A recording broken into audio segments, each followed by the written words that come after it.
For 9 whole years, a young man forgot to eat and sleep because of a video game, to the point that even while lying in the hospital, he never took a step away from it.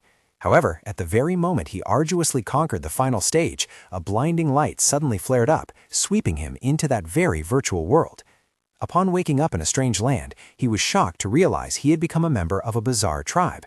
In this realm, light came from torches, clothing was woven from leaves, and everyone looked incredibly burly with bulging muscles. The body he now possessed was also a mass of solid muscle, a world of difference from his frail figure of the past. Because he carried a chronic illness and a weak constitution, the hospital had become his second home. It was those long, dragging days that forged a passionate gamer, one who had experienced thousands of titles and conquered countless genres. Gradually, the flames of passion within him for those games died out. Amidst the overwhelming boredom of not knowing what to play, a novel game sparked a new excitement in him. The game's 2D graphics made him somewhat skeptical, not to mention the entire language was English. Fortunately, the game was free, so he decided to download and try it, despite the oddity of a 2D game possessing so many character classes. With the mindset of just trying it out, he picked a character at random. Unexpectedly, the game held a strange appeal, causing him to sink into it with no escape. Not long after, he was engrossed in playing until late at night. This title not only had a distinct combat mechanism, but also harsh rules. Each character had only a single life. Once fallen, one had to start again from zero. At first, he found the game quite attractive, but later on, the challenges became increasingly arduous. Failures followed by failures made him unable to restrain himself from spewing flowery curse words. Eventually, he resorted to looking up the game's strategy online. It was surprising to discover that no one had ever successfully beaten the game before. However, his competitive nature did not allow him to give up easily. Day after day, month after month, for 9 long years, from the hospital to graduating and going to work, the young man persisted with that single game. Finally, his perseverance was duly rewarded. That day, the gate leading to the game's final challenge opened before his eyes. He had dedicated 9 whole years of his youth to this game. At that moment, overwhelming emotions made him want to burst into tears. Even so, his mind remained as taut as a bowstring. The clan leader's imposing gaze made Hansu dare not let his guard down for even a second. Suddenly, he spoke in a resounding voice. "Young warrior, choose a weapon for yourself." Those words made him feel as if a heavy burden had been lifted, thinking inwardly, bingo. Hansu's lips curled slightly into a smile as he thought about this new name, son of Jeongdan, Bijun. This is my name. He clenched his fist tight, his heart filled with determination. He thought, all right, now I have to make the second important decision. Hansu's eyes scanned over each type of weapon carefully. Born without magical talent, the Mantis people are compensated with an extraordinary physical foundation, and he had his own calculations early on. I will upgrade my Mantis into a melee damage dealer right from the start. Hansu reached out, intending to pick a weapon. He whispered to the weapon he had chosen, wondering which one he would pick. The patriarch also anxiously watched his every move. The item Hansu chose turned out to be a shield. At this moment, he was completely confident in his choice. That's right, this is the best choice I can make. Immediately after, the patriarch spoke up to announce, "Son of Jeongdan, Hyun, with this, you have become a warrior." At the same time, a notification sounded, synchronization complete. In the real world, the computer screen was still lit. A strange notification appeared on the screen. Total item level 24, character information and daily log have been recorded. Lines of text continue to appear. Your data will be transferred to Administrator John Jian. Level 1, Stamina 25, Intelligence 35. Other parameters followed. Skill 1, item level 24 plus 24. Total combat power 67 plus 6. Regarding this matter, Hansu was already extremely experienced. Checking out the Mani rays for the first time, he chose a greatsword for its majestic appearance, but the outcome was far from perfect. But I died too much, Hansu scratched his head in frustration. He wondered, died again? How do I build this character to live longer? Thus he began trying out every type of weapon, from dual axes and great hammers to spiked maces. However, the results weren't much better. He told himself, I've used other weapons and tried them all. They are all in the Berserk meta. He remarked, the game isn't very stable because I rarely survive the battles. But then one day, everything changed. He recalled his train of thought back then. And one day, I thought like this. Hansu decided to use a shield as his weapon. He hesitated. Does a Mani always have to be a main damage dealer? He considered carefully. The Mani are a race with high vitality and strength. Although they don't tank damage as well as a dwarf, they still possess the basic capabilities of a tanker. At that time, Hansu still had many worries. I don't like doing this because this fighting method requires a lot of practice, but it would be a waste of my research efforts until now. Oh well, let's just try it. The skirmishes took place with explosions shaking the heavens and earth, yet his character still stood there, tall and proud. What? Just like that, Hansu cleared the stage in a flash. A notification board appeared, complete. Player 1, level 35, Constitution 82, Intelligence 83. Stats were continuously displayed. Skill 18, item level 10, total combat power 225, new +8, cockatrice took 6 damage. The notification board refreshed again. Caught Cat Chit dealt 7 damage, but it was reflected. 6 damage returned to Caught Cat Chit. You took 1 damage. Smash skill, skill effective. Now, Hansu exclaimed with great satisfaction, truly a character with huge energy stats. The current decision is sound, so I will just keep doing this, he said to himself. I won't regret it.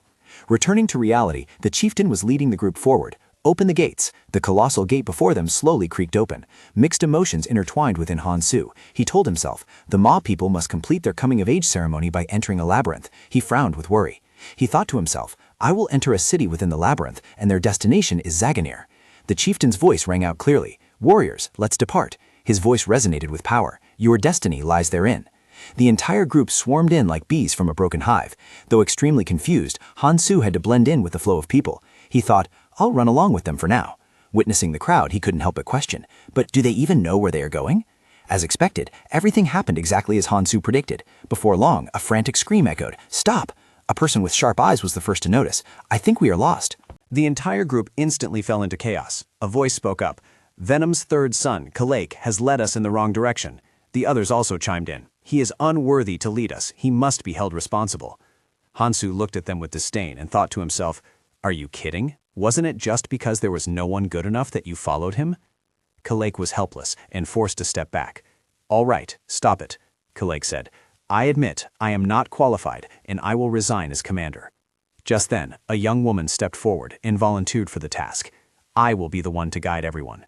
The group instantly recognized that girl, Phelan's second daughter, Aya. Aya is very smart. She might be able to lead us on the right path. Noticing the crowd's reaction, Aya smirked triumphantly, while Karok cast a resentful look at his opponent. However, just a moment later, Aya awkwardly spoke up. I think I'm lost. Hansu thought wearily to himself, Not you too. Once again, they are screaming in anger. The crowd roared in protest. We must reach the labyrinth within the allotted time. Aya is not worthy to lead us. The whole group began to buzz with discussion, ignoring the dejected Aya returning to her spot. Everyone started to argue. We must find someone else. The next guide will be Tekkenzen's second son. No, I don't agree. I think. Hansu rolled his eyes, observing the surroundings and silently assessing the situation. Are they brainless? If this continues, we will never reach the labyrinth. I don't want to stand out. At that moment, he walked over and patted Aya gently on the shoulder. Hey. The girl looked up at Hansu with a dazed expression and asked, Son of Jang Bi-jun, are you here to scold me too? Hansu put a finger to his lips, signaling her to be quiet, then whispered, No, I'm here to show you how to get to the labyrinth. Aya was slightly surprised after hearing this. Aya asked, Really? How? He pointed to a group of people standing not far away. You just need to follow those people. At this moment, they were casting contemptuous glances toward the two. A voice rang out, Jose, the Manthe are gathering over there. Those muscle brains, they wouldn't be wearing combat gear and wandering around at night like this for no reason. Being a sharp person, Aya immediately understood the issue. I get it. All right, I'll try. She happily ran towards the Manthe people. She raised her voice to everyone. I found the way to the labyrinth. Their attitude shifted faster than a spinning top, immediately spewing words of praise. Really? You really are smart. Everyone started cheering. Sejana stood nearby. Witnessing this farce, Hansu couldn't help but feel depressed and let out a sigh. There really was nothing to say to these people. Just like that, Anna became the leader of the group. She shouted, Follow me.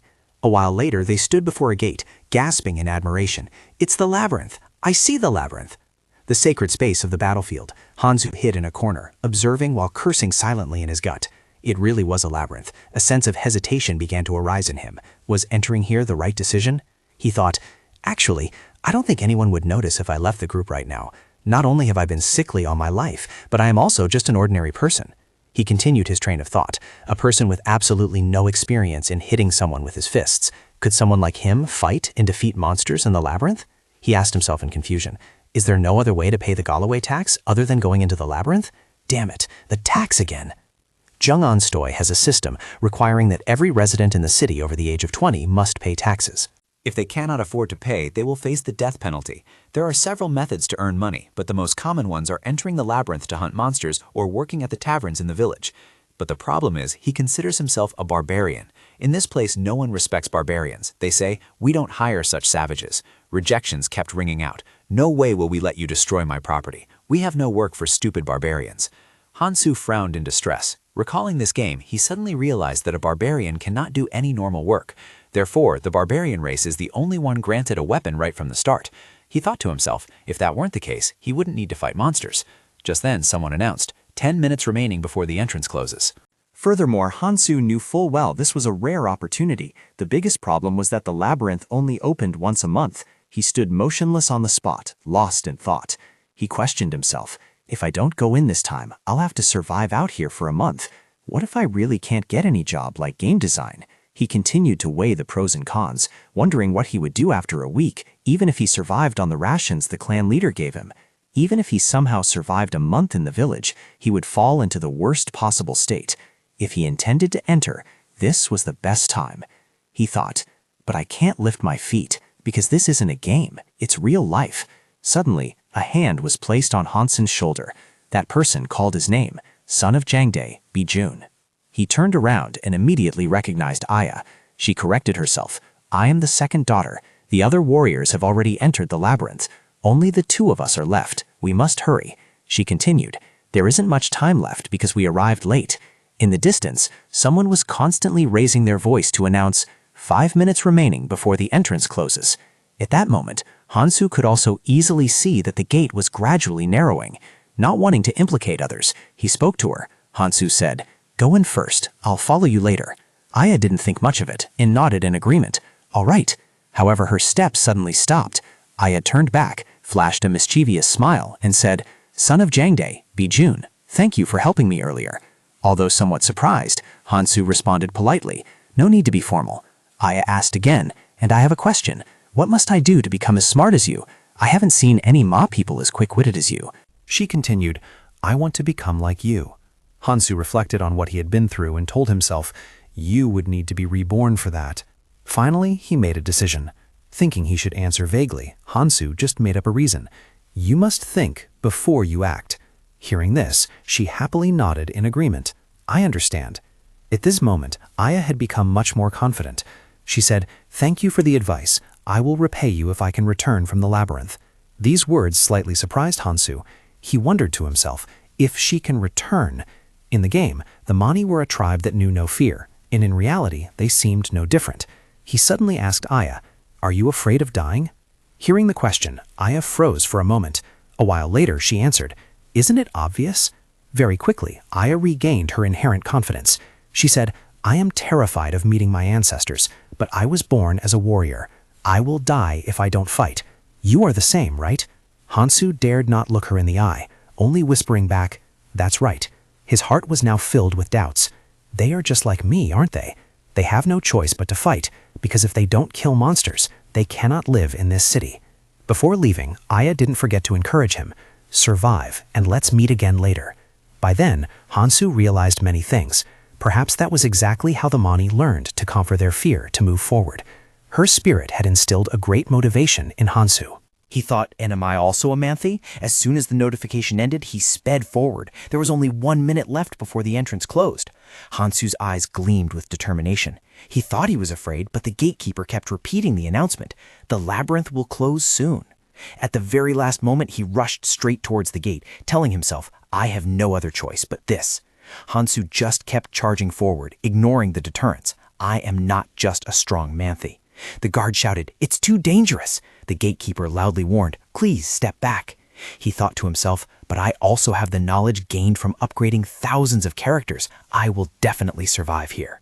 As soon as the door closed, the system immediately announced, you have entered a level 1 stone cave. Hansu's pupils contracted, his face revealing clear astonishment. He looked around at the scenery and kept asking himself, what is this? Where am I? At this moment, Hansu was still filled with intense belief. I am an expert at playing Dungeon in Stone. This is the reason I reached such a conclusion. He calculated that if he combined the sturdy body of a Manthe with his gaming knowledge, he could survive. That was his exact train of thought at the time. After gazing at the surroundings for a while, Hansu couldn't help but let out a curse. Everything was submerged in darkness, severely limiting his vision. He complained aloud about how dark it was, unable to see a thing. At this moment, the situation of others was likely much more optimistic than Hansu's. He began trying to search through his memory. He recalled that based on the game's terrain design, torches weren't necessary because the walls on the first floor of the labyrinth had glowing crystals. Hansu was slightly stunned when he realized this truth. He exclaimed in astonishment, "Wait, don't tell me. Is this the Dark Zone?" This place was located at the outer edge of the first floor of the labyrinth, an extremely rare area without a single ray of light. He observed the scene before him and realized something strange. Usually, the Dark Zone wasn't a starting point. He hurriedly calmed himself down. No, this was reality, so nothing was certain. He surmised that because the starting position was random rather than fixed like in the game, the possibility of someone starting in the Dark Zone couldn't be ruled out. Still in a state of extreme panic, Hansu shouted loudly, "Now then, status window, equipment window, character info, where are the stats, inventory, skills, login log?" Unable to suppress his anger, he cursed loudly. "Nothing works. I knew it would be like this." Hansu decided to take a gamble. He continued to grope his way step by step in the darkness. He thought staying here wouldn't help, so he might as well try walking a random path first. Because darkness covered everything, he could only fumble along one step at a time. Realizing this method wasn't working, Hansu immediately thought of another plan. He wondered if moving like this was too slow. Crawling might be faster, but he needed to be on guard in case there were. Before the words were finished, his expression suddenly changed. A trap had clamped straight into Hansu's foot. The sharp pain pierced to the high heavens. A goblin trap. At the same time, the system sounded a notification. Your character has stepped on a goblin trap. Despite the extreme pain, Hansu still tried his hardest not to let out a scream. He told himself he needed to endure this pain, he needed to calm down, and he couldn't make a sound. Goblins are monsters that specialize in using traps on the first floor. He judged that the goblin who set the trap must be hiding somewhere nearby. Hansu tried to suppress the pain and began to observe the situation around him. However, the enveloping silence raised a sliver of doubt in him. There was no movement at all. Could it be that it wasn't nearby? Nevertheless, Hansu did not lower his guard because of this. That must be it. Perhaps it had gone away for a while. He told himself if so, then he was lucky. The fleeting sense of relief at this moment was the most dangerous thing. He had to assume the worst-case scenario if he couldn't be certain about the current situation. He was no stranger to the characteristics of goblins. He analyzed thoroughly. If its trap is here, then it must definitely be nearby. If a goblin heard his scream and found him trapped, he continued his reasoning. It would wait in the darkness for him to slowly become exhausted. That was the reason he must not make any sound. This is Dungeon in Stone. He thought, that's it. In this situation, do what needs to be done first. There is paralytic poison in this trap. He fumed. Perverted barbarian. He muttered to himself. If only they had given him boots instead of these useless sandals. Damn it, what's the use of saying that now? He encouraged himself to stop moaning and move. If he needed to fight, it was best to end it quickly. Thus, after a moment of consideration, Hansu finally made his decision. He ordered himself to stand up and get moving. He clearly felt the poison spreading. His right foot had lost all sensation. He gathered all his strength and shouted loudly. He roared, "I know you're hiding, so come out now." Everything was now happening completely contrary to what Hansu had calculated. His nerves of fear had also been paralyzed by the poison. He thought that might actually be a good thing. He couldn't help but wonder, damn, why is everything so quiet? Refusing to yield, he once again mustered all his strength and yelled, "I said, come out right now, you damned goblin!" Even so, the surroundings remained silent as the grave. He wondered if this whole thing was just a hallucination, and there was actually no goblin here at all. But even if he was doing something stupid, Hansu decided to see it through to the end. If you want to hide, then keep hiding. I'm leaving. He told himself, stupid or not, as long as I survive. As he walked, he didn't stop cursing. Your mother is a goblin. Your father is also a goblin. He thought anxiously, this is too dangerous. The blood won't stop flowing. He continued to curse. Your whole clan is goblin too. He questioned himself. Is my mind becoming delirious from losing too much blood? It feels like I'm drowning in drunkenness. He came to a conclusion. So you are a goblin too. Hansu's technique had truly worked. A goblin, unable to endure it any longer, had to reveal itself. He quickly realized the opponent's presence. Footsteps. It had moved. Pressing the advantage, Hansu ceased not to spew insults. He provoked. What's wrong? Can't handle hearing me humiliate your whole family? However, deep down he started straining his ears to listen to the footsteps behind his back. He judged that perhaps because he was too far, it was approaching him. Hansu felt it more clearly. Even though he knew it was there, the trouble was he couldn't see it. He told himself he must run quickly. He continued dragging his steps forward. The goblin still followed at his heels. Hansu, wanting to trick it, suddenly stopped. However, the goblin also stopped because of that. He frowned in tension. It was chasing him but keeping a certain distance. He analyzed the situation. When he stopped, it stopped too. It was enjoying the feeling of watching its prey wither away from blood loss. Perhaps it was waiting for him to slowly wither in fear of its laughter. Seizing the moment the goblin wasn't paying attention, Hansu leaped to another rock and hurriedly climbed away. He thought to himself, truly cunning. He felt annoyed. Damn it. Now it doesn't even bother to lower its voice. All right, time to change the plan. However, severe pain caused his consciousness to gradually fade. He thought, there, now the prey has collapsed, just as you wanted. The goblin followed the trail Hansu left behind, but it still maintained an incredibly cautious attitude. At this moment, Hansu could only pray ceaselessly in his heart, urging it to come closer quickly. However, the goblin did something unexpected. It threw a stone straight at Hansu's head, leaving him both astonished and furious. Hansu was currently trying his best to suppress his rage. He thought to himself, did it just throw a stone at me? To check if I'm dead yet? It's damn smart. They are much smarter than the Mani. As the sound of the goblin got closer, the joy within him rose higher. It was coming. Just as the goblin's hand raised up, intending to touch Hansu, he revealed eyes as sharp as daggers. The monster widened its eyes in terror, freezing on the spot. Hansu did not hesitate at all. He sprang up. He said, hello, and goodbye. Then he threw a punch like a thunderbolt at it. Bastard. It seemed like it would succeed, but unexpectedly, the goblin managed to dodge. It even stuck out its tongue to provoke him in return. Hansu stared in shock, unable to believe it. My reach is too short. Suddenly, at this very moment, his hand seemed to be infused with a stream of energy. What? Hansu was dragged along uncontrollably. My body is moving on its own. A force with absolute precision attacked the goblin directly. Even he was amazed. He suddenly realized he could clearly sense the exact position where the goblin would move next. Because of that, Hansu visibly gloated, I am stronger. The exhilaration within him could not be concealed. This body was completely different from the sickly, ailment-ridden one that had been bound to a hospital bed for nearly his entire life. Just one attack from Hansu now was powerful enough to shake the heavens and earth. He shouted, now you are the prey, you lowly goblin. He could feel the power. This was the body of a Mani. Hansu acted like a madman, laughing maniacally while continuously pummeling the goblin. He had absolutely no intention of holding back. The punches rained down on the goblin. Although in agonizing pain, it had no strength left to resist. With eyes full of determination, Hansu decided to unleash the finishing blow. Fresh blood splashed everywhere. Finally, at this moment, the system also chimed to notification. System notification. You have defeated a goblin. EXP 1. After finishing off the goblin, Hansu was stunned to witness its body dissolving right before his eyes. He frowned in horror. Its body is disappearing. It's just like a game. Then, at the spot where the goblin was, a red stone appeared. That item was not unfamiliar to Hansu. It was the currency circulating in Dungeon and Stone.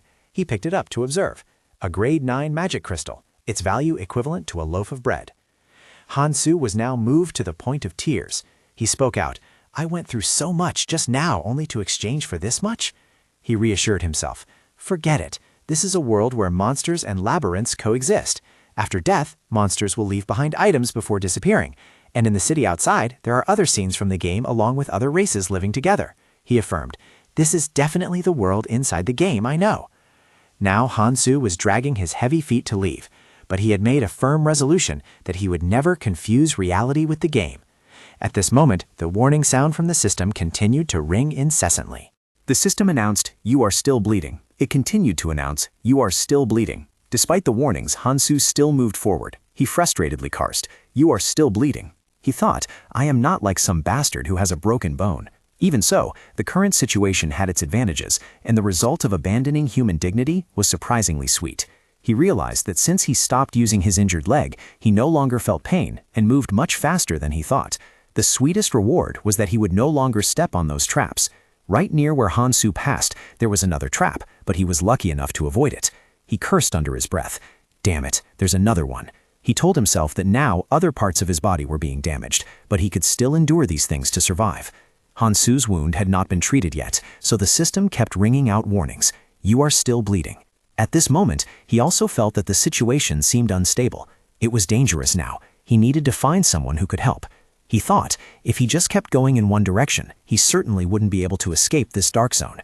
In Hansu's mind right now, countless questions about him arose. He wondered, not knowing what happened to that person from earlier, had he died, or had he revived in his original body? The warning sound from the system still appeared ceaselessly. You are still bleeding. He silently thought, I think I understand why humans have religion. The system warned, you are still bleeding. The system continued to warn, character's vitality is less than 5%. He thought, in a moment of despair, it actually made people feel comfortable.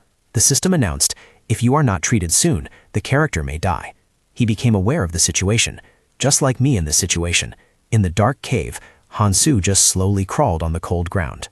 Seeing a faint ray of light ahead, hope rose within him again. I think I've made it. It's getting brighter, he told himself. Surely the entire first floor couldn't be covered in darkness. Hansu kept urging himself, I need to get to that brighter area over there. He also planted a ray of hope in himself. There will definitely be 1 or 2 people who can help. Just then, a figure with an appearance identical to Hansu appeared. The entity spoke up. Are you kidding me? The person smirked, their attitude clearly showing contempt. Why would they help a manthe about to meet his ancestors like you? The person continued to mock. Are you a beautiful woman or a smart man? You are just a stupid manthe who is stronger than a normal person, that's all. He thought to himself, I think I've really gone crazy. Even so, Hansu seemed to understand his condition perfectly. He replied to the illusion, You bastard, I think you're pretty smart, since you are also me. The illusion asked, What will I have to do if I don't keep moving forward? He replied, I need to do a few things. He thought, now I'm seeing hallucinations. The doppelganger stood up and turned to walk away. The illusion called back, You might encounter a monster before you actually meet a human. The opponent's words couldn't shake Hansu's will. He told himself, At least I'll have better vision than now. Hansu's mind became increasingly blurry. My identity continued to split in two. He thought, merging together becomes tedious. I'm sure I'm going crazy from losing too much blood. I need to survive no matter what I encounter. The illusion spoke once again. Survive? Look at yourself. How can you plan to do that? Hansu called out unconsciously. Someone please. The illusion laughed mockingly. Loser, you'll meet your ancestors soon, right? The illusion said, Just give up, then it will be comfortable. Hansu screamed, Shut up, I don't want to give up, no matter what happens. After dragging his feet for a while, Hansu finally saw what he was expecting, light. At the same time, the system sounded a red alarm. The system warned, Character's vitality is less than 4%. Now Hansu's heart ceased not to cry for help. Someone, please. Just then, a group of people appeared before his eyes, approaching. Based on their attire, Hansu could guess their identity, adventurers. One person in the group quickly noticed Hansu's presence. That person said, Hey Jose, there's a dying mage over there. Hearing that, Jose frowned and repeated, Mage? Right at this moment, the system issued a warning. Character's vitality is less than 4%. You are still bleeding. Warning. Character's vitality is less than 2%. The system announces an achievement. Achievement completed. Condition, vitality dropped below 2%. Reward, your spirit stat will continue to increase, +1. Jose approached Hansing to examine him more closely. Looking from the outside, he appeared to be a rookie. Inside, he looked at the other party and cursed incessantly. He thought to himself, Damn it, if you know I'm a rookie, then get lost, you bastard. The others also stepped forward to assess the situation. One person asked, Is he suspicious? Jose still wore a look of doubt. He wondered, how did a rookie get here even faster than us? Hansu, despite trying his best, could do nothing more. I can't speak. Hansu watched them just standing there and couldn't help but feel impatient. Damn it, don't just stare at me, help me. Jose remained silent, looking up at him. A moment later, he gave a slight smirk. Jose turned to ask for his teammate's opinion. Hey, Priestess Ursula, do you think you can heal this man? Hearing the opponent's identity, Hansu couldn't help but be slightly astonished. What? There was a priestess in his group? Hansu was now secretly rejoicing in his heart. He thought, if they have a priestess, Hen must be at a pretty high level. It's a miracle. I'm saved. However, Ursula poured a bucket of cold water straight onto Hansu's face. I refuse. However, Joseph's indifferent reaction surprised Hansu even more. Really? At this moment, he turned to another teammate. He said, So I guess Ivana won't help. Pai-chan, can you give me one of your potions? In this situation, it was obvious that Pai-chan was extremely annoyed. That is only for emergencies, when we cannot heal with divine power. Even so, Joseph had no intention of giving up. You have plenty. I'll pay you back when we get out. Although unwilling, Pai-chan had no other choice. He had to hand a potion to Joseph.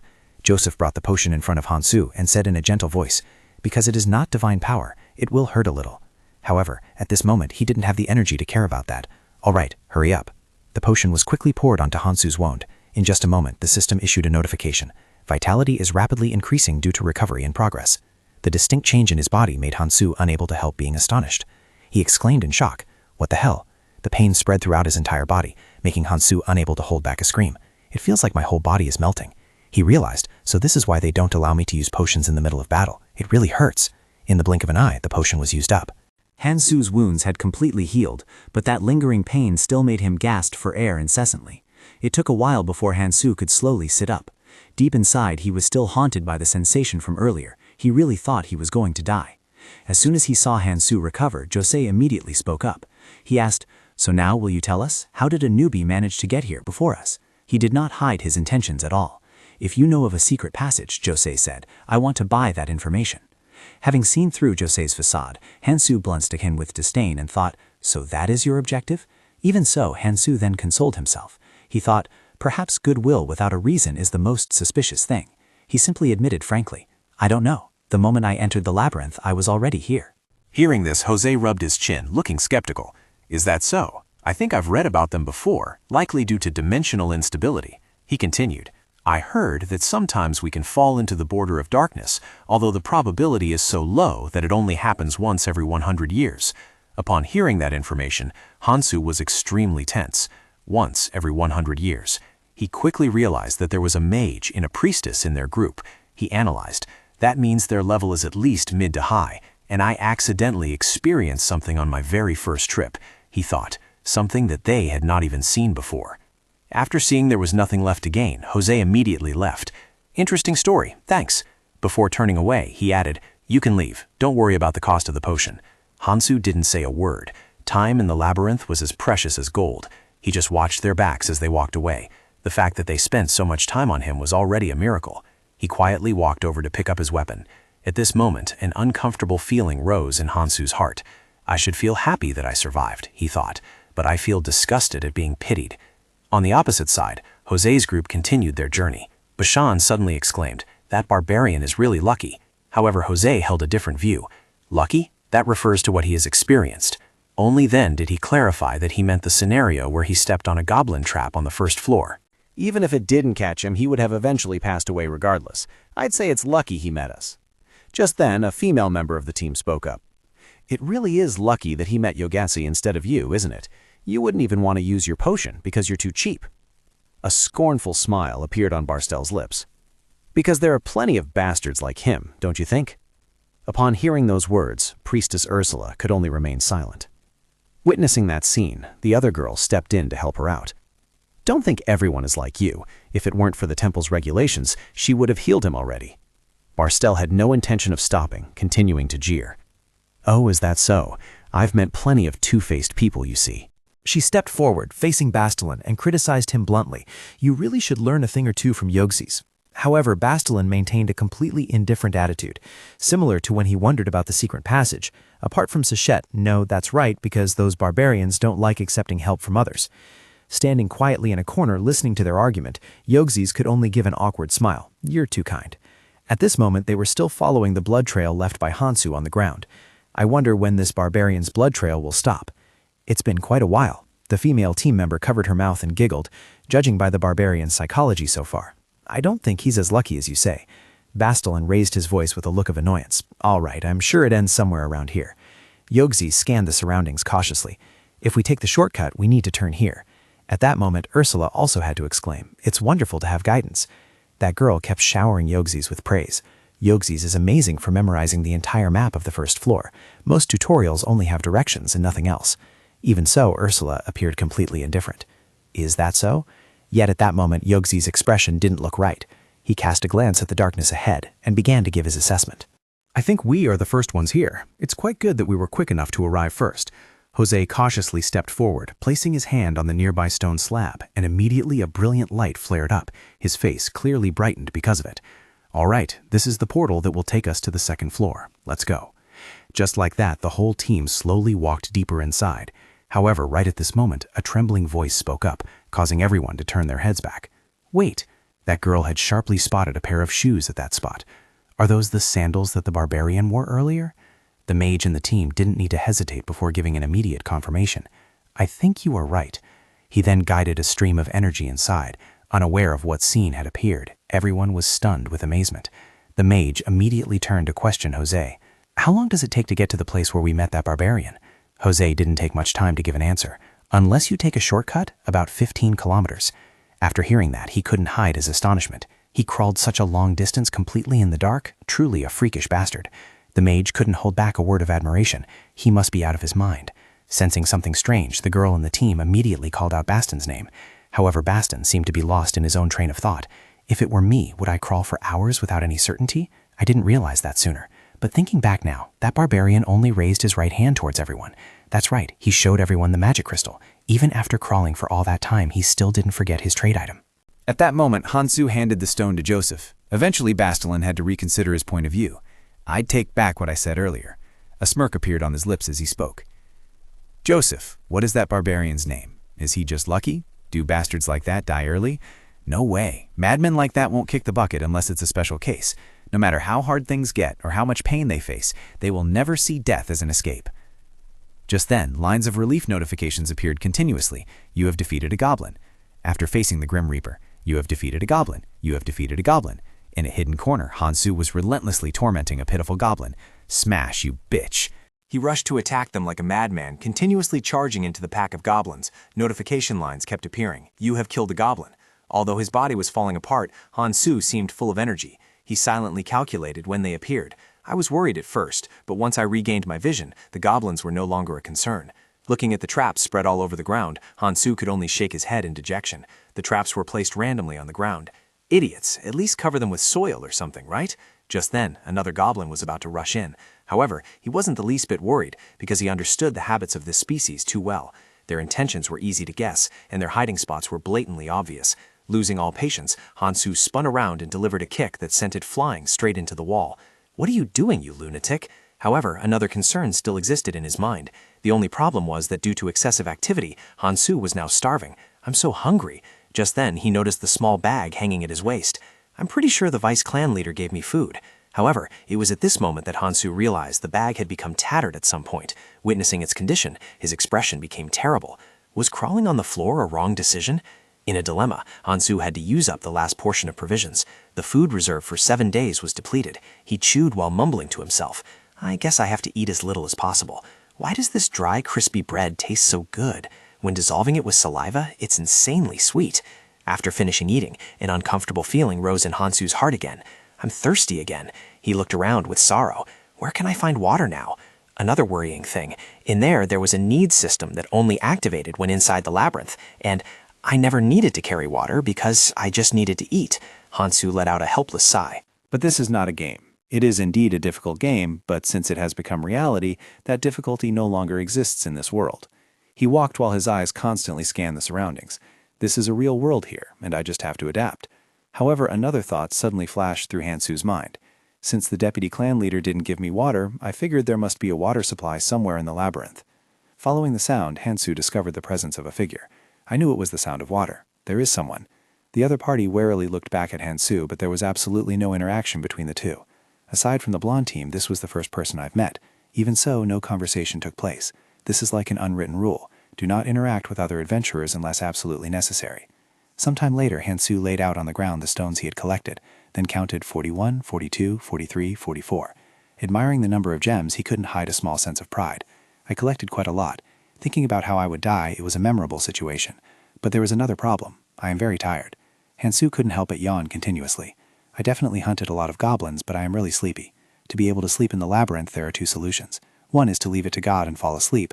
The other is to find 2 other people and make a proposal. Please become my teammates, looking for allies to protect each other. Hansu's expression terrified them, sparking the intention to refuse. I'm very sorry, the words were barely out before the 2 of them hurriedly took to their heels and ran away. But we already have the necessary members for the team. Still undeterred, Hansu continued to search for others, yet he still received refusals. My group has enough people. Everyone seemed to keep a wary distance from him.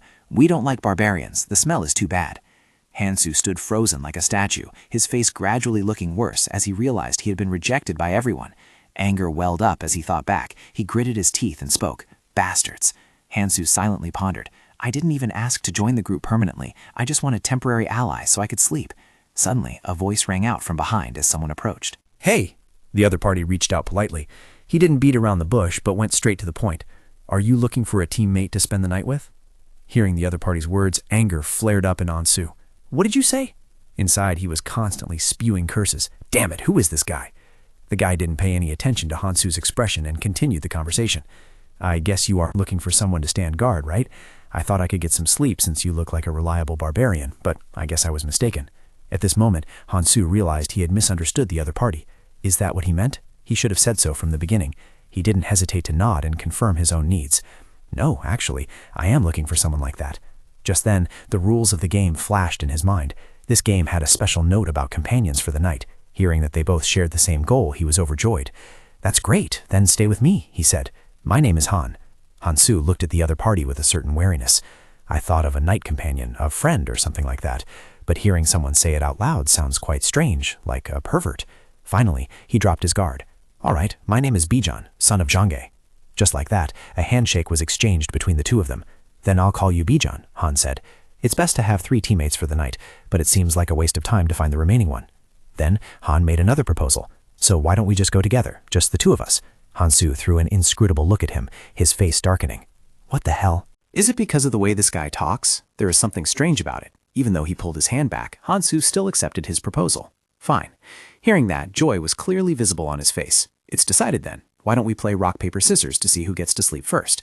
Although a bit reluctant, in the end he still had to follow that method, and that was how we decided to spend time together in the darkness of the labyrinth. Sounds disgusting. After a while, the outcome of victory and defeat between them was decided. He continued to ask, I won, so I'll sleep first, right? Hansu agreed with a hint of reluctance. Fine.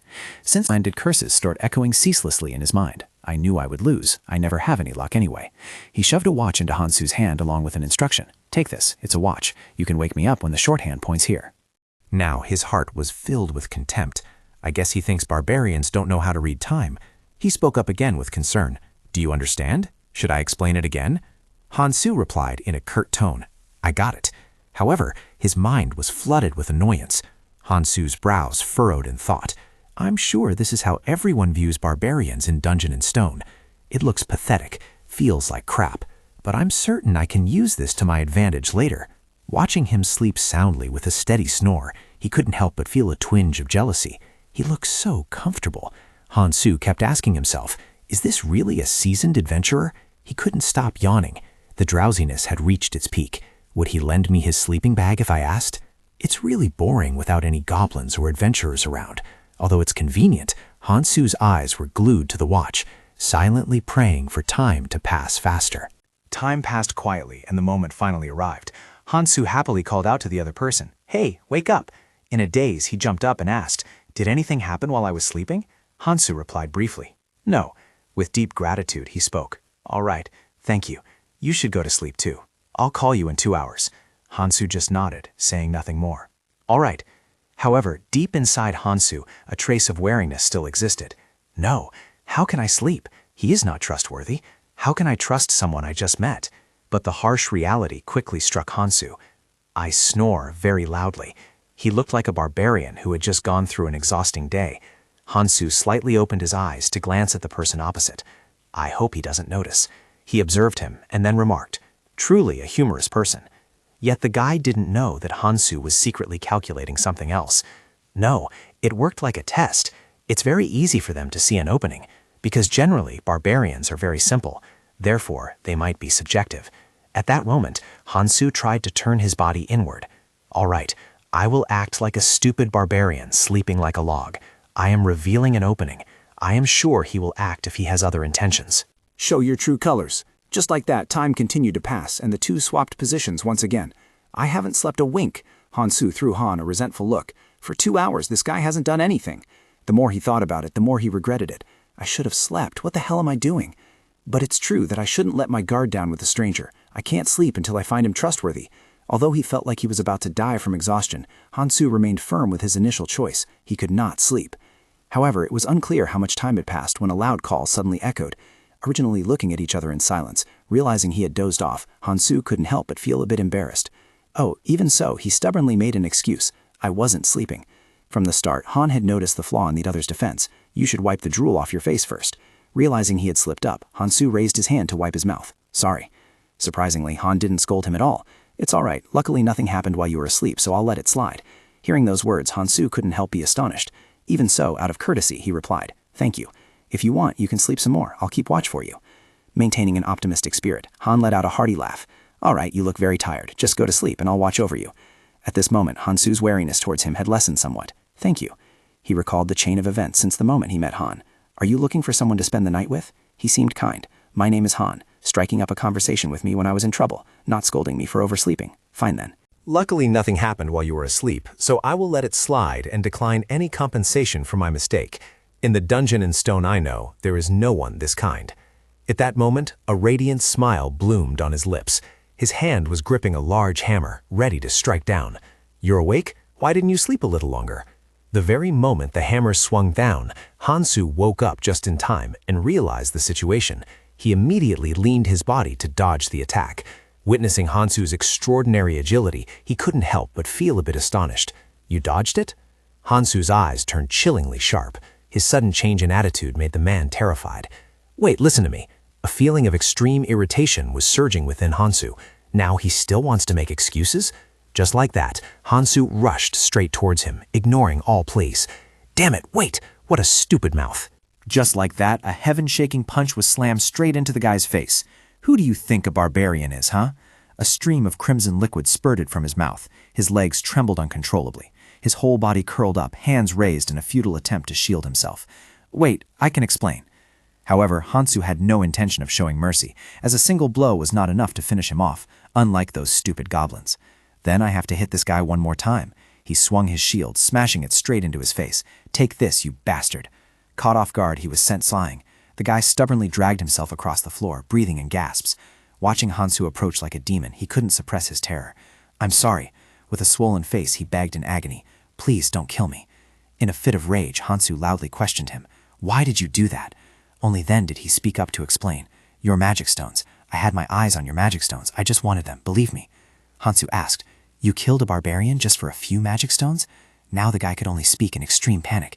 It's true. Your shield too, I just wanted to take it. Barbarian equipment is very valuable and can be sold for a good price. Hansu lifted his foot, pointing it straight at him. Is that so? Thinking he had deceived his opponent, the guy couldn't hide his joy. That's right. You'll let me go, won't you? I didn't mean anything by it. He had already made a firm decision in his heart. No, he was still hiding something. Just like that, Hansu delivered a kick to the guy's face. He stepped on him without hesitation. I'll give you one last chance. Be honest. Killing an adventurer in a dungeon is considered a serious crime, so there must be another reason. Only after enduring a brutal beating did the guy finally told the whole truth. Your hearts. Upon hearing this, Hansu was stunned with astonishment. What? Only then did he reveal the true situation. That's right. The hearts of barbarians are being sold at a terribly high price. I heard that it is used as an ingredient to create a new spell. At that moment, Hansu suddenly realized. Now he knew. To this guy, he was merely like the goblins, hard to catch but valuable enough to bring a good profit. Hansu spoke up again, asking, The reason why you didn't kill me when I fell asleep at first? He then began to explain, Because I needed to sleep too. Hearing that, a silent thought ran through his mind. He let his guard down. It was just irritation from insects. The guy tried to force a wry smile, a ray of hope still flickering in his heart.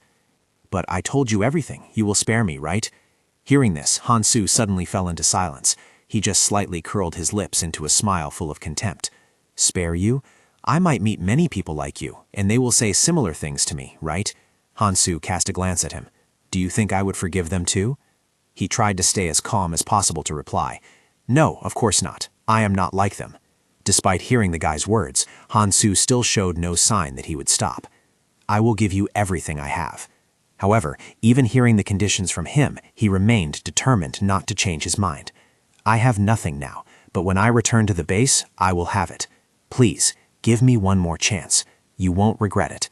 His hand slowly dropped down. Hansu's fate was sealed after just one day of plunging into this game. I had killed someone. The system then chimed with lines of information. Achievement established, first kill. Reward, your spirit stat increases by 1. Time flew like a shuttle. 2 days since entering the game. The system continuously sent notifications. Character equipped with cloth armor, total equipment level plus 13. Character equipped with backpack, storage limit increased. Character equipped with hammer, total equipment level plus 30. Character equipped with leather boots, total equipment level plus 5. My growth came from a wild lifestyle, from quenching thirst with water from a bottle, regaining direction thanks to a compass, checking time with a watch, and treating wounds with gauze and medicine. Ironically, it wasn't until I was stained with human blood that I truly enjoyed the life of a human being. Hansu's profile information was also refreshed at this moment. Bjorn Yondel, level 1, strength 25, spirit 37.1, energy 1, equipment level 72.48, total stats 81 plus 13. Now dealing with the goblins has become easier than ever for Hansu. With just one swing of my hammer, the goblins vanish. He admires the hammer in his hand and silently contemplates. Should I have chosen this weapon from the very beginning? No, I don't think I could have been this skilled at the start. Is it because I possess the body of a barbarian? In battle, I keep feeling like this isn't my own body. Just then, 2 more goblins suddenly appear behind Hansu. Immediately he assumes a defensive stance, ready for a battle that could erupt at any moment. Since the second day, the goblins have been appearing in pairs. My combat power has improved thanks to the addition of various new weapons. The goblins, unaware of the imminent danger, still eagerly rush forward to engage. However, in just a moment, all were taken down by Hansu with a single move. My development process is proceeding smoothly. Not long after, Hansu finishes off a few more goblins. As soon as life leaves their bodies, they turn into nothingness. But at this moment, Hansu's condition is not good. His face is pale, devoid of vitality. I'm going to die from exhaustion. I have been hunting goblins continuously since meeting him. I can't go on anymore. I need to shut my eyes. A moment later, Hansu closed his eyes slightly, leaning his back against the wall in contemplation. Right now, I don't have a companion. Perhaps it would be better if I had someone like that. Survival chances would be higher if I were to be stabbed by a goblin. A familiar sound rang out again, causing Hansu to be unable to hold back a curse. Damn it, another pair of goblins appeared right before his eyes. These damn pests. Every time I stop to think, they come running. Not being able to rest made Hansu extremely annoyed. Their fate upon approaching him was singular. Can't you give me even 10 minutes, you bastards? It was only after a very long time that Hansu could finally lean back and rest a little. At that moment, I had swept away all obstacles in front of me. In his mind, a prayer ceased to ring out. Please don't appear anymore. Let me get some shut-eye for a few minutes. And right at this moment, the system suddenly announced, the character is being attacked by a goblin while sleeping. Just as he woke up and opened his eyes, Hansu witnessed a goblin stabbing a knife into his chest. His face turned pale, and an unusual sensation began to take over. I don't feel anything at all. Damn it! Anger flared up, and Hansu mercilessly struck, crushing the goblin's face. You bastard! Another one witnessed the plight of its kin and couldn't help but be astonished. However, it didn't have to wait long before falling into Hansu's sights. You're next. Oppressed by his aura, it could only continuously retreat backward. Seeing the goblin turn and run, a spark of joy ignited in Hansu's heart. That's right, get lost. I'm too tired to beat you all anymore. At this moment, he also paid attention to the wound on his body. If I were a bit slower, or if that goblin jumped a bit higher, it could have stabbed me in the throat. A strange feeling couldn't help but rise in Hansu's heart. Why couldn't I sense them? I really need to rest for a while. He quickly took out a potion. Now I need to bandage the wound first. As the medicine began to take effect, the stinging pain made Hansu frown tightly. Why does the treatment hurt more than being stabbed? Time passed quietly. It had been 14 hours since leaving the cave. Hansu still walked alone on the path, thinking to himself, this is the time everyone looks for companions, but now that I know the value of a barbarian's heart, I can't trust anyone anymore. However, Hansu had another thought. But if there's another barbarian, I can trust him. Let's go find a barbarian. Suddenly, right at this moment, someone approached and asked him, Hey, barbarian, are you looking for a companion? Hansu's vigilance began to rise to the extreme. Humans. At this time, another group of people came to ask, You look very tired. Do you want to join our group? Hansu also observed the other group. Humans. The group appeared extremely friendly. With you, we'll have 3 people. If you are a barbarian, we can trust you. Even so, Hansu remained unmoved. A glimmer of suspicion even ignited within him. Humans, unlike yesterday, all wanted him on their team. Ultimately, Hansu could only offer a refusal. No, I am looking for another barbarian. Deep down, he couldn't avoid a sense of anxiety. Since getting injured, he looked too terrible to find a companion. Just then, a young man spoke up. Are you looking for another barbarian? That might be difficult. The other person's words immediately caught Hansu's attention. Why is that? The man then spoke to clarify the issue. They might have gone up to other floors about 2 or 3 months before the coming-of-age ceremony. Now there are very few barbarians on this first floor. Hansu immediately understood everything. That's right, with such a massive structure, it was ridiculous that he was still looking for a companion on the first floor. The man added one more sentence before leaving. May Lavoya protect you on your journey. Hansu replied with a polite attitude. Thank you. Now a concern was present in his heart. Should I give up the thought of finding another barbarian? Fine, let's be realistic. It doesn't matter if it's a barbarian or not. Finding a companion is good enough, even if it is a human. I wish they belonged to a different race. Maybe fewer than humans, but certainly more than barbarians. Elves always appear mysterious, or a dwarf with the spirit of a barbarian would be the best. But if they belonged to a different race, it wouldn't be a problem. Most species possess special abilities. Unlike humans, they wouldn't harm other adventurers for personal gain like humans do. After deciding and spending about an hour scouring the cave, Hansu finally found something. In a cold corner, a girl was sitting huddled in solitude. His appearance quickly attracted her gaze. Hansu couldn't hide his satisfaction and exclaimed, Found you. At the same time, the system displayed a notification. You have found an injured goblin. Hansu took the initiative to approach and start the conversation. Hey goblin, are you all alone? As soon as she saw him approaching, she tightened her grip on her weapon. Hansu silently made a satisfied assessment in his mind. She's quite vigilant. I thought that anyone injured and alone would be intimidated by a huge barbarian. He narrowed his eyes slightly, as if something had caught his attention. On the girl's body, the wound was ceaselessly oozing a viscous liquid. She was injured right in the abdomen. I didn't think she would be hurt by a goblin's dagger. Hansu didn't beat around the bush and asked her directly, "Were you injured by a human?" The girl suddenly stood up, stepped towards him, then abruptly knelt down on the ground. She clasped her hands, earnestly pleading, "Sir, please help me." Witnessing this scene, Hansu was completely bewildered, not understanding what was happening. Her eyes were already red and welling up with tears. "Please spare me this one time. Sir Barbarian, I still have a younger brother to take care of at home. Please." Hansu's face darkened as he began to calculate carefully. What the hell is this? What kind of fairy lacks such willpower? Most fairies in the game are quite cold. Judging by her appearance, I thought she would be the same. He lowered his body, carefully observing her from a very close distance. If I had known her personality, I would have approached differently.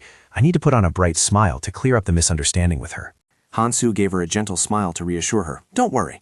The girl's vision had already blurred with tears. Suddenly, he flashed a wicked smile. "I have no intention of killing you." Hansu's expression terrified her to the core, her body trembling violently. "Liar, I know you are a barbarian, but do you really have to do this? Please, just this once, let me live." Hearing the girl's words, Hansu didn't know what else to say and sank into thought. What on earth have all these barbarians done? He quickly pulled something out of his bag. Why was she threatened by just a single sentence? Damn it, what kind of image do they have? Hansu threw the object toward the girl. "Why don't you tend to your wounds first? We'll talk later." She was still in a state of shock, unclear about the situation. A moment later, the girl regained her composure and realized what was lying in her hand. Leaves, cloth, and gauze.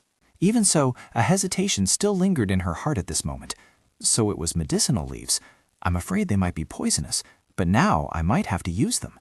She asked again, full of doubt, "Why are you giving these to me?" Hearing those words, Hansu felt extremely annoyed. Must there be a reason to help someone? In reality, he was just finding a reason to reassure himself. Fine, here is a reason. Noticing the girl's anxiety, Hansu spoke up to comfort her. "I will stand guard. Go ahead and treat your wounds first." Even so, he couldn't dispel the dark thoughts in his mind. Wanting to become an overnight partner with this fairy, it sounds like trash. But this isn't exactly the worst situation for her either. Hansu cautiously examined the other party meticulously. Injured, tired, and possessing a beautiful appearance, she was in a much worse condition than him. Unsure how much time had passed, the girl had also finished her task. Done. Hansu observed her carefully from head to toe. Honestly, I guess she is quite useful. She seemed less wary. We should introduce ourselves. So he boldly introduced his identity. "My name is Bjorn, son of Yondel." After a moment of silence, the girl timidly raised her voice. "Erwin." Sensing the trembling in the other party's voice, Hansu didn't beat around the bush and went straight to the main point. "Why are you afraid of me?" At this moment, Erwin slowly replied, "Because I am a fairy and you are a barbarian." Hearing this, he felt extremely confused. What does that have to do with anything? Hansu tried to recall memories and began to make a judgment. Barbarians and fairies are enemies. After a while, he suddenly realized. Right, I guess they were related, but this is the first I've heard of their hostile relationship. I actually thought they had a good relationship in the game before. Fearing he would misunderstand, Ivrin hurriedly explained. "No, I mean, the war ended 10 years ago, right? I bear no ill will towards the Mani." She lowered her head, uttering an admission. "So, sir, I do not want to fight you." Hansu frowned, silently calculating in his head. 10 years ago? How much time has passed since the game I knew? Either way, I don't have time to look for anyone else right now. After a long while, Hansu finally spoke. "I have no ill will either." Hearing that, joy clearly showed on Ivrin's face. Is that so? At that moment, he gathered all his courage to make his proposal. "Ivrin, do you want to become my overnight companion?" Still in a state of shock, she couldn't quite grasp Hansu's meaning. Overnight companion? Only then did he clearly explain his ultimate goal. "I am extremely tired right now, and I'm sure you are too, right? So why'll we cooperate for today?" Ivrin did not immediately agree, but frowned in thought. She tried to recall what she knew. "I heard that The barbarians consider the honor of their warriors to be the most important thing. Thus, Igwin did not hesitate to state her request. "Can you swear on your warrior's honor that you will not harm me?" Hansu did not rush to do so immediately. Noticing his hesitation, Igwin added, "Of course, I will also swear on the name of my tribe." At that moment, an indescribable joy silently rose in his heart. I don't care much about the honor of those warriors, but I think I can still use it occasionally. In the end, Hansu happily agreed. All right, but let me double-check. Excuse me, I am not Sir. I am Bjorn, son of Yandel. I don't know anything about myself, but Bjorn is only 20 years old. I, Bjorn, son of Yandel, swear on my warrior's honor. Witnessing Hansu's action, Igwin also began to make her pledge. I, Igwin Sonai Savosia, swear on the name of my tribe. Sincerity was evident in both of them. I swear not to harm the other party tonight. I promise. I swear. Hansu was the one feeling happier than anyone. Finally, I can get enough sleep. Just like that, he made a suggestion. Then I will sleep first. Surely you would prefer this too. Igwin's reaction seemed different from what Hansu had calculated. Not exactly, but if that is what you want. Hansu held out the watch right before her eyes. This is a pocket watch. It is quite expensive, so please handle it carefully. With a look of surprise, Igwin nodded and complied. Yes, I will be careful. Even though he had lain back, Hansu still couldn't find a way to fall asleep. Thinking that it would be hard to get any sleep, but since she would never know, he decided to just pretend to sleep for about 10 minutes. Not knowing how much time had passed, Elvin's call startled him awake. Sir? Hansu asked back in a panic. What time is it? She quickly replied. It's been 2 hours already. Here is your watch. At this moment, he was endlessly tormenting himself. When did I fall asleep? I couldn't even pretend to rest anymore. Is this the combined synergy of the boots and the backpack? After a brief moment of hesitation, Hansu finally made his decision. If he lends me these things, I don't think I can avoid him during the ambush. Out of kindness, he handed Erwin a sweater along with the words, "So should I lend these to her? Here, you can cover yourself with this. If you want, you can also use it as a pillow." Although initially a bit shy, the awkwardness on her face soon gave way to relaxation as Erwin calmly lay back, shaking off all her weariness. "Then I will make good use of them. Thank you very much." Hansu couldn't help but be amazed to see her fall asleep almost instantly. He thought to himself, she fell asleep as soon as her head hit the ground. I think she's exhausted too, since her day was probably as tiring as mine. Even though only 3 days had passed, it felt like 5 long days, and perhaps these train of thoughts helped improve his mood. Hansu wondered, what happened to me in real life? Have I been reported missing? Surely not yet, because who would even come to visit me? Stop thinking nonsense. Even if I go back, there's nothing for me there anyway. If I think that way, my willpower will break. Time passed quickly, and after a few more watch shifts, the time to depart arrived. Hansu silently watched Erwin while frowning in calculation with only 10 minutes left. I wonder if I should ask her one more time. Since she is a fairy, she will handle her share of the responsibility in battle. But if we become allies, I need to share the rewards with her. So my share will decrease. Although goblins have been appearing in packs since 3 days ago, I can easily defeat 3 to 4 goblins on my own. A safe sleep or magic crystals, which one is more reasonable? The sudden appearance of several figures at this moment made Hansu startle. Someone standing behind whispered a question. Hey, is that a goblin? The leader immediately replied, I think so. The bow and arrows look quite similar. They turned to call out to Hansu. Hey, barbarian, what is the relationship between you and this goblin? He answered frankly, without any intention of hiding it. Just as you said, we are overnight companions. The other party burst into a sarcastic laugh upon hearing that. A barbarian and a goblin being overnight companions? How interesting. So how long until the time is up? Hansu absolutely had no intention of arguing. I have no obligation to answer your question. The faces of the 2 men suddenly darkened, seemingly overwhelmed by his aura. The leader smirked and spoke. I understand. Without another thought, both turned on their heels to leave. Let's go. Hansi did not let his guard down because of that. He had a bad premonition about this situation. They were definitely looking for Equin. He walked over and patted Equin lightly on the shoulder to wake her up. Equin, but immersed in the comfortable sensation, she had no intention of waking up. 5 more minutes. This attitude of Equin made Hansu truly angry. She was about to be hunted down, yet she still wanted to sleep? Hansu persisted in shaking Equin. Equin, wake up.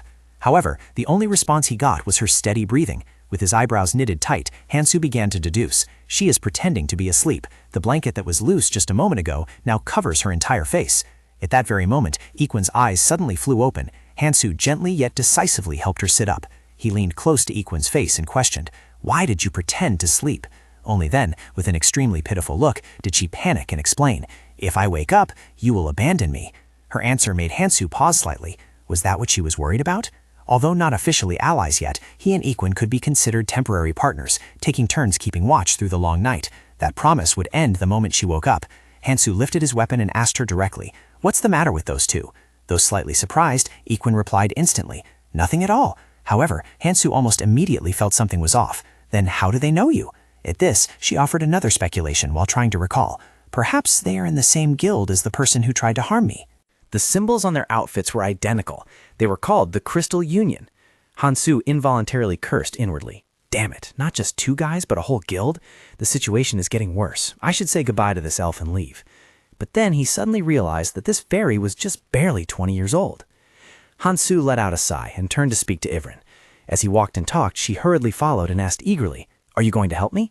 Hansu didn't agree easily right away. "First, I have to hear your story. Then I'll decide." He added, "Since we are behind schedule, I will listen while we move." Hearing this, Ivrin's face immediately brightened up. "Okay."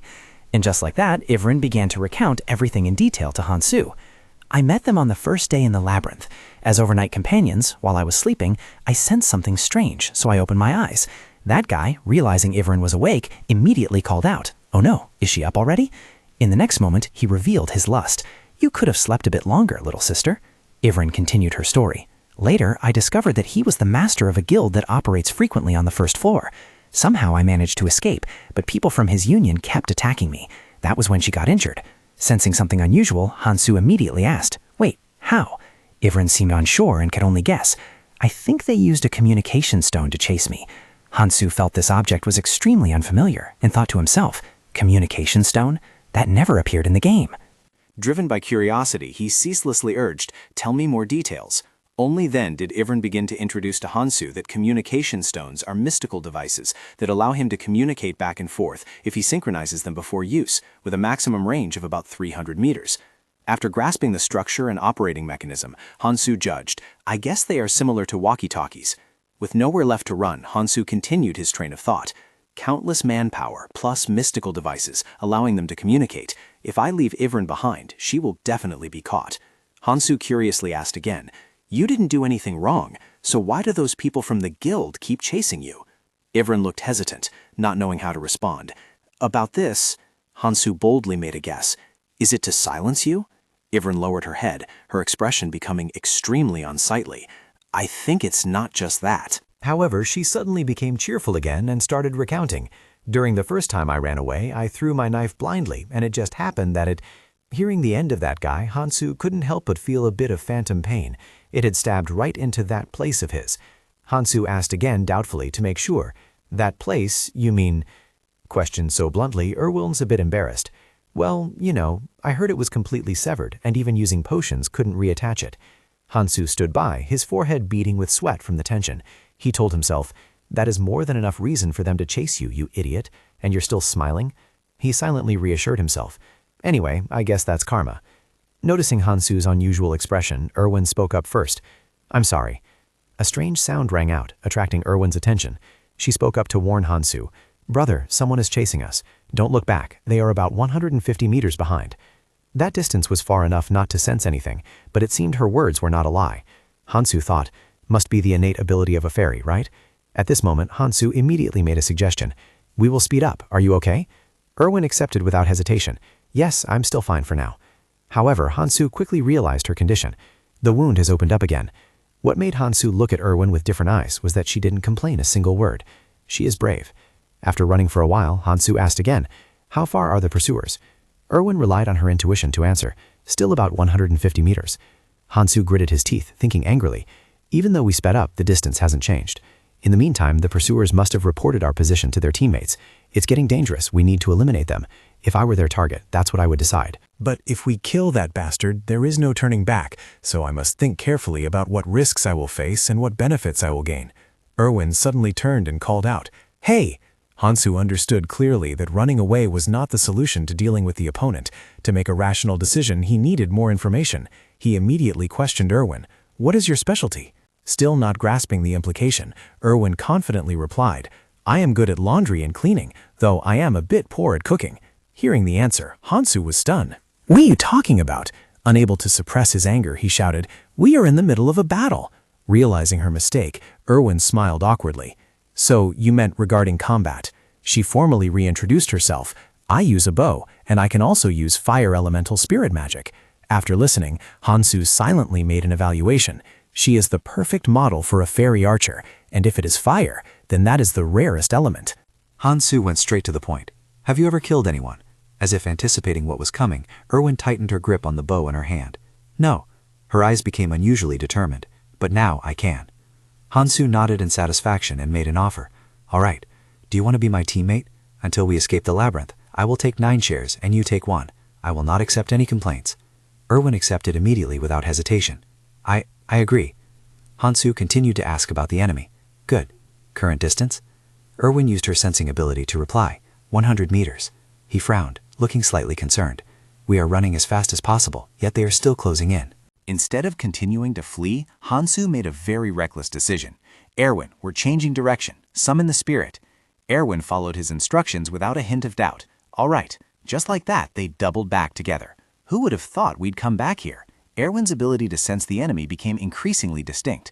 They were getting close now. Hansu began to implement the next step. Dismiss the summon now. Erwin obeyed immediately without question. Okay, a dark figure suddenly appeared right behind Hansu. He quickly hid in a blind spot to observe the opponent. They came here even without seeing anything and stopped right near us. Someone among them must be using a tracking method. Timing it perfectly as the enemy approached, Hansu signaled while Erwin focused all her attention on listening. Shoot! Erwin drew her bow and aimed with perfect precision. The arrow flew with tremendous force, embedding itself straight into the enemy's head. A moment later, the two of them slowly stepped out. Erwin stood frozen in place, her face still showing signs of terror. Realizing this, Hansu spoke up to praise and encourage her. Well done. If you had hesitated, we might have been in danger. Hansu walked closer to inspect the body. At that moment, a voice suddenly rang out from the stone. Jin? Surgeon? Surgeon, answer me. Damn it, we lost contact with Surgeon. He went after that fairy and that barbarian. Right now, everyone hearing this voice message, gather at the Gomen area. Hansu frowned in thought. So they called him Surgeon. I thought I'd get quite a bit of loot. Who knew it wouldn't be much at all? The items he looted from the guy were scattered on the ground, consisting of a small bag full of magic crystals and a pair of daggers. There was also a bottle of poison hidden at the waist, and the outfit the man was wearing. Erwin stepped out just in time and said, I'm done changing. It feels a bit weird. The upper and lower parts were both made of leather. After observing for a while, Hansu commented, It looks much better than the outfit you wore before. He looked at Aikwin and silently speculated. I guess after changing clothes, her aura also changed in a positive direction. Hansu curiously asked again, By the way, how do you use this communication stone? Aikwin crouched down to instruct him. Find the pressable spot and press it. Hansu immediately followed her words, and the voice from the other side actually came out. I repeat, Sewin was defeated while chasing that elf bitch. That bitch is in the Goblin District. Staying with that barbarian. His weapons are a hammer and a shield. Then the person on the other side announced the bounty. The bounty is 10,000 gold. Hearing that, Aikwin's face immediately turned pale with fear. Sir, Hansu picked up that guy's items and comforted her. Don't worry, Aikwin. Summon the spirit. We have to go to the outskirts. With determined steps, Hansu said, We must go to the second floor. Hearing those words, Aikwin was extremely astonished and could not believe it. What? While moving, she asked once again, Sir, do we really have to go to the second floor? Aikwin's way of addressing him made Hansu feel something was a bit strange. Sir. Even so, he still replied to her. That's right. Erwin spoke up anxiously to remind him. The first floor and the second floor are completely different. You know that, right? However, this did not affect Hansu at all. I am aware, he added with a confident voice. If we stay near the entrance, it will be fine. Besides, you and I are quite a perfect match. Erwin looked shy, her cheeks flushing slightly. We are a perfect match? Hansu affirmed with a resolute voice. That is correct. Hansu had long had a plan in mind. A melee tanker and a long-range mage are always a perfect match. Hansu analyzed that teaming up with Erwin would bring no benefit to either of them on the first floor. Conversely, a hint of anxiety still lingered in Erwin's heart. But this is our first time cooperating. How can we deal straight to the second floor? It feels like we're going to a monster's lair just to hide from goblins. The voice from the communication stone rang out once again. Haven't found them yet? If you find that fairy bitch, we'll let you lie on a pile of 10,000 gold and have your way with her first. Erwin cried out in panic. Mister! Hansu tried to reassure her. Don't worry, I won't leave you behind. However, that hateful voice continued to echo from the stone. Great idea. If she resists too much, can I chop off her hands or feet? Remember to spare the important parts. You guys know what I mean, right? Knowing there was no way back this time, Erwin decided to follow Hansu. Mister, I'm in. Let's go to the second floor. Hansu could not hide the secret joy in his heart. Perfect timing. Now I don't need to convince her anymore. I always like helping those in need. But naturally, it has to benefit me first. Hansu did not reveal too much emotion outwardly. All right. At that moment, another plan was forming in his mind. So, if I can dispose of this disgusting trash and get the satisfaction of doing a good deed, that kills two birds with one stone. There's no reason for me not to help. After walking for a while, Erwin asked again, Mister, do you know how to get to the second floor? Hansu did not hide it and answered honestly, I don't know the exact path, but if we just keep heading north, we'll get there sooner or later. Hansu had long been familiar with the structure of the first floor. He thought that the tunnel was designed in such a way that if one persisted in following the darkness, they would surely reach the gate, because darkness represents the path leading you to a higher level. Suddenly, Erwin became panicked and shouted, pointing forward, "Sir, wait, there's a goblin trap." At that moment, an idea flashed through Hansu's mind. They are only appearing now? It's quite late. I'm just a few steps away from arriving. Could it be that these goblins don't usually appear in the light? He involuntarily exclaimed, "Am I really that unlucky? Good heavens." However, in complete contrast to him, Erwin seemed extremely excited. "I can handle it. Please rest for a moment, sir." Just before she left, Hansu didn't forget to advise, "It would be best if you don't use spirits, because you need to save energy." Erwin flashed a radiant smile and happily replied, "Of course." But deep down, Hansu didn't quite trust her. She doesn't look like she means of course at all. Erwin thought, how did he know? Just as Erwin approached, 2 goblins carrying weapons charged at her. She gently dodged, evading them perfectly, then knelt on one knee. She drew her bow, aimed straight, and fired at them. With just a very light impact, 1 goblin was taken down. The remaining one was not to be outdone. It furiously charged forward to attack. However, Erwin had moved behind it before it knew it, drawing her bow with eyes as sharp as knives. Just like that, Erwin's mission was completed. She completed the mission excellently, then eagerly turned back to ask Hansu, "How did I do just now?" He was also somewhat surprised by her performance. "Yeah, you did a good job." She really was a fairy with the talents of marksmanship. At this moment, Hansu had a completely new perspective in his heart. She was braver than he thought, and her movements were agile. After that, Erwin took out 2 stones and made a suggestion comfortably. "These are magic crystals. 9 for you, 1 for me, okay?" Erwin explained more thoroughly to him. "My younger sibling always begged me about one thing. If we keep up this form, I'll learn a little bit too, right?" Hansu nodded and said, "Yeah, good work." Erwin answered without thinking much, "Yes, I will try to work even harder." Hearing this, his expression darkened. "Huh? Is she insulting me?" Just then, information from the communication stone rang out again. "Supplementary news update. The bounty for Meteor has been raised to 20,000 gold. Capture alive or kill, either is fine." Hansu stood beside her, constantly reassuring her, "Don't worry, no one will search for us in the dark. Besides, those bastards don't look very united." Countless other voices spoke up. "I'm switching to hunting spike-mane wolves. Does anyone want to lie down and take a break with me?" Hansu immediately pointed this out to her. "Hear that? Many of them aren't interested in chasing you at all." However, Hansu did not let his guard down because of that, but it was also quite suspicious that things were going too smoothly. Based on the timing, something bad should have happened by now due to his bad luck. Erwin, immediately upon witnessing the scene before her, screamed in terror, "Sir, it's ghouls!" Hansu instantly pulled her behind his back to protect her, feeling a bit stunned. Why are ghouls appearing here? He analyzed that on the first floor, monster spawns are not uniform and depend on the direction traveled. These ghouls should have been in the south. Have we wandered too far and reached the border? Erwin anxiously asked Hansu, "Will I have to fight them alone?" In his mind, he continuously analyzed the situation. The experience-reward system of Dungeon and Stone was very strange. Hansu spoke in a determined voice. "No, we fight together." He recalled the rules of the game. You only receive a reward for the first time you defeat a monster of the same species. This meant that if you wanted to level up, you had to defeat as many different types of monsters as possible, so this was actually a favorable situation. Hansu rushed forward without hesitation and ordered, "I will deal with the ones in front, you handle the rest in the back." He approached their area with a probing mindset. If this was truly the game, the ghouls wouldn't attack unless he was within a certain range.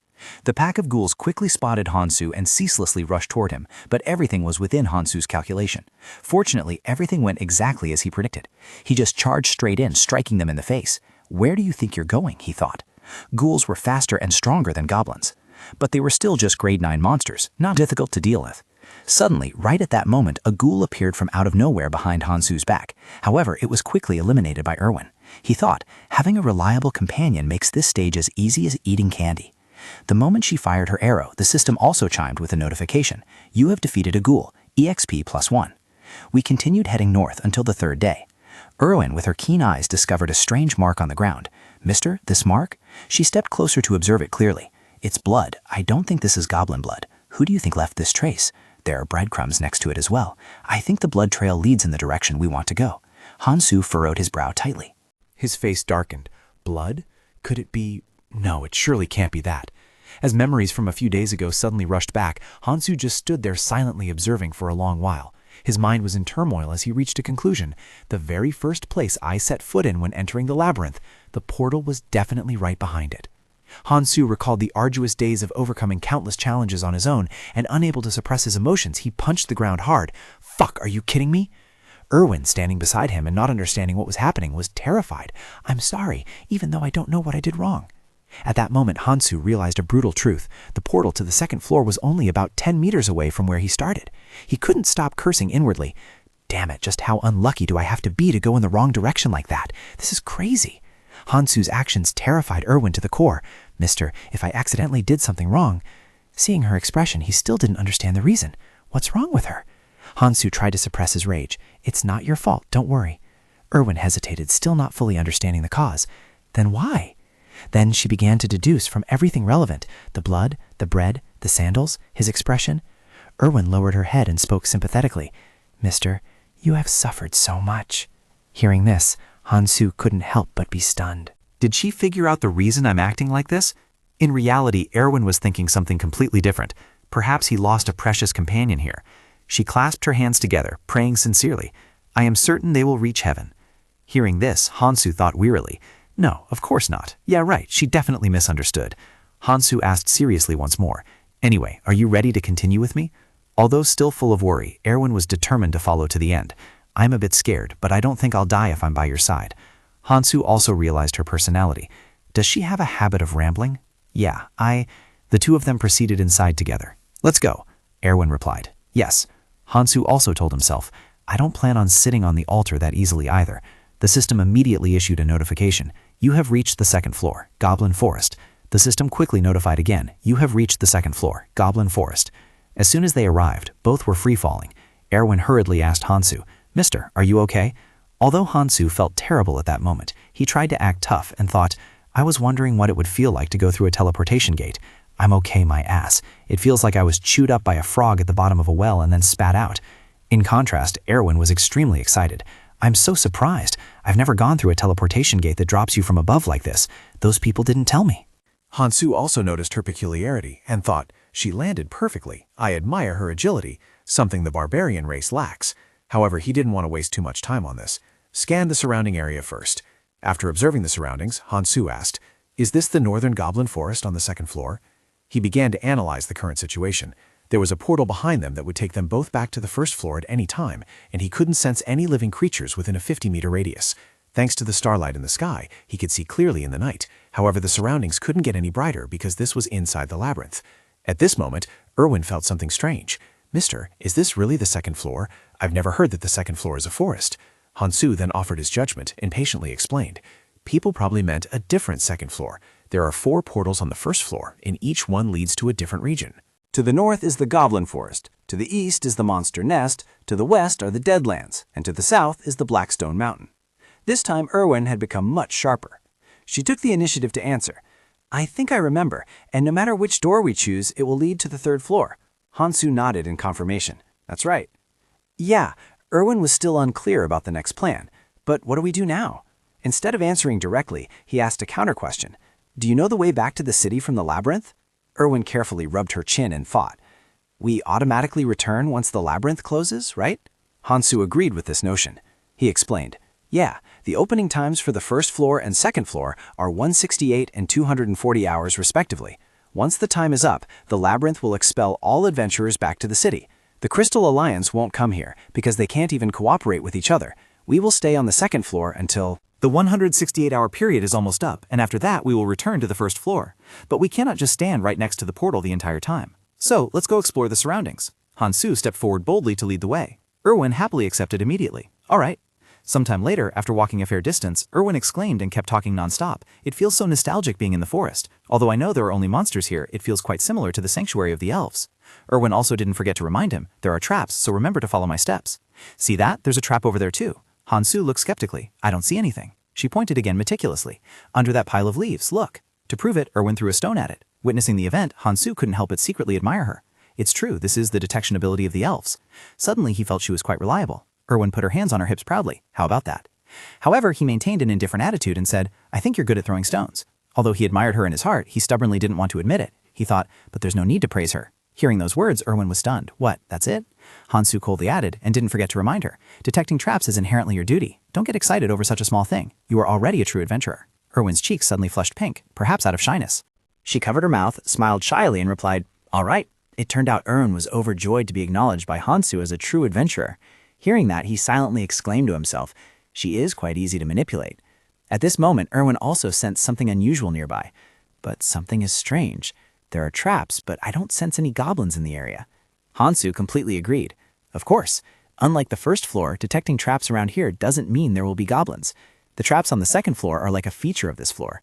Hansu returned his focus to the main task. That should be enough. Focus now. Walk ahead of me.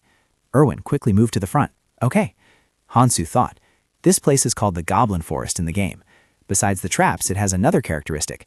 The goblins move in groups of 12. Sometimes they are accompanied by elite goblins, such as warrior or archer classes. The deeper you go into the forest, the more elite goblins and high-level monsters you encounter. But that isn't important because we only intend to explore the area around the portal. Hansu clearly presented the plan. We will remove all the surrounding traps and expand the search range. If we encounter a dangerous situation, run back to the first floor immediately. Erwin obediently complied. Okay. Just like that, they moved with extreme caution throughout the entire journey. By throwing stones at the traps, we expanded the safe zone, guarding against the possibility of stepping on them while fleeing. Occasionally, Erwin sought praise. I did very well, didn't I? Hansu helplessly indulged her. Very good, truly worthy of being a top adventurer. But right at that moment, a strange sound suddenly echoed from the distance. Erwin reported her discovery in a flash. Mister, there is a group of goblins. Hansu immediately asked, how many? She crouched down to sense the vibration of the ground. Not sure, but definitely more than 10. I think they are about 50 meters from us. It seems they haven't detected the two of us yet. What should we do? Hansu showed not a hint of fear. We will fight. How close can we get without being detected? Erwin did not hesitate to reveal her capabilities. If it's me, I can get within about 30 meters of them. He instantly became extremely serious. I see. We will follow the plan. Receiving the order, Erwin immediately sprang into action. Okay. She gently leaped up high and moved to a vantage point for observation. Witnessing her sequence of actions, Hansu couldn't help but silently marvel. She truly is amazing to be able to move through the grass without making any noise. First of all, the situation was exactly as it seemed. There was indeed a pack of goblins approaching their location. Erwin waved her hand to signal Hansu, and he nodded in response. Upon receiving the signal, she immediately drew her bow. Arrows flew at extreme speed, accompanying Erwin's powerful steps. Everything happened so fast that Hansu couldn't even collect his thoughts. Did she hit one? I couldn't hear it because of the distance. He rushed forward and called out, "Fall back, Erwin." She immediately nodded in agreement. Hansu then faced the entire goblin pack alone. At this moment, he didn't dare to lose focus for even a second. The second floor was definitely different. The number of goblins they could encounter was 3 times that of the first floor. They were quite terrifying, even if they were just goblins, and there were also warrior-grade goblins among them. It was certainly terrifying, but surprisingly, he didn't feel much fear. The heart of the warrior inside him was pounding. Hansu could clearly feel the vibration in his chest, which only made him more excited as he rushed into the battle with the goblin pack. Every attack of his was incredibly powerful and precise. Hansu faced no obstacles in predicting their movements, easily rampaging through the siege of goblins, his rage skyrocketing as 2 appeared on either side. Just a light shove from Hansu was enough to send the goblins flying. He narrowed his eyes, locked onto a goblin as his target, and launched an attack right at it. However, Hansu was quickly stunned by the scene unfolding before his eyes. A goblin had swung its weapon to retaliate. Fortunately, Hansu managed to dodge in time and stepped back a distance. That was truly dangerous just now. If I had reacted even a split second slower, I would have been a goner. The goblin pack didn't let up for a single moment. They surged forward again en masse. They didn't even give me time to breathe. Even though they are just ordinary goblins, facing more than 5 at once is terrifying enough. Getting injured would have been unavoidable, but that represents a scenario where I was alone. However, the situation was different now because Hansu had support from Erwin. Every arrow she loosed was incredibly precise. Just by glancing over, Hansu could easily tell that Erwin seemed to have gotten into position. "I'll finish this," he roared loudly amidst the goblin pack to attract their attention. "You beasts, come and get some!" Shortly after, the system sounds rang out ceaselessly. "You have defeated a goblin warrior. Experience +1. You have obtained 11 magic crystals after defeating the first group of goblins." Hansu carefully collected each magic crystal. Compared to spending a whole day just to get 4 or 5 on the first floor, this was truly a bargain. I wish I could loot the armor and weapons from the goblins, but they vanished along with the corpses. Hansu handed 2 of them to Erwin and said, "Here, even though they are all grade 9 magic crystals, the crystals from the swordsman are more valuable, so I'll give you a bit more." Her eyes immediately lit up. 2 whole crystals? Thank you, sir. After cleaning up, he didn't want to linger there any longer. Let's keep moving. Erwin obediently followed behind. Yes. At that moment, Hansu still felt a bit of excitement in his heart. I'm looking forward to seeing how much I can earn after 4 days. On the way, they also faced quite a few obstacles. As we started going deeper than 3 kilometers, we encountered a group of goblins every 5 minutes. Erwin quickly pointed out the abnormality of this goblin pack. There is an archer this time. Look, that archer is disappearing. Hansu recognized it immediately and warned. That is stealth magic. Focus. Erwin also dared not be negligent for a single second. Right. However, contrary to their expectations, the situation this time was many times more arduous due to the presence of the goblin archers. Hansu's confidence and bravery remained unshaken by that fact. but I don't think we will lose. Even alone, I have enough power to easily sweep away a few goblins. With this body, I just need to concentrate. The moment Hansu turned his head back, his eyes immediately widened in shock as an arrow tore through the wind rushing towards him. With agile reflexes, Hansu dodged to the side. Blocking the arrows rushing toward him was simple enough. It turned out to be a surprise attack from a goblin archer. Unsuppressible rage flared up, and Hansu immediately swung his large hammer. The fact that its position was exposed caused the goblin extreme confusion. As soon as Hansu rushed in to attack, a system notification simultaneously appeared. You have defeated a goblin archer. Experience +1. After a battle of indeterminate length, both of them were exhausted. Let's rest a bit. Leaning against the rock wall, Erwin sat down heavily and continuously wiped away the beads of sweat rolling down her forehead. In the end, how many hours have we been wandering around? Hansu replied in an icy tone, about 15 hours. Just then, he politely made an offer. If you want, you can sleep first. Erwin's eyes immediately lit up after hearing that offer. Really? What about the sleeping bag and blanket? This issue didn't seem to bother Hansu at all. I will take them out. Just like that, a moment later, the sound of steady snoring began to echo. Sitting beside her, Hansu quietly observed Erwin's condition. She must be really exhausted. Before, she never made a sound when she slept. Well, it could also be that she feels safer now, Hansu thought to himself. We have been hunting around here for about 15 hours. Compared to the first floor, we have earned more than I imagined. But also because we traveled further, we have started encountering other adventurers. They are all groups with 3 or more members. Amidst his wandering thoughts, Hansu's gaze aimlessly drifted up to the vast sky, and sometimes there were races from other worlds too. Of course, usually we just pass by them, but just seeing them makes me have to be on high alert. Adventurers are even more terrifying than goblins. Right at the moment Hansu mentally praised Erwin, she suddenly snapped her eyes open, especially now that I have more reasons to worry. The problem is, she looks too beautiful. Erwin immediately sat up and asked back, "Am I that beautiful?" Her reaction made Hansu feel involuntarily flustered. "Go to sleep." Doubts kept rising in his heart. Wasn't she just snoring a moment ago? Erwin happily lay back down again. "Yes, sir." The other party's bizarre sequence of actions made Hansu feel it was truly hard to explain. What is wrong with her? The goblins I know are not like this. Time flew by, and soon the 4th day arrived. At that time, both Hansu and Erwin were still engrossed in their goddle. Hit this side first. Yes, the 5th day finally came. This time, Erwin took the watch so Hansu could get some shut-eye. Time passed quietly. The 6th day went by, and the 7th day knocked on the door. Hansu exclaimed with excitement, "It's finally time to leave the labyrinth." A system notification appeared simultaneously. 2 hours and 47 minutes remaining until the first floor closes. Just then, Erwin had no strength left. "I'm so tired, I'm going to sleep as soon as we get back." Understanding her feelings, Hansu kept urging her on. "All right, let's head back now." He also silently prayed in his heart that it would be better to get back a bit early. Erwin still did not neglect completing her mission. "Sir, be careful. There are new traps there." Discovering the traps led Hansu to speculate that the goblins must have respawned. Just then, she also sensed something unusual and immediately reported. "And there is a group of goblins 70 meters away at the 1 o'clock direction. 8 normal ones, 2 archers, and 2 warriors. We are going to fight them, right?" Hansu remained firm in his stance as before. "We will fight." As soon as he finished speaking, a swarm of goblins poured out from who knows where, brandishing weapons, and rushed forward in unison. However, Hansu did not flinch. He faced them all alone, his eyes burning with the fire of determination. The aura radiating from him completely overwhelmed the goblin pack. Without a moment's hesitation, Hansu officially rushed into battle. Erwin would handle the archers, so I'll deal with the warriors first. The sounds of harsh collisions rang out incessantly, and each goblin was knocked away one by one. System notifications chimed continuously at the same time. After all those battles, I've become a master of brawling, a 1,000-handed bodhisattva. Plus, I think Erwin has improved too. She knows exactly how to handle things. She said there were 2 archers, but I haven't seen any arrows flying towards me, he thought, realizing the time needed to kill all the goblins had been significantly shortened. Hansu gave a thumbs up as a sign of praise. "Good job, Erwin." He didn't forget to add a few instructions. "But remember to tell me once you've killed all the archers. I don't want to worry about them while I'm still fighting." Erwin spoke up, her voice tinged with timidity. "I'm sorry, I'm not sure if the last one was hit yet." Annoyance was now clearly visible on Hansu's face. Is that the reason? He silently made his assessment of Erwin.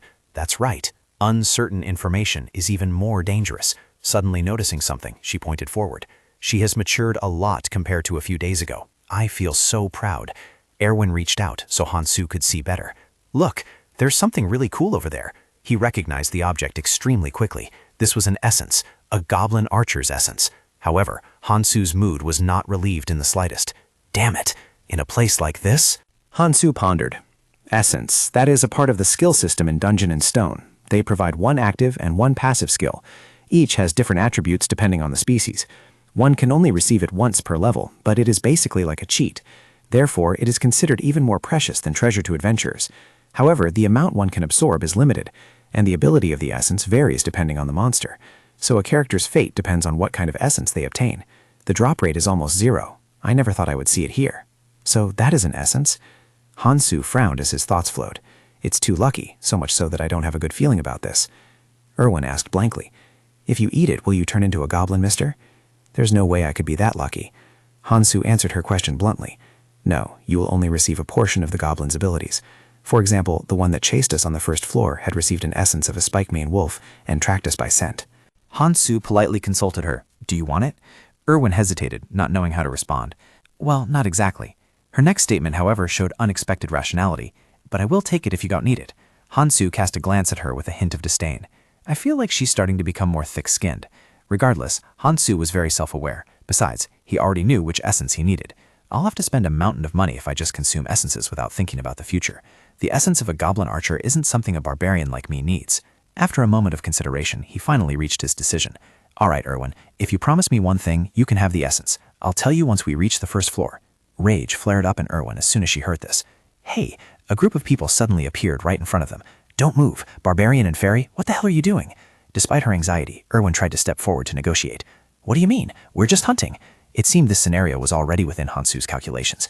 I knew we were being too lucky. He suddenly patted Erwin on the shoulder, a gesture that made her startle. No need to answer them, Erwin. Immediately, Hansu pushed her towards the essence. A blinding light erupted right after. The other guy covered his face with his hand, unable to believe what he was witnessing. What the hell? Did she just eat it? What the hell did you just do? They roared, their tone filled with dissatisfaction. That essence belongs to us. After swallowing the essence, Erwin became dazed and needed Hansu to support her to stand upright. Thank you. This type of person Hansu was no longer unfamiliar with. I was bound to meet this kind of trash eventually. They come running immediately when they see an essence. But what can they do? Erwin already ate it. Hansu did not hesitate to challenge them. If you want to fight, then come on. Every single opponent showed clear anger, directing looks of extreme animosity towards Hansu. Numerically, we are at a disadvantage, but the more disadvantaged we are, the tougher we must be. They will look down on us if we lower our guard. For that reason, Hansu did not show any weakness at all. I'm ready to fight. Come at me. Or if you guys are scared, then get lost immediately. Time passed without knowing how long. The battle continued extremely fiercely. Hansu was rushing down the path with astonishing speed. Run for your life towards the portal. Erwin nodded in obedience. Yes. At this moment, she hesitated a bit and asked again. By the way, we shook off those 4 guys earlier, right? Do you think they will chase us to the first floor? Hansu recalled the words that guy had said. I will make you pay for this. He asserted with full confidence that even if they didn't chase after them, they would likely meet again. Erwin looked bewildered, seemingly unable to fully process the information yet. What do you mean? At this moment, Hansu began to explain to her in detail. They were a party of 4, just enough people to hunt monsters on the 2nd floor. However, they were lingering at the entrance, which meant they might be planning to go down to the 1st floor and return to the city on the 7th day. He provided a few more details. In other words, they were doing the same thing as us. So that's it. Upon hearing this, Erwin immediately expressed her admiration. You're really amazing. Suddenly, a strange sound rang out, causing her to raise her guard. Erwin hurriedly announced, Mister, there's a group of goblins 5 meters away. However, Hansu's strategy was no longer like previous times. This time, we will avoid confronting them. But Erwin did not agree with this plan at all. We can't. They are running towards us. Hansu was also extremely shocked to hear that. What? For the past few days, we haven't been found by goblins first even once, all thanks to Erwin's detection ability. A suspicion couldn't help but rise in his mind. Is this just a coincidence? Without a wasted word, Hansu immediately turned around, then will run in the opposite direction. Yet something darted past right at the moment Erwin was about to turn back. Right. While she was still frozen in place, Hansu quickly pulled her back. With his keen eyes, he recognized the object immediately. This was not a goblin archer's arrow. Being dragged away abruptly by Hansu, Erwin hurriedly explained, I could have dodged it myself. Hansu didn't pay any mind, focusing only on observing the situation. It's those guys from before. Hearing those words, she also involuntarily paused. What? He was silently analyzing the opponent's plan. They lured the goblins here. They are probably waiting for us on the other side. After a moment of consideration, Hansu was able to draw a conclusion. They surely intend to use the goblins to weaken us. He shouted loudly, "We will have to fight. Use your power." Erwin looked bewildered and felt extremely confused. My power? Only then did Hansu clarify his intention. I mean, use the power of the essence. Each essence has a unique function. Just now, Erwin had absorbed the essence from a goblin archer. The game system displayed that it increased stats: speed +2, vision +6, senses +6. Poison resistance +4, agility +4, intuition +2, accuracy +8, concentration +7, and added active and passive skills. Passive skill B, Poisoned Arrow, causes additional poison damage when using arrows. Active skill A, Thieves' Step, makes the user invisible.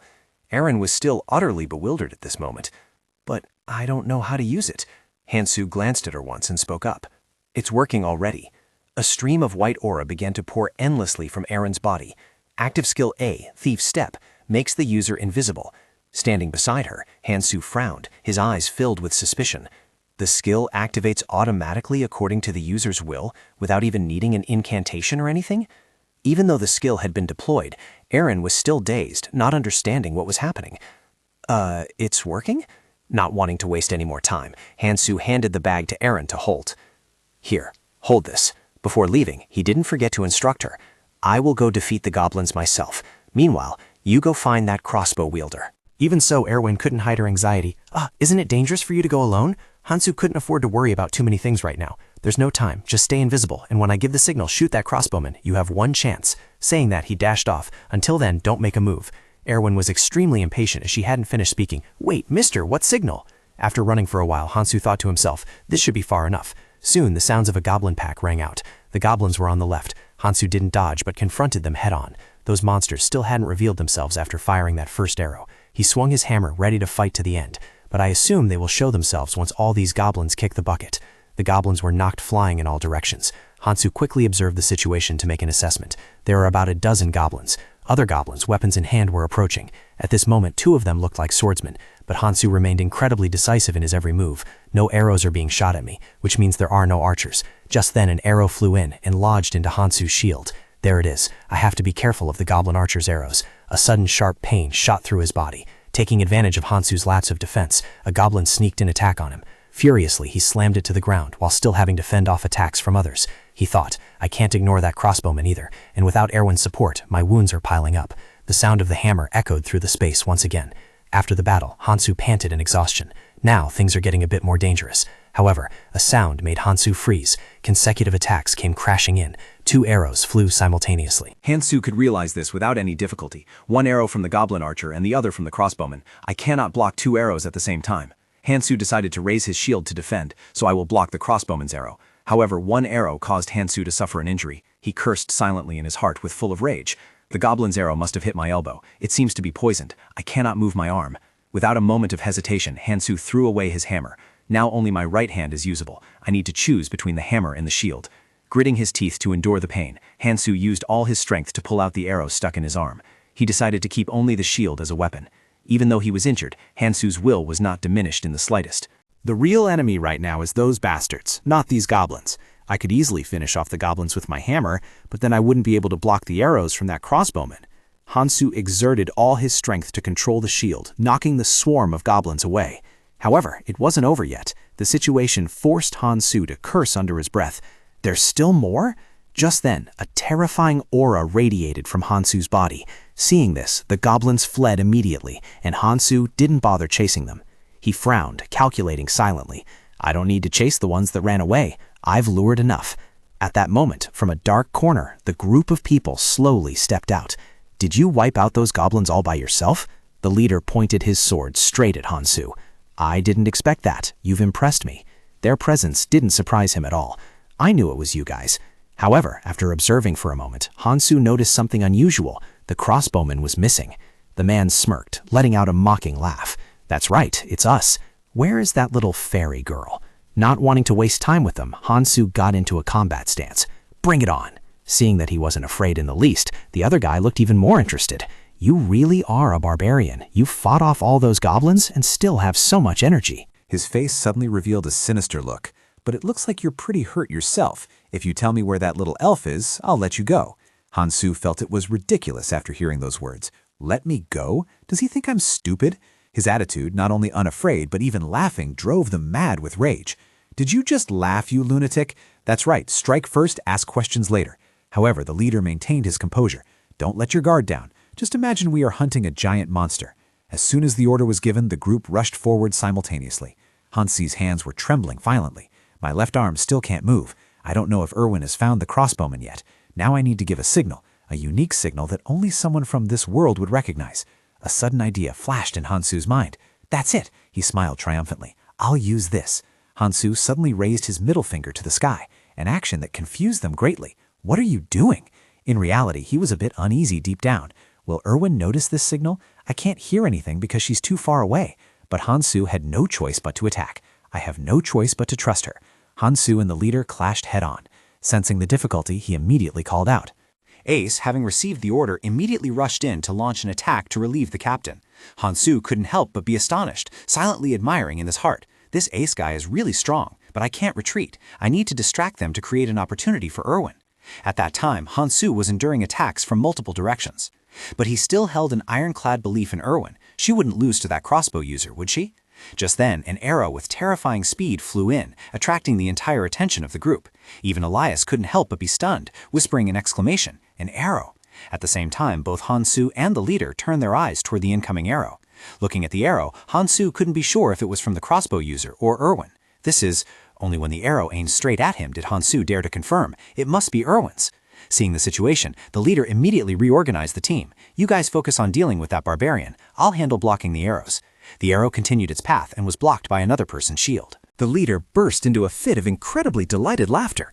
"You think you can just do whatever you please?" Hansu was now provoked to the point of boiling rage. "Damn it, you shield-wielding bastard!" From the start, he intended to block all arrows from Erwin by himself. Right at that moment, he was ambushed from both the front and back. This proved to be an extreme challenge for Hansu, even though his abilities were excellent. "I can't take them all down by myself." Sensing that ES was plotting to attack from behind, Hansu immediately devised a plan in his head. In that case, he suddenly spun around, attacking towards him. "I suppose I should sacrifice something," Hansu thought to himself at that moment. "I can't use my left arm anyway. If I can trade this useless arm for that red-haired guy, then that's definitely a trade with no loss at all." Hansu's attack caused the leader to cough up blood, his mouth ceaselessly spewing curses. "You monster!" In contrast, Hansu's gaze at this moment was even more ruthless than before. ES was also falling into a dangerous situation.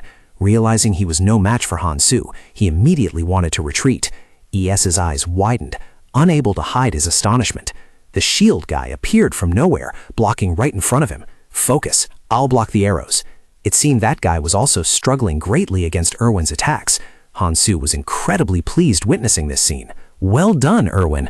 Seizing the advantage, Hansu rushed forward to attack them. "Your turn. Do you guys think you can block all the arrows?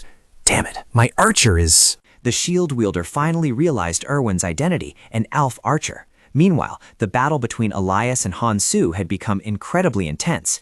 Injured and crouching in a corner, the leader couldn't help but feel anxious. This is bad. He hurriedly turned to flee. "I'll go deal with that elf brat." Despite being in the middle of combat, Hansu kept a close watch on the situation over there. "Damn it, he's gone too far. It'll be hard to catch up."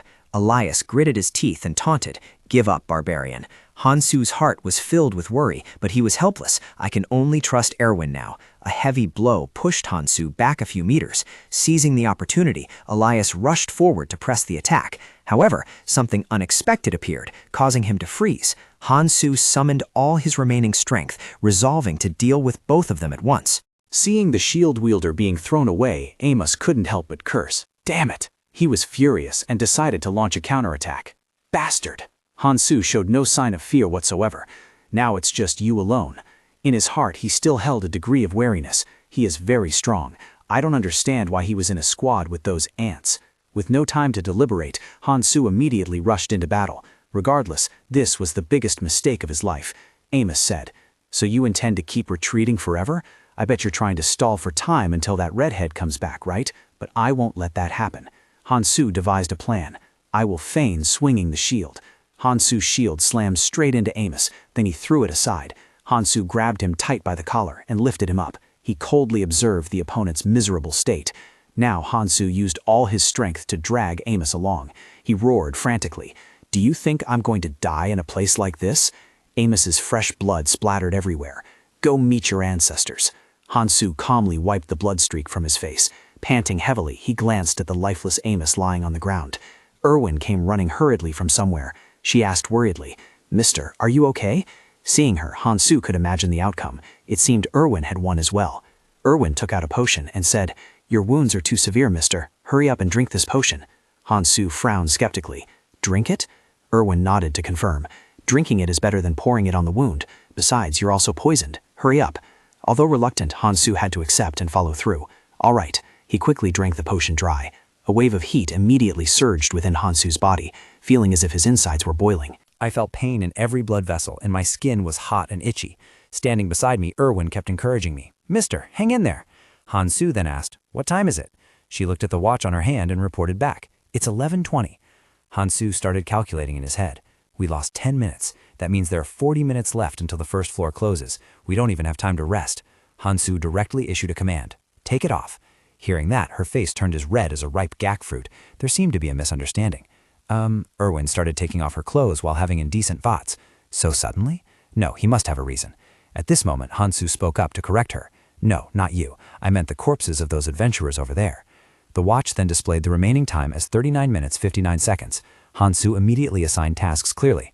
"All right, there's no time left, so we'll only take their equipment, magic crystal bags, and backpacks." Erwin said, "Then I'll go get the stuff from the red-haired guy and the crossbow man." "Okay, hurry up." Time flew by. 34 minutes 27 seconds, 26 minutes 48 seconds, 13 minutes 37 seconds, 8 minutes 33 seconds, until the remaining time was 2 minutes 15 seconds. Finally, they reached the location. "There's the portal."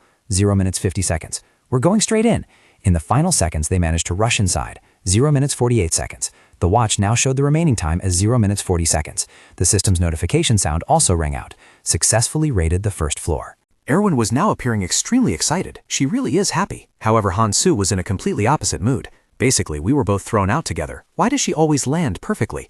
She suddenly stepped forward and gave him a compliment. "Mister, you did a great job." Hansu did the same to return the courtesy. "Yeah, you too." However, a lingering fear remained in his heart as he recalled the situation just now. It seemed there were only 30 seconds left. That was dangerous. Erwin spoke up. "Right, the essence." Thanks to her reminder, Hansu suddenly remembered. "The essence." Erwin nodded in affirmation. "Yes, you said I had to promise something to receive it." Hansu turned to look at her. "Right, but let's talk about that later. We don't have much time now. That thing, At this moment, the time on the watch kept ticking away. Time remaining, 0 minutes 10 seconds. Hansu scratched his head in frustration. "Damn, what was the name of that tavern again?" 0 minutes 8 seconds. Even with only a few seconds left, he couldn't recall it. 0 minutes 4 seconds. Finally, at that very moment, Hansu remembered. "Hacking, let's meet at the hacking tavern." Erwin happily agreed immediately. "Okay." The countdown ended just as she finished speaking. 0 minutes 1 second. "The labyrinth is closing." A notification appeared. "You are being transported to Gialoya." As soon as he landed, Hansu let out a long sigh. He announced with a very serious attitude, "I'm back, Gialoya." Hansu quietly observed the people standing in front of him, knowing that all the adventurers had gathered here, but the sheer number of people was truly terrifying. He thought about how time in the labyrinth differed from time in the city. No matter how long one stayed in the labyrinth, it would always be noon the next day when they came out, so one had to adjust their watch to noon to match the time zone. Just then, someone loudly called Hansu's name. "Bjorn, son-in-law of Jiangden. Hey!" He looked at the person with rising suspicion. "Who the hell is this? I think his name starts with a V." After a moment, Hansu reacted. "Second son of Venom, Kalike?" Kalike hurriedly corrected him. "Third son of Venom." Very quickly after that, another person approached. "Kalike, third son of Venom. I'm so glad to see you still healthy." Kalike immediately turned to look. "Fourth son of Seth, Suum, you're still alive and kicking too."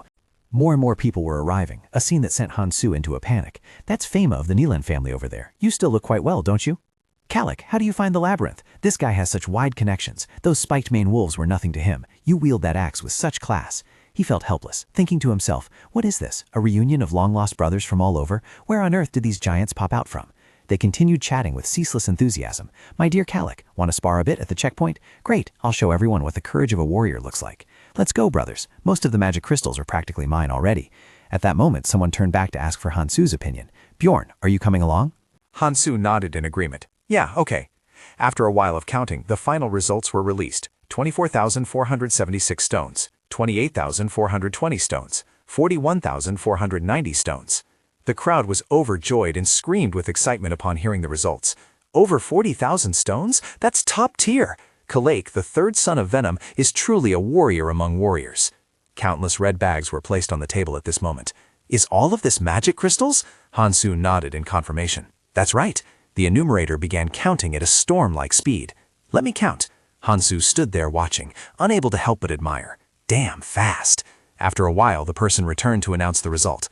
Done. 182,413 stones in total. The others were extremely excited after hearing this, cheering together. 180,000 stones? Bjorn, son of Yandel, got a whole 180,000 stones. That's an all-time record. Not just magic crystals, look, he even has an axe, boots, and a bag. How is that possible? I'm so jealous. Bjorn, son of Yandel, is truly a warrior among warriors. Hansu said nothing, just silently observed them. Their excitement was understandable. He smiled, a thought quietly crossing his mind. Being the first barbarian to ever enter the labyrinth empty-handed and return as a proper citizen, Hansu felt immensely happy and proud. I am the greatest warrior. Everyone there chanted ceaselessly, Bjorn, Bjorn. Their excitement peaked as they tossed him into the air. This feels pretty damn good, no joke. Bjorn, Bjorn, you can't be too disorderly here. We apologize. However, their actions were reprimanded by others. Please keep it down. All right. Outside, people could only shake their heads in weariness. Is the checkpoint always this noisy? It's those barbarians again. The street was bustling with people coming and going. Hansu silently observed the current scene. I should probably follow the other barbarians. There must be something else to do that I don't know about yet. So I'll sit here and wait for them to come back, then follow. Suddenly, a familiar figure caught his eye. Yes, and it was none other than Hansu's domemate, Erwin. There were two other people standing and chatting next to her. I think I know how to handle the spirits now. Really? I heard fire elemental spirits are very impatient, so you probably have to. Hansu's face darkened as a thought crossed his mind. I understand what kind of people she usually hangs out with now. Around me, there are only big, dark, and smelly men. I'm so jealous. Just then, Erwin waved at Hansu. Oh, she's looking this way. Great. Hansu immediately signaled to her, see you tonight. Erwin quickly nodded to indicate she understood. Seeing this, the girl standing nearby suddenly noticed Erwin. Do you know that guy? Erwin immediately retorted, no way. Kalake also noticed Hansu's strange expression. Bjorn, son of Yandel, what are you looking at? Do you know those fairies? He immediately shook his head in denial. No. Kalake deliberately spoke loudly as if to let them hear. Thought so. There's no way a first-rate warrior like you would be acquainted with those bizarre long ears, right? Hearing this, the girl couldn't help but feel annoyed. Hansu was helpless and had to resign himself to the situation. His heart was filled with turmoil. He was going crazy with these primitives. What is this, Romeo and Juliet? I don't know how much time has passed. He saw a few people coming out. Is it finally over? Hansu immediately picked up his belongings. Everyone is here. Let's go. Carrick also quickly expressed his agreement. Okay, let's depart. Just like that, they set off together. Hansu had to change his original plan. Trying to strike up a conversation with Erwin in this atmosphere was impossible. I'll wait until evening to find her then. Suddenly, a young voice spoke up. In a corner nearby, a father and son were hugging each other emotionally. Dad, I missed you so much. I missed you too. You've been good at home, haven't you? Hansu suddenly remembered at this moment. Right, there would still be scenes like this in the game, wouldn't there? People were saying, brother, you're back. Mom is so happy to see you alive. Hansu thought about the joy and happiness of reuniting with family and friends. Someone's voice rang out. Enzymion, my husband. Where is my husband? Someone said, I'm so sorry. At that moment, an innocent little girl witnessed her mother crying. No, no, Mom, isn't Dad coming back? The pain of loss. It's all my fault. It's all my fault. No, we were all helpless at that time. He thought, I've played Dungeon and Stone 1,000 times. The sounds of weeping continued endlessly. Zubin, why? Why? But when actually walking past these mourning faces instead of 2D graphics, the feeling was truly strange. However, the scene changed in a flash. The whole group had arrived at a tavern. 100%. Everyone drank refreshingly as if shedding all burdens. Drink! The sounds of clinking glasses rang out continuously beside him. Cheers! Only Hansu sat alone in a corner with an extremely grumpy expression. Have you guys gone crazy? He told himself. As mentioned before, the reason I am currently sitting with these giants is that I thought I had missed an important step in the progression, or something like that. Facing their rowdiness, a rage began to well up inside Hansu that he couldn't suppress. Important my ass. You guys know nothing but chugging alcohol right now. Being here is just a waste of time. Unable to endure another second, he decided to leave his seat. I'm excusing myself for a bit. This unusual action immediately attracted the gaze of Carrick sitting next to him. What? You're leaving already? People at nearby tables also turned their heads to look. What? The main character of today wants to go home? Why? Hansu ceased complaining in his mind. What kind of main character is this? These guys won't let me leave. Even if Hansu left, they probably wouldn't blame him at all. Well, can't blame them. Good luck to you. The strongest warrior, Bjorn, son of Yandel. Their laughter continued to echo endlessly in the tavern, while Hansu walked on the street, observing the scenery on both sides. Wait for me! Just then, a sudden emotion rose in his heart. It's so peaceful. No monsters or people intending to harm me here. What should I do tonight? Maybe go for a beer. Compared to that labyrinth, this place operates under its own order, bringing a strangely peaceful feeling. Even if I stumble on this land, I can still get back up as if nothing happened, because surely someone will reach out to help me. This place is a different world. Although it couldn't compare to the civilization of 21st century Earth, Hansu quickly stepped into the room. Even so, after days of hardship, he decided to wash himself thoroughly to feel refreshed. The repulsion Hansu felt toward this place seemed to have vanished. It was actually quite peaceful. Perhaps living in this city isn't as bad as I thought. After finishing his bath, he quickly stepped out. So refreshing. Just like that, Hansu lay back on the bed, his eyes staring blankly at the ceiling. However, the sadness within him continued to well up. No, to be honest. Hansu voiced his inner thoughts. I still want to go home. I truly want to go home, even if there is no one waiting for me there. Time quietly passed, and night soon fell. Hansu sank into a deep and long sleep. It was currently 21:18. He looked at the sky outside to make a judgment. It was noon when he left the labyrinth, so he must have slept for about 4 or 5 hours. It was time to meet Erwin at the Hacking Tavern. Upon arrival, an old man brought Hansu some news. Hacking Tavern? That place disappeared 10 years ago. He was so stunned he couldn't close his mouth. Disappeared? The old man nodded in confirmation. Yes, the son of that family was into drinking and gambling, piled up debts, so now both the owner and the title of that place have changed. That tavern was a memory for so many generations. It's truly a pity. Hansu frowned and thought to himself, although he had anticipated this scenario, the game world must have passed a long time since that event.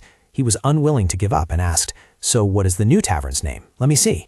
After searching for a while, he finally arrived at his destination, Bithin Bud. Hansu stood motionless outside the door to observe the situation. Is this the old Hacking Tavern? It looks so different from the game. Fortunately, at least he could still read the writing of this world. Perhaps he would have to go to the library to make up for his lack of knowledge someday. The atmosphere inside was extremely lively. "Welcome! Give this table another bottle." Hansu looked around, searching. It's a mess. Where is Erwin? A familiar voice suddenly rang out. "Hey, mister?" Erwin waved and called, "Over here!"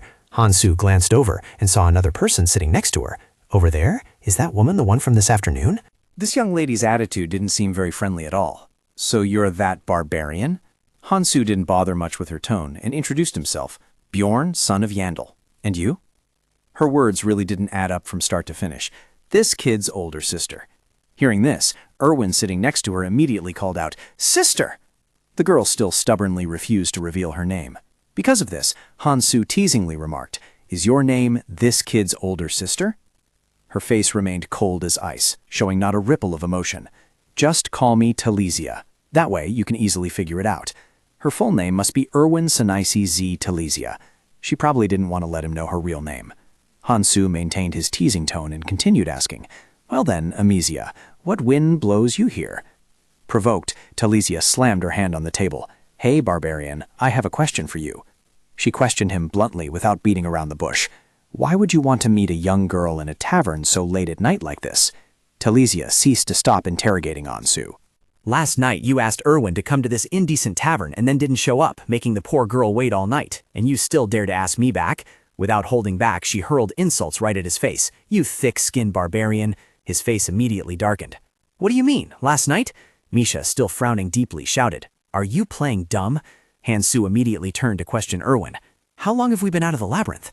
After calculating for a moment, Erwin replied, "About 30 hours. Hearing the answer, he was stunned. 30 hours? Only then did Hansu understand the problem. Not 4, but 30. No wonder I felt so refreshed when I woke up. It's because I slept through an entire day. Erwin looked confused, witnessing Hansu's apologetic expression. "I apologize, Erwin." He admitted his mistake without hesitation. "I am very sorry. I overslept." Both Erwin and Misha were so surprised that their eyes went wide. "Mister?"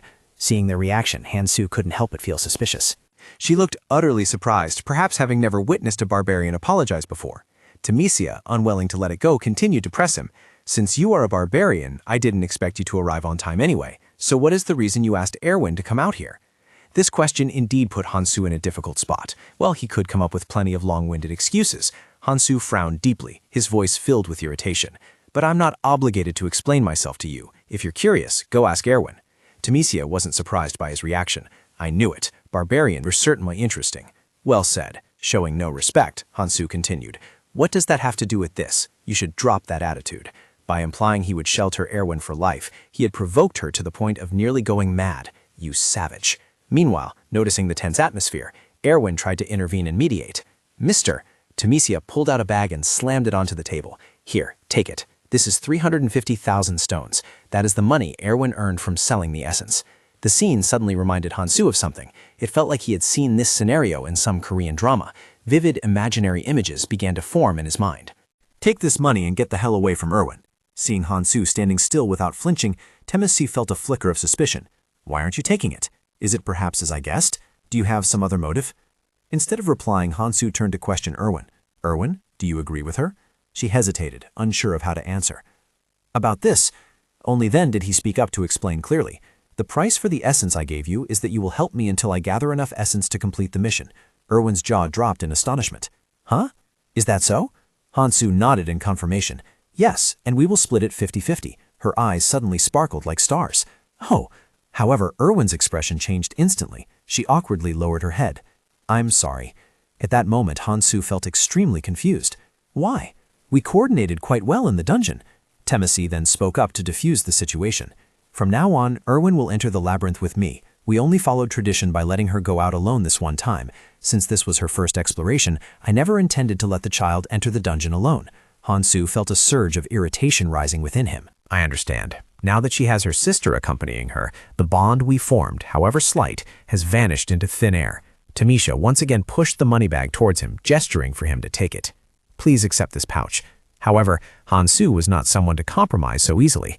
Wait, I think 350,000 is only half the amount of the magic crystals based on the current market rate, right?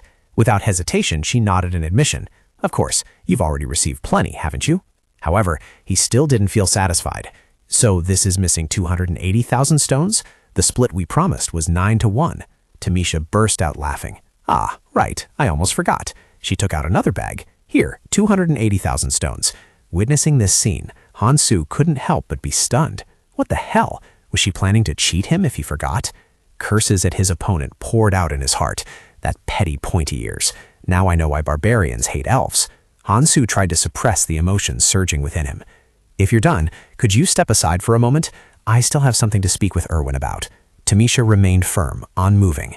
You still have business with her? Erwin then spoke up pleadingly.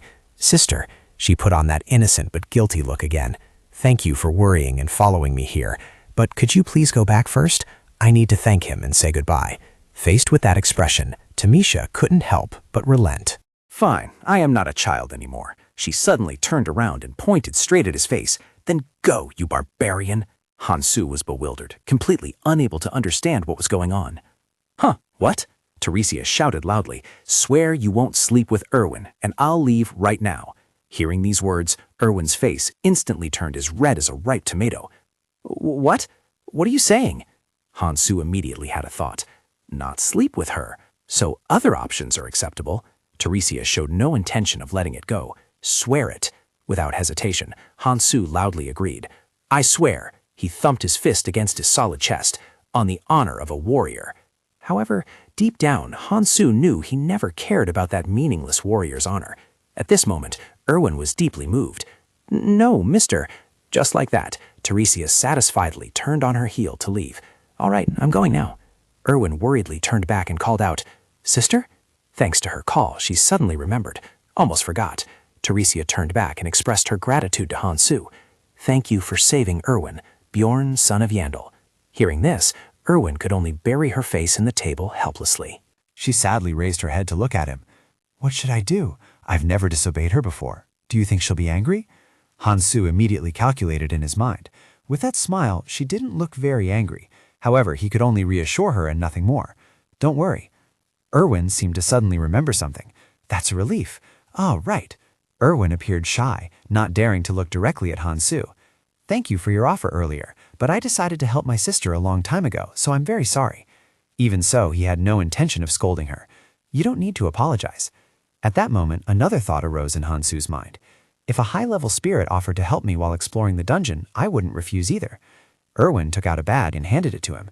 And here, exactly 63,000 magic crystals from the blood beasts and crossbows. I've already taken my share, so you don't need to worry.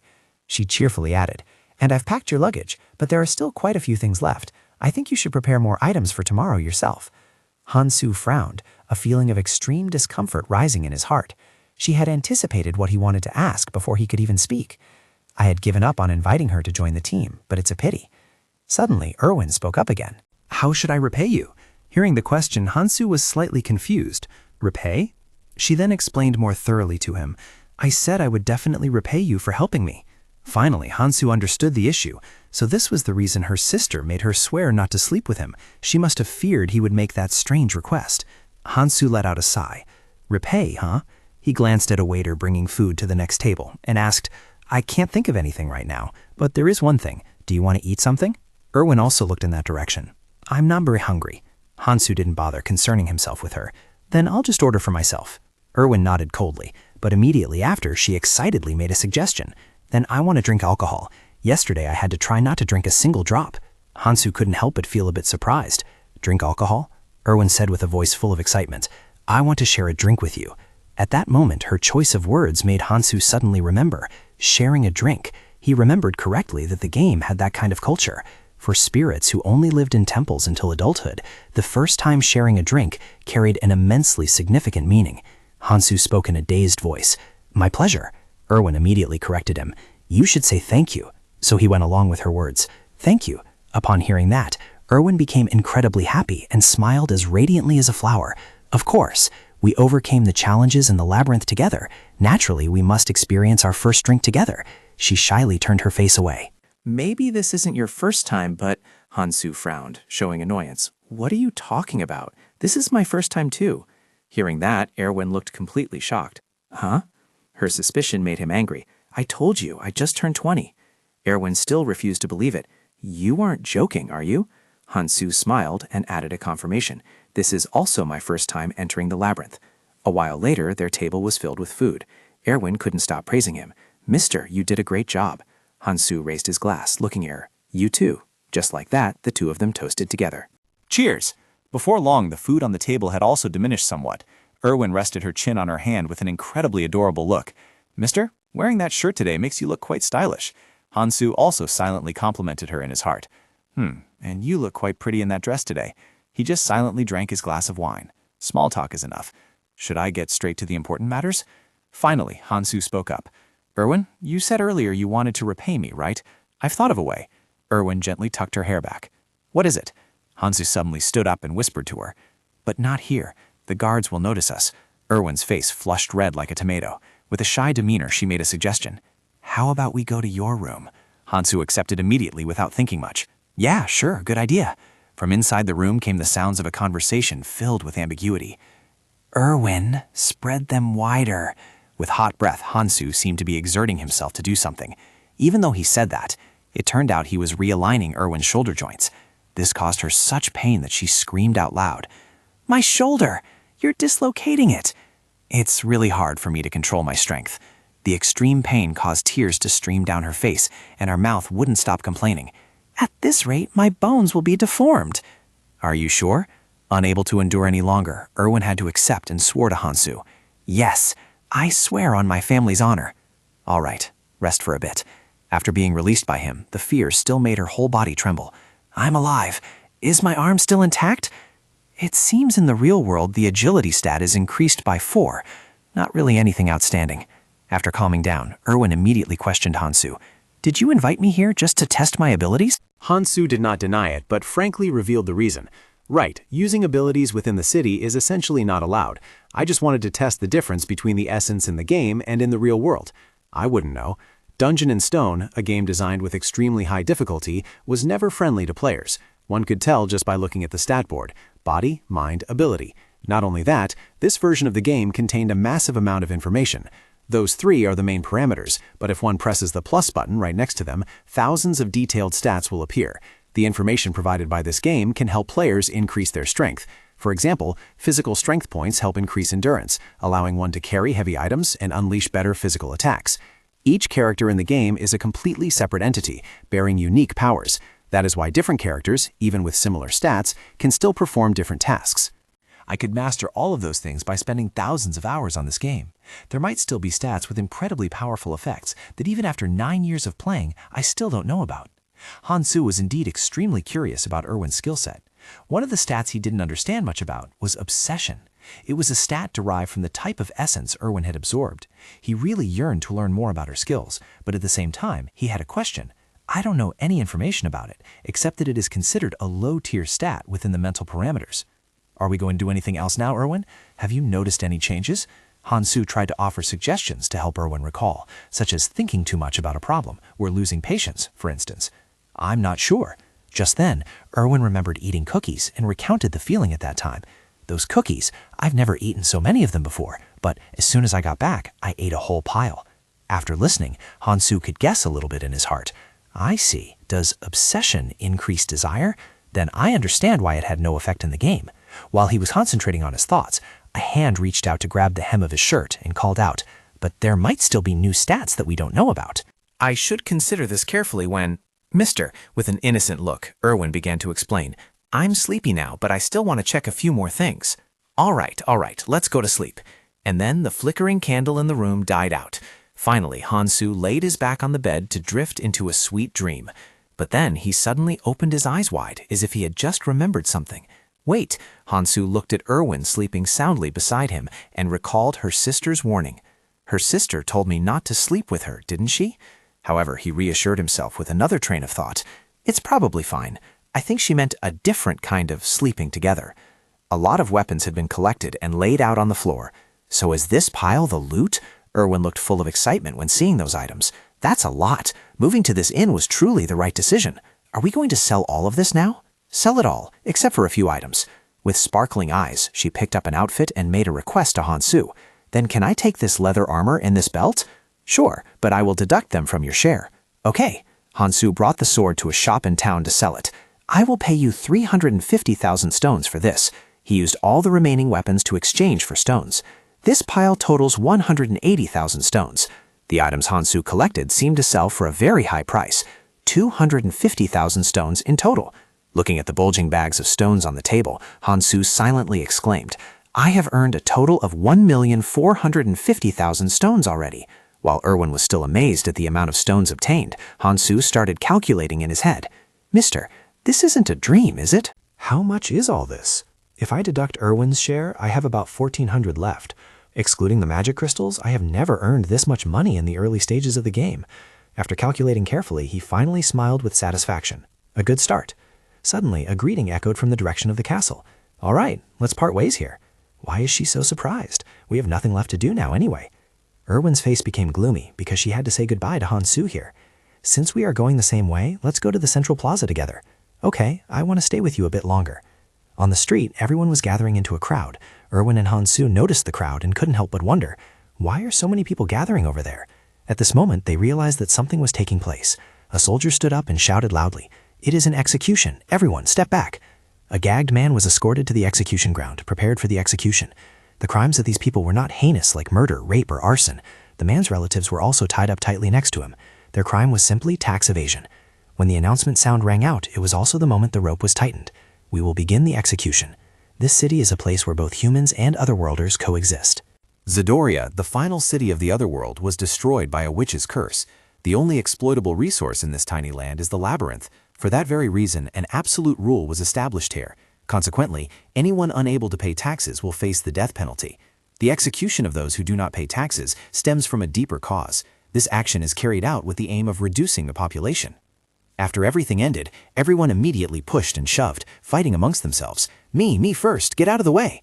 They rushed forward and used loaves of bread to dip into the sprinting pools of blood on the ground. Seemingly having lost all humanity, they ate those loaves of bread with great appetite. Oh God! Erwin witnessed the entire scene and could not help but be horrified by their behavior. What? Why are they dipping bread in blood? There is a legend that one can receive blessings of wealth and luck if they drink the blood of an executed person. Han-Su only now had a question. Erwin, how much is the tax for the first year? 700,000 magic crystals for non-human races. Hearing that number, he couldn't help but sigh internally. It is strayed a bit from the game, but it's still quite similar. From the second year onwards, Erwin explained with a face still lingering with fear, 800,000 magic crystals. And there are exchange fees on top of that, similar to the game. Because the tax rate will increase, the determination within Han-Su grew even stronger. Taxes will rise year by year. So within this year, I need to become even stronger. He understood very well what awaited him if any misfortune struck. If that happened, he wouldn't be able to return to his old life or pity himself anymore. His blood would eventually become the blood that those people... Realizing that, Han-Su silently pondered. To avoid that happening, I need to save money. From then on, he began planning for the things that needed to be done immediately. The 6th floor. At the very least, he needed to become an adventurer capable of conquering the 6th floor. To survive in this world and escape the death penalty, Han-Su went to the library alone. He looked at the scenery there, and a feeling of exclamation rose in his heart. The library? This place is huge. The library in the game was still under construction. As he slowly walked inside, everyone's eyes were fixed on him. Why is everyone looking at me like that? It must be rare for them to see a barbarian coming to the library. Upon entering, Han-Su encountered Aya sleeping soundly there. Looking at Aya, Han-Su finally remembered her identity, the second or third daughter of the Felolin family, Aya. He walked closer and gently shook her shoulder with his hand. What is she doing here? After sensing someone waking her up, Einar sat up with a shy face. She appeared quite surprised to see Han-Su here. Bjorn, son of Yandel. I'm so glad to see you're still alive and well. Einar seemed extremely overjoyed and shouted loudly, attracting everyone's attention. You too, Bjorn, son of Yandel? She didn't care about the people around her and continued to laugh loudly in response. Lower your voice. Sorry, I didn't expect to meet a fellow barbarian here. Her voice, never mind. What are you doing here? Einar then presented the reason for her presence at the library. You once said that I have to think before I act, so I thought I needed to have more knowledge to be able to think. Her expression made Han-Su unconsciously think to himself, that's actually praiseworthy. She indeed had something distinct compared to other barbarians. After a moment of reflection, Einar drew a conclusion herself. I also realized while going around the labyrinth that monsters aren't the only enemies. Something must have happened in the labyrinth, right? Other barbarians would only brag about their experiences in the labyrinth. She closed the book in her hand and let out a sigh of exclamation. That is the reason I decided to study, but reading books is so difficult. Is that the problem? Ayla stood up and revealed her upcoming plans to Han-Su. So I am thinking of visiting the temple to learn how to read and write from the elders. The two of them continued chatting back and forth amidst the space of the library. Are you leaving right away? If I don't do it now, I will forget. The more I learn, the more I find the barbarians truly pitiful. Before leaving, Ayla reminded him of the previous pact between the two. I just remembered that I promised to repay you for your advice if we returned alive. With a face full of confidence, she declared loudly, if you need any help, come to the Angry Bull Inn. I will try my best to help you. Although he agreed verbally, deep inside Han-Su silently hoped. All right, just don't forget this promise in the next few days. Ayla. He watched Ayla's back gradually disappear, and another thought popped into his head. I think I will need your help soon enough. Han-Su looked at this vast and boundless library, a complaint rising in his heart. Anyway, how am I supposed to find the book I need in a place as big as this? It's truly gigantic. Immediately, his attention bumped into the girl sitting at the desk in front. Han-Su slowly approached and struck up a conversation with that girl. She must be the librarian, right? She's actually dozing off while working. Hearing someone call her name, the girl slowly looked up. Lala, with a gentle face, asked, what is it? Lala wanted to know what Han-Su was looking for. What's the matter? I'm looking for books. Where are the history books? After understanding his reason, she immediately cast a spell, Facet. Seeing the stream of magic slowly flying towards him, a question arose in Han-Su's heart. Did she just use magic on him? While he was still skeptical, Lala began to explain. Nothing appears to have changed, but now if you walk around, you can find the books you need. However, you cannot borrow them. Please put them back in their original place when you are finished reading. While Han-Su was still overwhelmed with doubt, she had already fallen asleep. Just walk around? Looking at Lala right in front of him, he felt confused once again. She's asleep again. What is wrong with this girl? Han-Su followed Lala's instructions and walked around the library. He quickly understood how this magic worked as soon as he started strolling around. Finally, he found the book he needed. The magic must help illuminate books related to the keywords he thinks of. While Lala was still sound asleep downstairs, Han-Su was slowly examining the book in his hand. This explained why there was only a single librarian in such a large library. I will start with this book. This book records the mysteries of the world in the past. The first book, the world collapsed thousands of years ago. No life could exist in this land due to a witch's curse. The last remaining stronghold, Saximir, was the only place to escape that disaster. The royal family opened a passage leading to another dimension because the people were dying of starvation due to limited resources. That is the labyrinth of today. After studying the book in his hand, Hansu realized the genesis history of this world was quite similar to the introduction of the game, and so he began to turn to the next book to better understand this land. The second book, A Brief Annotation on Alchemy 4, it talks about how the magic crystals of monsters are processed into bread, water, and steel. I can't understand the theory part no matter how many times I read it, but from now on, I will remember this. Hansu silently read one book after another, deep in thought. The next book, Holy War 3, explained the reason behind the hatred between the demon race and the elf race. All right, now for the fourth book. This is the one I need to read. Every book Hansu read contained a distinct story. The fourth book, Evil Spirits of the Abyss. Evil spirits in this world refer to those who came from other dimensions and took over the bodies of natives. Calling them that wasn't exactly wrong. This book helped him realize one thing. It didn't explain the cause, but it clarified how the royal family and the temple struggle to put an end to this phenomenon. Closing the fourth book, Hansu sighed softly and finally grasped the principle of survival. In other words, as long as I don't speak the forbidden words, I'll be fine. A good tip, considering I am an evil spirit myself. Hansu continued reading the collected books to find the key points within them. The fifth book, The Death of the Emperor. This book was about the first king, known as the immortal Emperor Levision III, who died 150 years ago. After pondering this book, he understood the issue. The game started right after the death of Levision III. Levision III had passed away, so it was now 150 years after the game's timeline. That must be why the game knowledge I possess contradicts reality so much. Looking at the book in his hand, Hansu felt a bit perplexed. The next book was Observation Record of Dimensional Instability. Was this the book that the blonde guy who saved me had read? That made him recall the moment he met Jose. What I experienced is truly rare, just as the blonde guy said.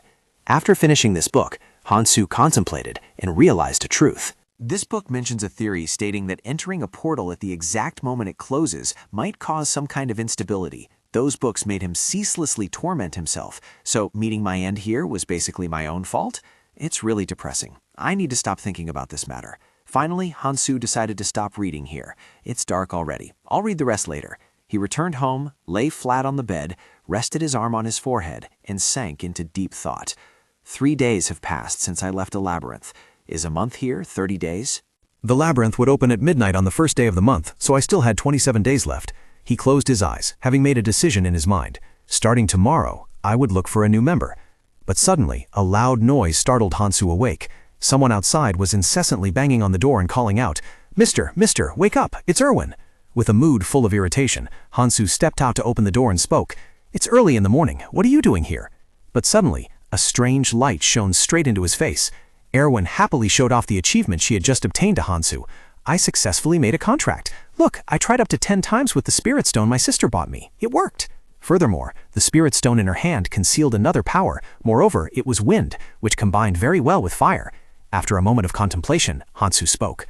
"That's lucky." At this moment, in his heart, he had partly guessed Erwin's true identity. A spirit stone is an item that allows one to sign a contract with a spirit with a 10% success rate. It is quite expensive, yet she tried up to 10 times? She must come from a wealthy clan. Hansu immediately made a request to Erwin. "I understand. Now you can stop summoning it. But I haven't shown you what I can do yet." Both of them looked inside the house and saw that everything had become extremely messy. Hansu angrily questioned, "How much messier do you want my house to be?" Erwin seemed quite surprised by what she had just caused. She panicked and hurriedly apologized to Hansu. I'm sorry, I'll clean it up right away." Eventually, the room was tidied up neatly by Erwin. After observing his room, Hansu couldn't help but silently exclaim, "It's done. She once said she had a talent for cleaning, but I didn't expect it to be this fast." Now he truly voiced his praise for her talent. "Congratulations on forming a contract with a spirit." "Thank you." Hansu returned to his serious expression and questioned Erwin. "But you didn't need to waste time coming to see me. Shouldn't you use your time more wisely before returning to the labyrinth?" Hearing those words, she froze. "That's true, but..." With a gloomy mood, Erwin began to explain. "But I ran all the way here because I wanted you to be the first to know." At this moment, Hansu realized the close relationship between the two and thought to himself, "Is it because I was her first teammate? She seems quite attached to me. Look, first teammate, I just got a wind spirit. Look how much stronger you've become. This relationship is better kept strictly professional." However, Hansu still reached out his hand, wishing to shake hands with Erwin as he declared. Hansu sank into thought about his upcoming plans. I intend to stay here permanently, so if you have any problems, just come find me here. I plan to continue being friends with Erwin. Hansu's words touched her heart. We are comrades, after all. A gentle smile blossomed on Erwin's lips, replacing words of acceptance for the offer. Yes, having some relationships is good too. Time flew by, and with only 26 days left before returning to the labyrinth, Hansu found his way to the residence of the barbarians. He silently calculated his remaining time. It was a long or short period depending on how one looked at it, but he knew how to make good use of this time. This was the Angry Bull Inn. A barbarian spoke up upon recognizing Hansu's presence. Who is this? Is it the strongest warrior? Bjorn, son of Yandel? His appearance stirred up a ceaseless wave of whispering. What? Bjorn? Wow, I've heard stories about you. Amidst the unceasing commotion, a barbarian guided Hansu inside while introducing him. But what brings you here? Do you want to stay here too? Great idea. This place only costs 300 magic crystals a night. Hansu couldn't help but blurt out in surprise. What? 300 stones? Why is it so cheap? Hansu suddenly realized the truth when he witnessed the sight of barbarians packed tight in a room. There were 19 people sleeping in a 5-bed room. But if it's you, we'll give you a bed. So that was the reason for the cheap price? Only then did he clarify the purpose of this trip. No, I came to see Feline's third daughter, Aya.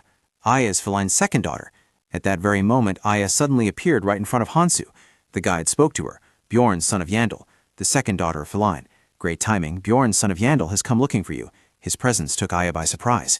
Me? Why? Hansu didn't beat around the bush, frankly expressing his request. I have a favor to ask you. I want to fight you. For practice? Yes, I need practice. Realizing his own weakness was the reason driving him to this decision.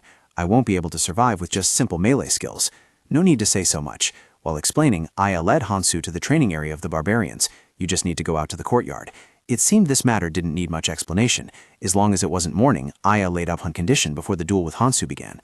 I can fight you anytime. Then we will start right now. Immediately, Aya and Hansu took their stances, ready for a confrontation. Aya and Hansu were preparing to duel. As he dashed forward, Hansu calculated in his mind. I came to learn, but I have no intention of losing. Aya gripped her sword tightly, swinging it up to take an offensive stance. With a sharp gaze, she pointed the tip of her sword straight ahead. The spar ended, and Hansu lay sprawled on the ground, covered in injuries. The result of the match was announced by everyone, an absolute domination. Aya was the strongest warrior. As soon as the fight ended, Aya approached and asked him, "Greatest warrior, Aya, the second daughter of Felilin, are you all right?" I'm fine, he thought to himself. She was truly skilled. This was the best use of his time. Despite that, Hansu was not discouraged and made the request one more time. Aya continued to dance with her sword, a vicious strike knocking his shield away. Once again, a prolonged tug of war took place between the two. Once again, Hansu's persistence did not wane. He still wanted to continue fighting Aya. Again and again, the two of them fought until the moon reached its zenith. Aya approached the exhausted Hansu, beads of sweat glistening on her forehead, and questioned him, "Do you still want to continue? I want to rest now." After a long day of fighting, and realizing Aya's overwhelming strength, Hansu finally accepted to stop. "No, that's enough for today. I understand now. Well done."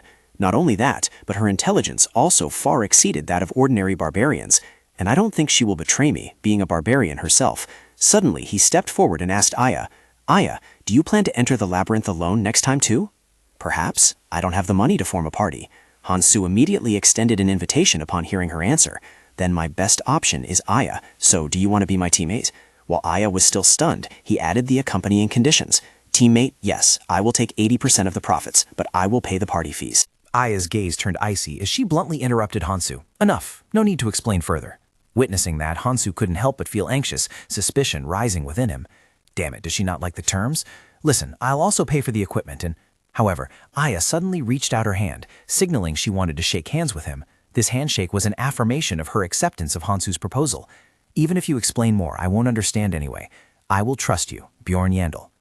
Joy surged in his heart. Hansu tightly grasped Aya's hand. "Then I look forward to cooperating with you. Now I have a friend." The next morning, Hansu and Aya appeared together at the barbarian temple. The clan leader was already waiting to welcome both of them. "Welcome, Aya, second daughter of Fililin, and Bjorn, son of Yandel. I didn't want to come here because of him, but I had no other choice." His presence seemed to make the man a bit concerned. It was rare for a warrior to return after having left the temple. "Did you also come to learn how to read and write like Einar?" "No." The clan leader questioned Hansu upon hearing him deny the purpose he was imagining. "Then what are you here for?" "I want the spirit imprint." With a face full of confidence, Hansu declared boldly. "Or to be more precise, I want the death spirit imprint. That is an overpowering skill that I must have if I want to conquer the labyrinth. Since time immemorial, every creature on Earth has carried a unique characteristic. Every race in this world possesses unique attributes. The elves can make pacts with spirits to borrow their power. The dwarves are no exception, possessing a trait unique to them. The dwarves have the blessing of armor, which increases the effectiveness of items. The beastkin race is no different. The beastkin can form contracts with ancient beasts, known as spirit beasts. Even the mighty orc race has its own attribute. And finally, the barbarians possess the spirit imprint. The clan leader stepped closer, questioning Hansu. How do you know about that? In his vicious eyes, the threat was clearly visible. This isn't something a young warrior like you should know, is it? I'm being suspected again. All the knowledge Hansu had obtained was the result of his research in the library earlier, but that didn't matter. This was the reason why I went to the library and searched for information related to the spirit imprint. He didn't hide anything and frankly revealed to the clan leader. I read about it in a book. I heard that the imprint has a great effect in the war against the elves. Upon hearing this, he suddenly burst into hearty laughter, patting Hansu on the shoulder in praise. So that is how you know about it. You read books. How interesting. The clan leader composed himself and exclaimed, I am very proud of you two, you and Aya. Certainly we have no reason to refuse a warrior and a spirit mark when they request it. With eyes full of determination, Hansu spoke up. But before he could express his opinion, the clan leader interrupted. However, young warrior, you still need about 800,000 stones to get a spirit mark. After stating the condition, he teased Hansu again. Can you afford to pay that? Facing that mockery, Hansu did not flinch. On the contrary, he firmly assured the clan leader, I will pay enough. Are you serious? Yes. It was precisely because the price was so high that possessing it in the early stages of the game became extremely difficult. Now he thoroughly understood the problem, especially since at higher ranks, rare materials were needed even more than money. However, clutching the money bag in his hand, Hansu boldly declared, This is a bag containing 500,000 stones and 3 bags of 100,000 stones. I am a wealthy man, after all. Upon receiving the money bag, the clan leader continued to press him. Bjorn, son of Yandel, where did you get this much money? He thought to himself, I already came up with an excuse beforehand. Hearing the question, a satisfied smile bloomed on Hansu's lips. I would be very disappointed if you didn't ask that. He began to recount a story about his own past. I was lucky enough to encounter an injured elf on the first floor. Hansu fabricated a flawless story to deceive the clan leader. I used her as a slave and obtained a lot of stones. I kidnapped her. Furthermore, he used this excuse to mock the Irwin sisters and claimed he extorted money from her older sister as ransom. They are truly weak, those elves. After listening to the story, the clan leader burst into hearty laughter and exclaimed, I cannot remember the last time I laughed this hard. The surrounding barbarians also laughed in unison and cheered for Hansu. Excellent, son of Yandel. Bjorn, you have humiliated those lowly long-ears. Perhaps you are the first to accomplish such a feat. Truly amazing. Others also gradually gathered around. Do they really hate the elves that much? Well, it's not too bad. The clan leader placed an item in his hand along with an explanation. Here, this is a gift for showing me your talent. Looking at the coins in his hand, Hansu couldn't help but feel suspicious. He returned 200,000 stones to me? Oh my God, I earned 200,000 stones just with a single story. Surrounded by everyone, Hansu raised his hand high and shouted, He really is generous. I will continue to trample on those long ears and become an even stronger warrior. Being among the barbarians, he truly felt joy. These people, I'm starting to like them more. They are more charming than I thought. The origin of the markings on the barbarian body stems from a deep source. The spirit imprint is a technique used for enhancement purposes. The mechanism of this skill operates by absorbing the essence of magical materials, thereby creating extraordinary power. From a young age, every member of the tribe bears this mark. The tattoos that appear on the bodies of barbarians from the moment they are born are proof of a soul that remains pure. Therefore, even when they reach adulthood, they remain deeply etched and clear. That is why all barbarians have tattoos. The shaman offered advice to Hansu before conducting the ritual. I will give you one more chance to reconsider any other type of spirit imprint if you choose this path. It doesn't matter, he thought to himself. A high-rank immortal spirit imprint like the Red Barbarian imprint was exactly what he needed right now. The imprint was an essential item for a tanker barbarian. Holding a needle in hand, the shaman prepared to perform the ritual. Then I shall begin. Hansu thought that since his other skills were already very strong, choosing the path of immortality was an obvious choice for any gamer who had played this game for a long time. As soon as the man's needle pierced Hansu's back, Fo's points flashed with light. Despite trying to endure it, the pain was excruciating, forcing him to grit his teeth and silently exclaim, Do I have to endure this every time I level up? It hurts like hell. Just then, a level-up notification from the system appeared. You have activated Undying Imprint Level 1. Natural recovery has significantly increased. Strength stat has increased by 13. With the imprint on his back, Hansu turned to thank the priest before leaving. Thank you. The man's laugh only aroused more suspicion in him. Why is he laughing? In truth, the priest's smile was in response to Hansu's gratitude. That is the first time I have seen a real warrior thank a priest. Stepping out of the priest's tent, Hansu felt incredibly frustrated because he didn't understand what had just happened. Did I do something wrong? I should get out of here before he gets suspicious. The next morning, amidst the bustling crowd moving back and forth in the town, I found my way to the trading district to purchase necessary equipment. What I realized while training with Einar is that I am not suited to be a swordsman. Hansu was plotting his next steps in his mind. I intend to focus only on shield skills once I obtain an essence for it, so focusing on upgrading swordsmanship skills would just be a waste of time. The shopkeeper asked, "Welcome, what would you like to buy?" "I want to buy a one-handed weapon." The weapon merchant enthusiastically introduced every item on display at his stall. Well then, from here to there are all heavy weapons that barbarians choose. They certainly fit the taste of a barbarian. None of the weapons here met his requirements. I want something more normal, he thought. Weapons like these would have high damage. But it wasn't necessary for the monsters on the first floor, as they were easy to take down. After some consideration, Hansu selected a satisfactory weapon. How about this one? Good, it's a mace, not too big, 220,000 stones. Character has equipped a spiked mace, total equipment level increased to 85. He also bought a set of armor to enhance defense. I also bought a helmet, crafted to fit me, because what they have might not fit my head, 170,000 stones, and upper body armor that fits my body perfectly, 360,000 stones. Character has equipped a cheap helmet, total equipment level increased to 47 points. Character has equipped slightly hard armor, total equipment level increased to 57 points. He told himself, I've bought everything I need, and what remains is 50,000 stones. When Hansu returned to find Erwin, she happily waved to welcome him. He recounted, a lot of time has passed since I left the labyrinth. Mister, just like that, naturally, my daily schedule has changed. Both of them had breakfast together. And so at around 7 a.m., I got up and had breakfast with Erwin. He asked, isn't it quite far from your place to here? It's because the food here is cheap and delicious. Afterward, Hansu went to the library to continue his research. I went to the library after that and read until 4 p.m. She fell asleep again. He also visited familiar eateries from before to gather news. After that, I went to eat at places I hadn't been to before and gathered information that couldn't be found in the library. The monsters there sound very dangerous. Enjoying the meal, Hansu couldn't hold back the silent criticism in his gut. This place was quite expensive, but the food wasn't that good.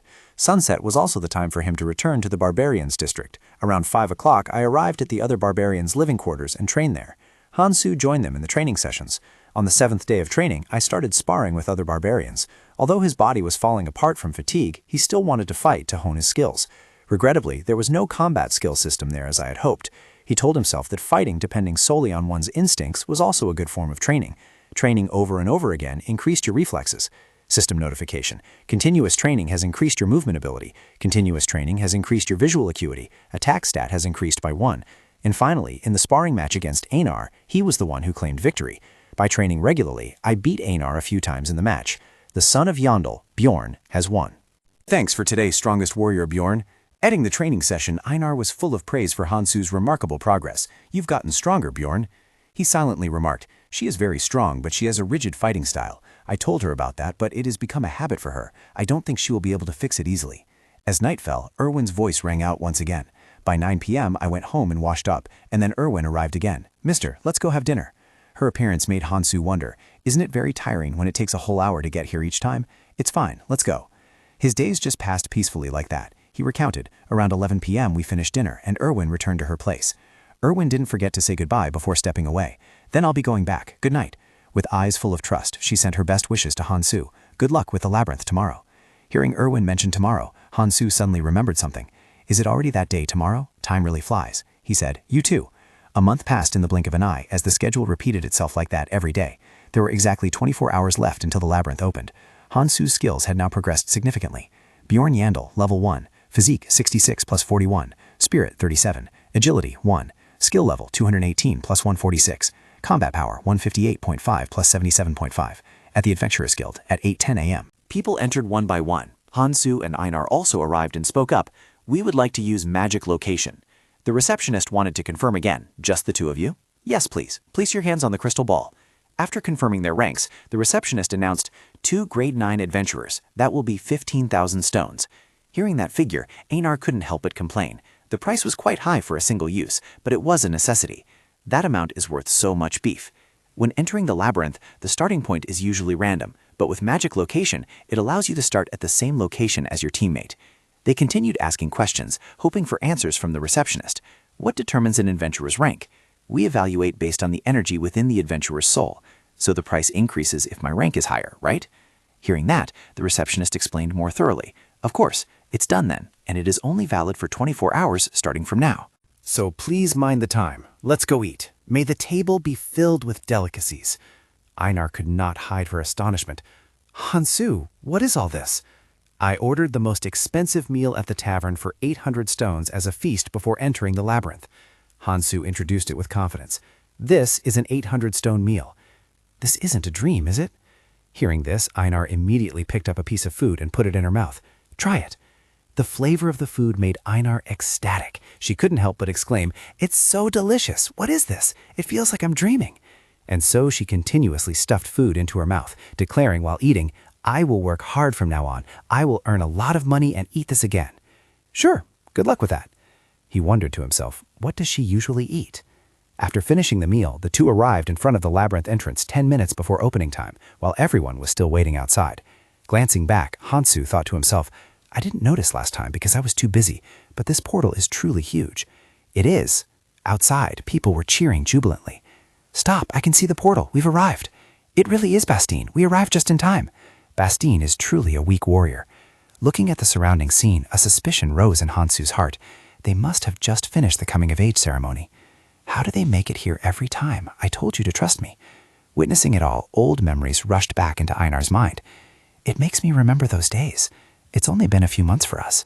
Immediately, an announcement was broadcast to everyone. Everyone can enter now. As Aya eagerly started to enter, Hansu stopped her just in time. Come on, let's go. Wait, Aya. He expressed doubt about the portal, but Aya innocently insisted. There are a few things I want to test. I read that if you enter when the dimension is unstable, it's okay. I don't think I'll understand what you're saying anyway. Yes, so I'll just follow you. As soon as Hansu finished answering, a look of fear flashed across her face. 1 minute remaining until the portal closes. But shouldn't we go in now? Inside Hansu's mind, calculations were still ongoing. It's definitely smaller than when it first opened.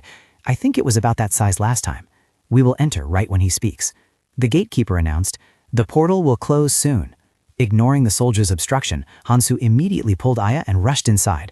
Right now, let's go, Aya. All right. Wait, it's dangerous. He closed his eyes tight as he stepped inside, opening them to face the scene before him. Hansu thought to himself, I knew it, a place this dark. Aya appeared somewhat scared. I can't see anything, Bjorn. Calm down, Aya. This is the dark zone. Hansu immediately lit a fire to illuminate the surrounding space. I brought a torch this time. Pointing at an object ahead, Aya asked, What is that? Erwin, it's still here, just as I thought. Recognizing the object, Hansu smiled and explained to her, It is a commemorative monument. We can use it to open a portal to the second floor. We are going to the second floor right now. He thought, a professional gamer must know how to utilize those buffs. Hansu stepped closer, placing his hand on the commemorative monument. Instantly, it radiated light. Before Erwin's astonished look, Hansu spoke up. Let's go. System. You are the first to pass from the first floor to the second floor. Experience +2, character as well dev, maximum essence capacity increased by 1. Along the way, Erwin asked Hansu with a puzzled look, How did you do that? The darkness became thicker with every step, turning the stone structures into mere ruins. He offered an explanation for her curiosity. The clan leader said it takes at least a few days to reach the second floor. The books say so too. It's surprising that you could do that. Anyway, there is nothing left here.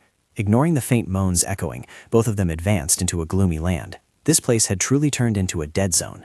Hansu suddenly turned to ask Erwin, Do you feel it too? Erwin, what? Placing his hand on his chest, Hansu described the sensation he was feeling right now. I felt something coursing through my veins, spreading throughout my body. Hearing this, Einar immediately happily congratulated him. That means your soul state has been upgraded. Congratulations. He thought to himself, soul state, so it has been upgraded. It turns out everyone here gets skill upgrades. Dungeon and Stone also has its own specific levels. The player's vitality is consumed when using skills, and it increases with each level. The amount of essence a player can utilize also increases with each rank. Leveling up gave Hansu an unprecedented privilege. Now that I'm at level 2, I can use 2 essences at once. Einar noticed an anomaly in his level up this time, but it's really strange. Your soul state leveled up without needing to kill monsters. I think completing a floor and reaching the next floor for the first time counts as an achievement. I knew this, which is why I did it. It was advancing to the second floor that helped Hansu level up, Experience in this world is called achievement, but it can only be obtained once for each different type of monster. Reaching a new floor serves as a stepping stone to add experience points for the player. His stream of thought continued to flow. After reaching a certain score, achieving accomplishments became very difficult. There was a way to break that limit wall, reaching the next floor first with the fastest speed. The experience gained from that was not limited like it was with monsters. If utilized well, experience points could be obtained easily. Breathing a sigh of relief, Hansu silently calculated, I must keep this trick a secret, must maximize the benefits from it before others find out. Besides that, Hansu also instructed Einar to absolutely keep this a secret. Einar, keep what we just discussed a secret. If anyone asks, say it took a few days to get to the second floor, okay? All right, it's fine. Now she won't say anything. Anticipating what was about to be faced, Hansu had calculated early on. Soon, seasoned adventurers would find their way here. If they saw beginners like us here, they would interrogate us, so it's best to pretend we know nothing. As his train of thought ended, he immediately called Einar. Einar, let's leave here first. I fear those adventurers more than the monsters. Hansu came up with an idea, which was to tie a torch to the top of his head. He told himself, tie the torch to the helmet and fix it with a string. Let's call it the barbarian torch mode. Other adventurers had used this method already, but he still felt embarrassed. Seeing his method, Einar praised, that looks really cool. He replied, it's not very hot. Of course, these torches are magic torches. They are useful tools that can be used continuously all day once activated. This land harbored more dangers than what Hansu had ever faced. The Deadlands, on average, had stronger monsters than the Goblin Forest. Even so, it also comes with a more favorable aspect. However, unlike the Goblin Forest, this place has no traps, so it doesn't require too much dexterity. From this moment on, Hansu and Einar fought side by side in every battle. In other words, this place was more suitable for two barbarian warriors to traverse. Einar could not hide her surprise when she saw something ahead. A pack of ghouls appeared right before their eyes. Seeing this, she immediately warned Hansu, "Ghouls, Bjorn!" Today was only the first day, so there were only 3. By the third day, the number of monsters would multiply. Being able to use her abilities to confront the ghouls made Einar extremely excited. I haven't been able to exercise for a long time. My limbs are starting to itch. I will eliminate them. She rushed forward, using the blade in her hand to sweep them away. After dealing with the monsters, Einar asserted with full confidence, too easy. The second floor will probably be just as easy. However, a strange sound suddenly rang out, making her face turn pale. Bjorn? That sound terrified Einar, making her hurriedly cling tightly to Hansu's arm. What is that spine-chilling scream? Big body, but such a coward. They are banshees, the vengeful spirits. Most of the time they don't attack first, so just ignore them. Fear made her tears flow freely, and she kept asking, I understand, but are you sure we don't need to kill them? They won't threaten us, right? He explained. Anyway, our attacks won't be effective against the banshees. Furthermore, if we attack first, we will be cursed. Just then, a banshee appeared, and Hansu even teased Aya. They will haunt us until we leave the labyrinth. What? Haunt? That's terrible. Fortunately, you are indeed a wise warrior. I was right to choose to go with you. Aya was startled when she saw the banshee, and she rushed over to hug Hansu tightly. Bjorn, what is it? Let me go, Aya. Another group of skeleton soldiers appeared right in front of them. Look, skeleton soldiers. However, Aya seemed to have realized something, and she suddenly froze. Then she enthusiastically rushed forward, determined to wipe out that group of skeleton soldiers. I'll take care of them. Hey, Aya, attack directly at their weak points. With just a light touch from Aya, the skeleton soldier shattered into pieces. With an innocent look, Aya asked, Did you just say something? Nothing. I was worrying for nothing. The system announced, You have defeated a skeleton soldier. Experience +1. After defeating the skeleton soldiers, the two continued deeper inside. After that, we spent about an hour moving north. As expected, we encountered new species of monsters. Ahead was a pack of mature ghouls standing guard. The size of a mature ghoul was twice that of a normal one. Besides that, there was also the presence of skeleton archers, mutated skeleton soldiers known as skeleton warriors, or even skeleton archers. Facing the enemy, neither Aya nor Hansu flinched. However, the difficulty was very low. On the first day, we only met a few, and my combat skills had increased slightly. Hansu immediately rushed forward to attack. He told himself, First, the mace is in the most suitable state for me, both in size and weight, so I can smash their skulls more easily than wielding dual hammers. He used the mace in his hand to deal a fatal blow to a ghoul's head. Another ghoul rushed from behind to attack Hansu, but its strike was completely ineffective. He silently evaluated his equipment. Next, the armor is designed in the shape of a vest, but it has been streamlined in the areas where I can use the shield to block, helping me fight more effectively. By then, Hansu's attention had shifted to the skeleton soldier shooting arrows from the back. The helmet might not protect him too well against that. However, the iron helmet on his head easily protected him, just as it easily blocked the arrow shot from the bow. Without a moment's hesitation, Hansu thrust straight into that skeleton soldier. I have returned and am more formidable than before. Glancing to the side, he couldn't help but silently exclaim, I am very good at destroying enemies, but there is another barbarian just as good. On the opposite side, Einar was still fighting fiercely, shattering the skeleton soldiers. Hansu voiced his praise when witnessing that scene. Valhalla, considered the progenitor goddess of the barbarians. Is that right? She fights very well. He was still lost in thought when another skeleton soldier appeared from behind. He wondered. At first, he didn't understand why she shouted every time she fought, so Hansu also imitated Einar, shouting loudly and then rushing to attack the skeleton soldier. Turns out it was just a catchphrase. Just like that, the two coordinated extremely rhythmically in the battle, which was new compared to the battles he had participated in with Erwin. So this is what a barbarian's party is like. You have defeated an adult ghoul, experience +1. You have defeated a skeleton warrior, experience +1. You have defeated a skeleton archer, experience +1. Noticing the wound on Hansu's arm, Einar spoke up to remind him, Bjorn, your arm is injured. However, his wound was healing at an astonishing speed. It would heal soon. The wound was already closing up. Witnessing that scene, Einar couldn't help but be stunned. It is hardened completely. Is this the undying imprint? It turned out that the undying imprint on Bjorn's back was what helped his wound recover at godlike speed. The effect of the undying imprint was better than natural recovery. He thought it would only take a minute to heal a wound 0.5 centimeters deep. Besides, the essence could recover on its own, increasing endurance. It would be very painful when finished, but it was certainly effective. Bjorn pressed his hand to the ground to silently inspect the situation. The ground was no longer damp. The terrain had also changed. Sensing a scream echoing from afar, he hurriedly warned Einar. Moreover, the screaming of the banshees had become much louder. Get ready, Einar. From that scream, Bjorn could judge that a grade 8 monster would appear soon. That scream made Einar terrified. What is that sound? Bjorn, the call of the devil. Get into position, Einar. Right before their eyes, a specter appeared. He thought, that is a specter.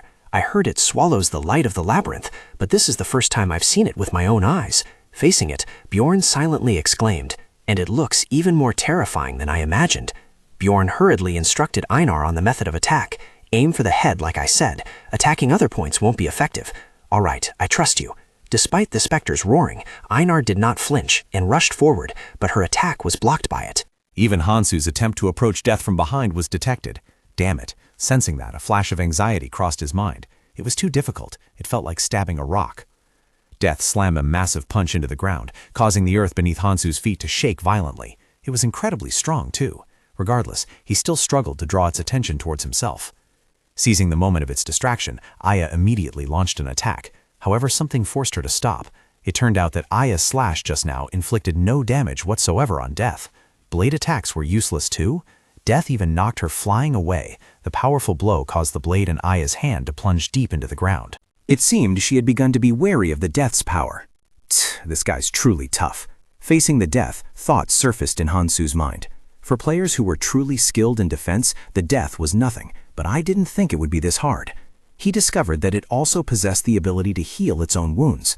Aya's ultimate sword could only scratch its skin, but that wound healed shortly after. He thought, it must be the Death's ultimate defensive skill, body protection.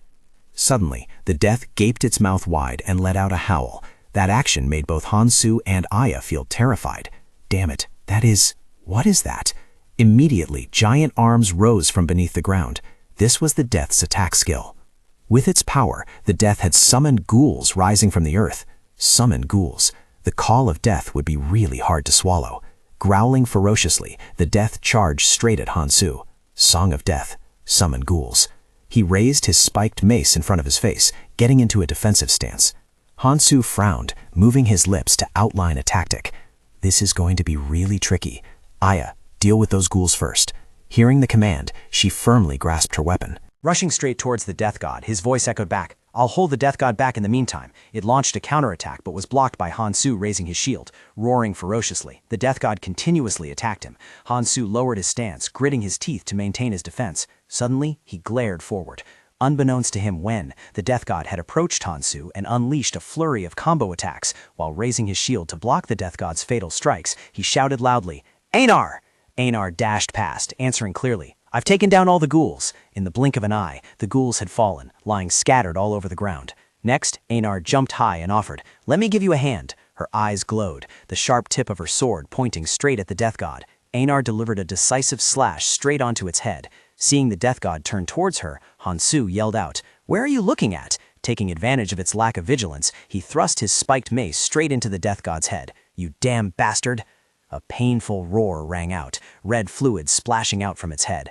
The death god glanced down at the wound on its body. Witnessing that action, Hansu looked relieved. A bright smile appeared on his lips, along with a train of thought. He thought to himself, that hit seemed effective. Bleeding that much meant it must have taken considerable damage. In a flash, a punch from the death god slammed into his body. His body buckled from the fatal injury. Hansu collapsed on one knee, blood trickling from the corner of his lips. What the hell? It's still fine after that?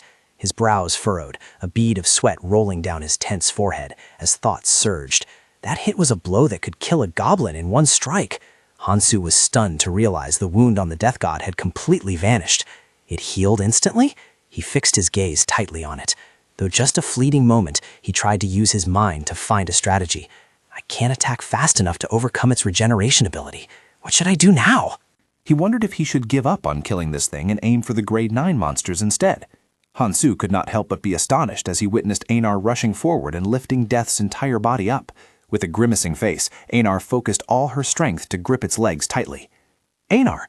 Hansu immediately grasped Einar's intention, and a faint smile appeared on his lips. She was knocking it off balance. Immediately he rushed in and used his spiked mace to thrust straight into Death's leg. Not a bad idea, Einar. Hansu noticed it had lost its balance and was collapsing backward just as predicted. As he spoke, he unleashed a strike. Down you go. Death lay sprawled on the ground, kicking up a thick cloud of dust. It swung its arm high in a fury, its growl tearing through the sky. Bjorn positioned his weapon behind his back, his posture exuding a menacing aura. It seems you can't get up on your own, huh? He suddenly recalled a past memory, his eyes narrowing into a smile. He thought to himself, this is no different from when I pounded rice cakes during a field trip when I was a kid. Standing beside him, Einar was equally elated as she was lost in her thoughts. She thought, this hit is to compensate for the psychological trauma I suffered as a child, when the brat chosen as my playmate cried and demanded to go home. Bjorn hurriedly brought the spiked mace down on the Death, his voice full of mockery. This game is really fun, isn't it, Einar? She raised her sword high, chiming in with him. I think so too, Bjorn. Both he and Einar continued to relentlessly attack its body. Is this the true hunting method of the ancients? Information lines appeared from the system. The system announced, you have defeated Death, EXP +2. Einar discovered a sparkling pink crystal on the ground and exclaimed, yes, look at this, it's a magic crystal, and it's big too. Bjorn glanced at her and gave an estimated figure. It's only worth about 100 stones. Einar, holding the crystal, turned around abruptly upon hearing that, her voice full of skepticism. What? A death is only worth 100 stones? Seeing Einar's attitude, Bjorn added, but for a ghoul, it's 300. He calculated in his head. The price is indeed low, even though we risked our lives to kill it. Einar suddenly asked, Bjorn, how much is a cake at the inn? Though a bit confused, Bjorn still answered, that cream cake? I think it's 300 stones. She quickly regained her spirits, grinned at Bjorn, and suggested, then I can enjoy one every time I kill a death, right? Einar's innocence made him feel completely helpless. Is that how she converts currency? Then she sat up, excitedly raising her hand to propose. Now is not the time to rest. Let's hunt. Let's go hunting. Plus, we're splitting 8-2, so you'll get, 2 of a death. Bjorn agreed and responded, all right, let's go. He silently remarked, well, traveling with a barbarian isn't too bad. Erwin is a bit passive. Far away, Erwin felt a chill run down her spine, hurriedly turning to Temesia to whisper, I suddenly feel a shiver. Next, Bjorn and Einar continued their relentless hunt for deaths. Then we wandered around to hunt deaths. As soon as we encountered one, we attacked its legs and knocked it down. After knocking it down with Einar, both ceased not to use weapons to attack the death's head. And if we just kept pounding its head like pounding rice, sooner or later it would die. He recounted, we hunted about 70 death fiends that day alone. In a gloomy space, only bare branches existed near the dungeon entrance along with stone blocks. He explained, places where the essence drop rate is very low, most people will equip and enhance according to the essence they pick up. Bjorn's voice rang out, breaking the silence. That's enough for today, I think. Sitting next to the sleeping Einar, he tilted his head back and sank into thought. That was why he aimed for the death fiend's essence. It would harmonize well with his undying imprint, and it also had a pretty good passive skill. Bjorn mused, but we haven't found one yet. He thought he needed to find an essence soon. In the following days, the number of deaths appearing simultaneously increased even more. On the second day, the deaths now appeared in pairs, but we had learned how to handle them, so taking them down wasn't as difficult as I had thought. Hansu rested his spiked mace on the ground, observed the death he had just defeated, and recounted. I pull one down and cooperate to pull down the other. Then he and Ayla coordinated to attack it relentlessly. Suddenly, a pack of ghouls appeared unexpectedly, frantically chasing Hansu and her. He explained, "Of course, if we can't kill the death quickly, it's very likely we'll be surrounded by the ghouls, putting us in a dangerous situation." He turned around, shouldered his weapon, and shouted back to Ayla while running, "Ayla, run!" Essentially, Hansu and Ayla didn't need to waste their energy because the monsters couldn't leave their territory. He knew that the deaths wouldn't chase enemies outside their territory, so they just needed to escape from there. He and Ayla hid together behind a collapsed wall. As dusk settled, the deaths stopped appearing in pairs. Hansu tensely watched 3 deaths lining up in a row. He judged that 3 deaths were too many for the 2 of them to handle. She opened her eyes wide in surprise and offered an assessment. A wise warrior is one who knows when to run. He suggested, "Let's go look somewhere else." Time passed, and as the second day neared its end, they decided to pause their hunting of deaths. Einar did not rest. Her gaze was fixed forward as she asked, "How about here, Bjorn? I think it's quite cozy." Hansu presented his view. "I think it should be fine." Suddenly, the sound of many footsteps approaching could be heard. He and Einar stood opposite 3 men who had just revealed themselves. The entire group of the man with the middle-parted hair turned pale, their lips pressed tight in tension. Hansu narrowed his eyes, a question rising within him. "Other adventurers?" His voice rang out. "Hey, you guys!" Before he could finish, Einar cut him off with a ferocious roar. "What the hell are you looking at? If you don't have any business here, then get lost!" The group led by the guy with the middle-part hairstyle was terrified by her aura. They immediately turned tail and ran for their lives. One of them stammered, "We're sorry." Einar frowned and quickly stated, "Bjorn, we need to move. They know our location now. We have to find another place to set up camp. Humans cannot be trusted." Walking behind her, Hansu pondered silently. It seemed Einar didn't like humans either, did she? He wondered what had happened during her previous exploration of the labyrinth. He gazed intently at Einar's back and silently reminded himself to ask her about it later. The scenery ahead was dyed in a mournful shade, with withered trees and crumbled walls scattered across the path. Einar rolled her eyes, scanning the surroundings, and spoke up. "I don't think we'll find a spot as good as the last one." Hansu cast his gaze to the left and spoke. "We'll have to find a place that's just acceptable." His eyes widened as desperate cries for help reached his ears. "Help! Help, please!" Both Hansu and Aya stiffened, their mouths agape in extreme panic. She looked at Hansu, her voice lowering. "Bjorn, this isn't the sound humans make when attacked by monsters." He gritted his teeth in response. "I know." Hansu quickly realized the situation and reflected. Someone is definitely killing someone else. The voice of an extremely dangerous individual rang out. "Run now." Hansu and Aya gripped their weapons tightly, their eyes fixed on the silhouette ahead. "Who's there?" Both he and Aya looked at the corpses that were already cold, devoid of any warmth. 4 fresh bodies. Hansu scanned the surroundings to find the cause of their deaths. No monsters, no signs of fire or poison. He and Aya warily watched Ame and the woman accompanying her. Hansu's eyes swept from her hair to her face. Then he lowered his gaze to Ame's hand holding the weapon, from which drops of red liquid were dripping. She crossed her arms, her gaze indifferently directed at Hansu and Aya, asking a bland question. "Newbies?" Immediately, he vaguely realized that Ame was a professional plunderer, aggressive hunters attacking each other. They were professional hunters. Instead of collecting magic crystals, they picked up equipment to sell. Hansu's face went pale as he was kicked hard to the ground. Of course, looting is prohibited in Saxumir, and the penalty is death. Hansu frowned at the bodies lying scattered on the ground. It's not like when I was investigated for killing 6 adventurers, even though it was just self-defense. The man with the bandana threw a powerful punch forward. As long as no one notices, no one outside the labyrinth will know what they did. Ame tossed the knife into the air, looking indifferently at Hansu and Aya, and asked, "First time seeing plunderers?" Her fist clenched tight as she coldly uttered a phrase, "Ancients." Hansu's face went pale with tension, and he exclaimed, "This is bad." He silently assessed her in his mind. "I've never seen a robber look as professional as she does." Hansu observed Ame from head to toe and remarked, "Over 170 centimeters tall and thin, looks quite agile. Red hair falling down to her shoulders and an injury on her right arm." His gaze stopped at the tattoo on her face, a tattoo under the eye, a very easily recognizable feature. He thought, "She must be good at this assassination business, because I've never heard of her on the outside." A sense of panic gradually invaded Hansu. In other words, she doesn't leave any witnesses when she acts. Aya's eyes widened, her hand gripping the hilt of her sword tightly. She exclaimed, "I think she's strong, yes." He glanced at the dead bodies and began analyzing the situation. A total of 4 corpses here. Looking at their equipment, they seem to be high-ranked, and there's even a mage. They must be adventurers who usually operate on at least the 5th floor. He continued his analysis. 3 of them have no external wounds. Those 3 must have been poisoned. The last one isn't seen here. Ame was slightly stunned to hear the question from Hansu. "Were you once their teammate?" She teared up, clutching the shirt of one of them with both hands, then replied, "Who knows?"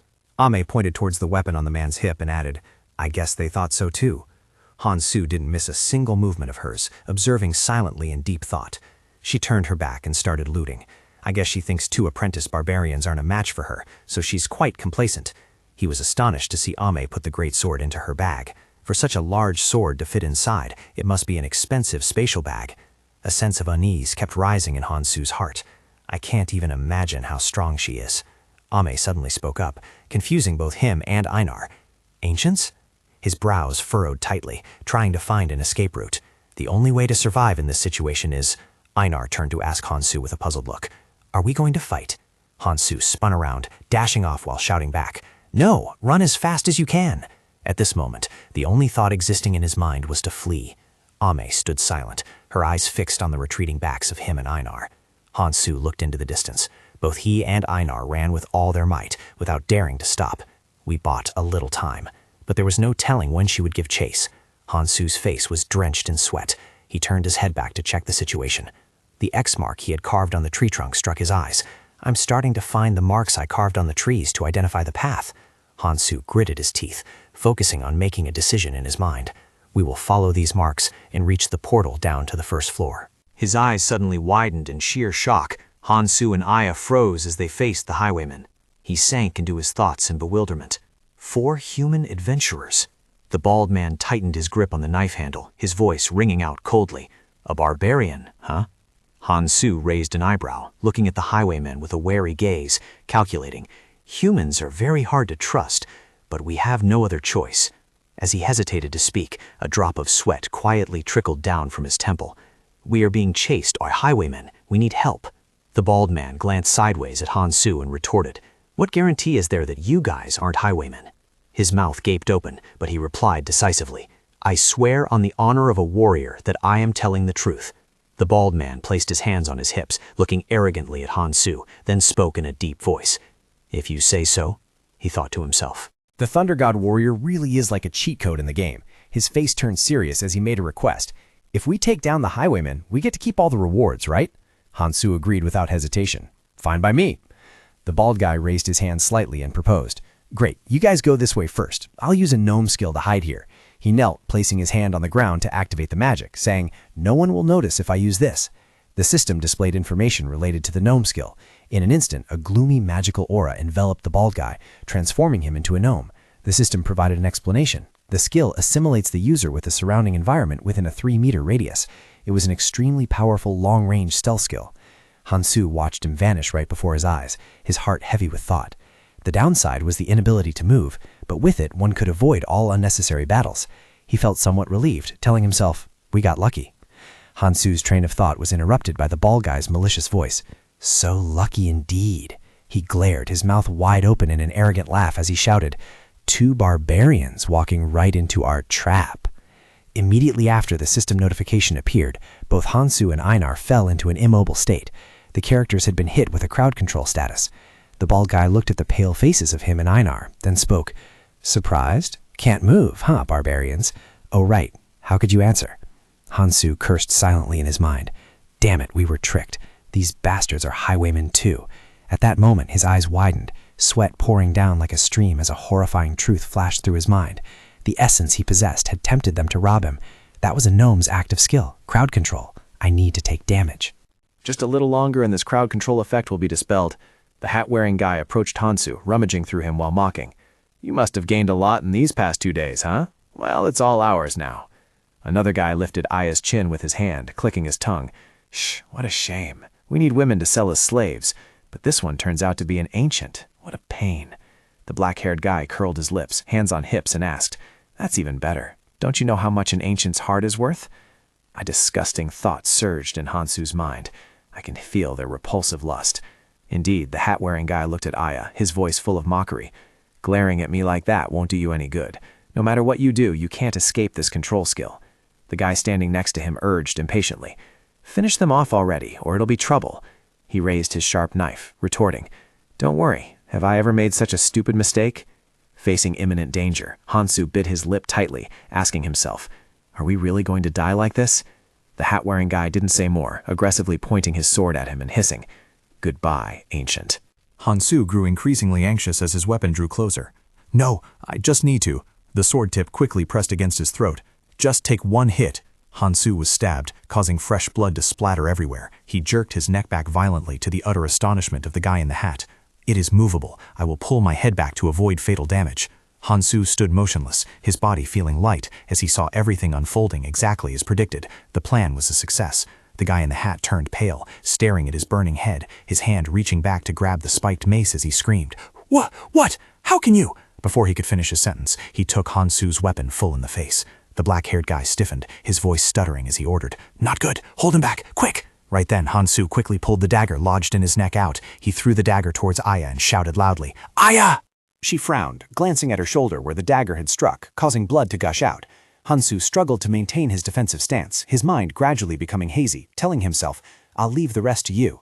Then, his entire body began to collapse to the ground, whispering her name in his heart, Einar.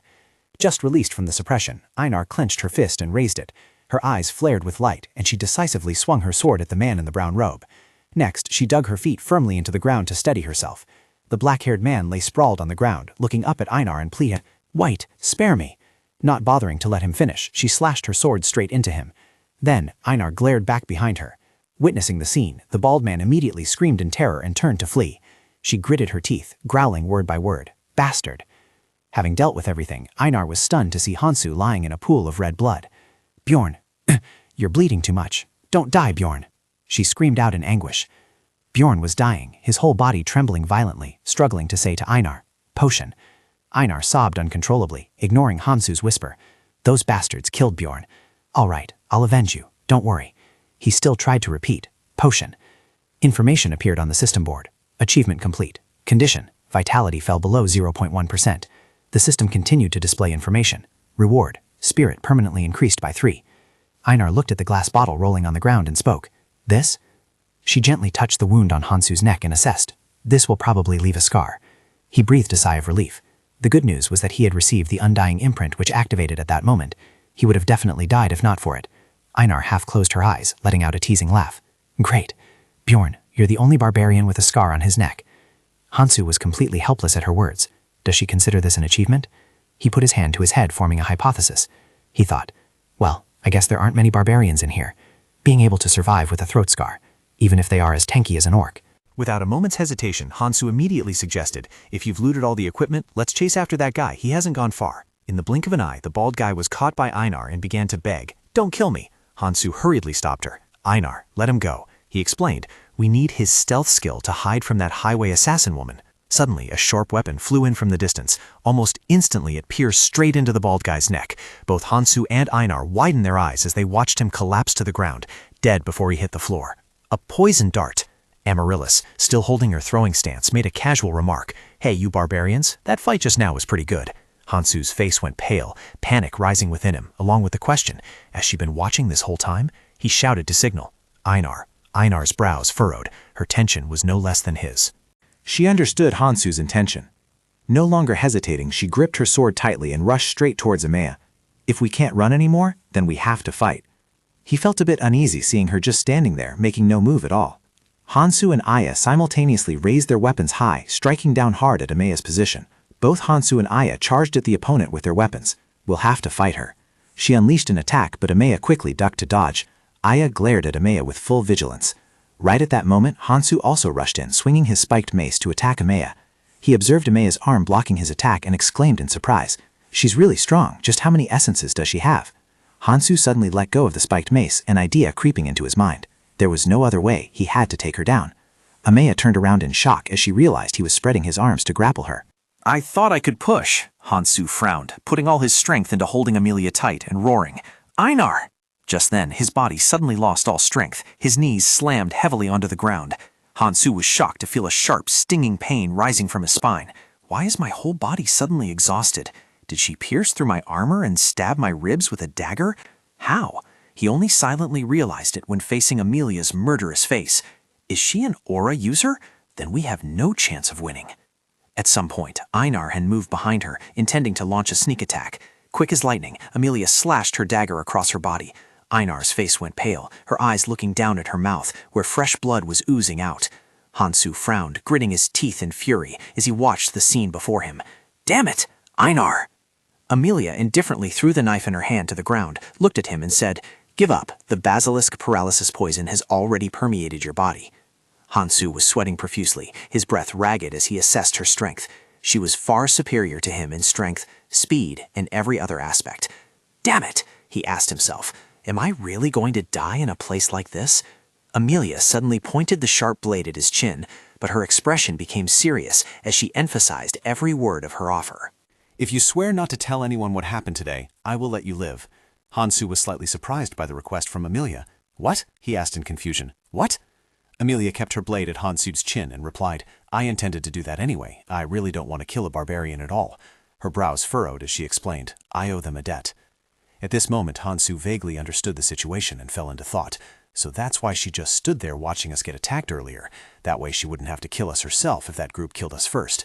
Lying sprawled on the ground, Einar struggled to gasp for air to shout a warning. Bjorn, don't trust her. She reached out towards Hansu, urging, she's just toying with us. Hansu remained calm, looked straight into Amelia's eyes, and asked probingly, what if I refuse? She replied without hesitation, that of course I will kill you. That is a promise. He couldn't help but wonder. A promise? To whom? She suddenly roared in fury. None of your business. Seeing Amelia's attitude, Hansu decided not to ask any more and accepted the request. All right then. He seriously placed both hands on the ground and swore the oath. I swear on my warrior's honor. Ame flipped the knife in her hand, bringing it close to Hansu's face and dropping a remark. You truly are very special. He bit his lip tight, remaining silent and not responding to Ame. At this moment, Ame turned to Einar, who was gasping for breath on the ground, and asked coldly, You, female barbarian, what about you?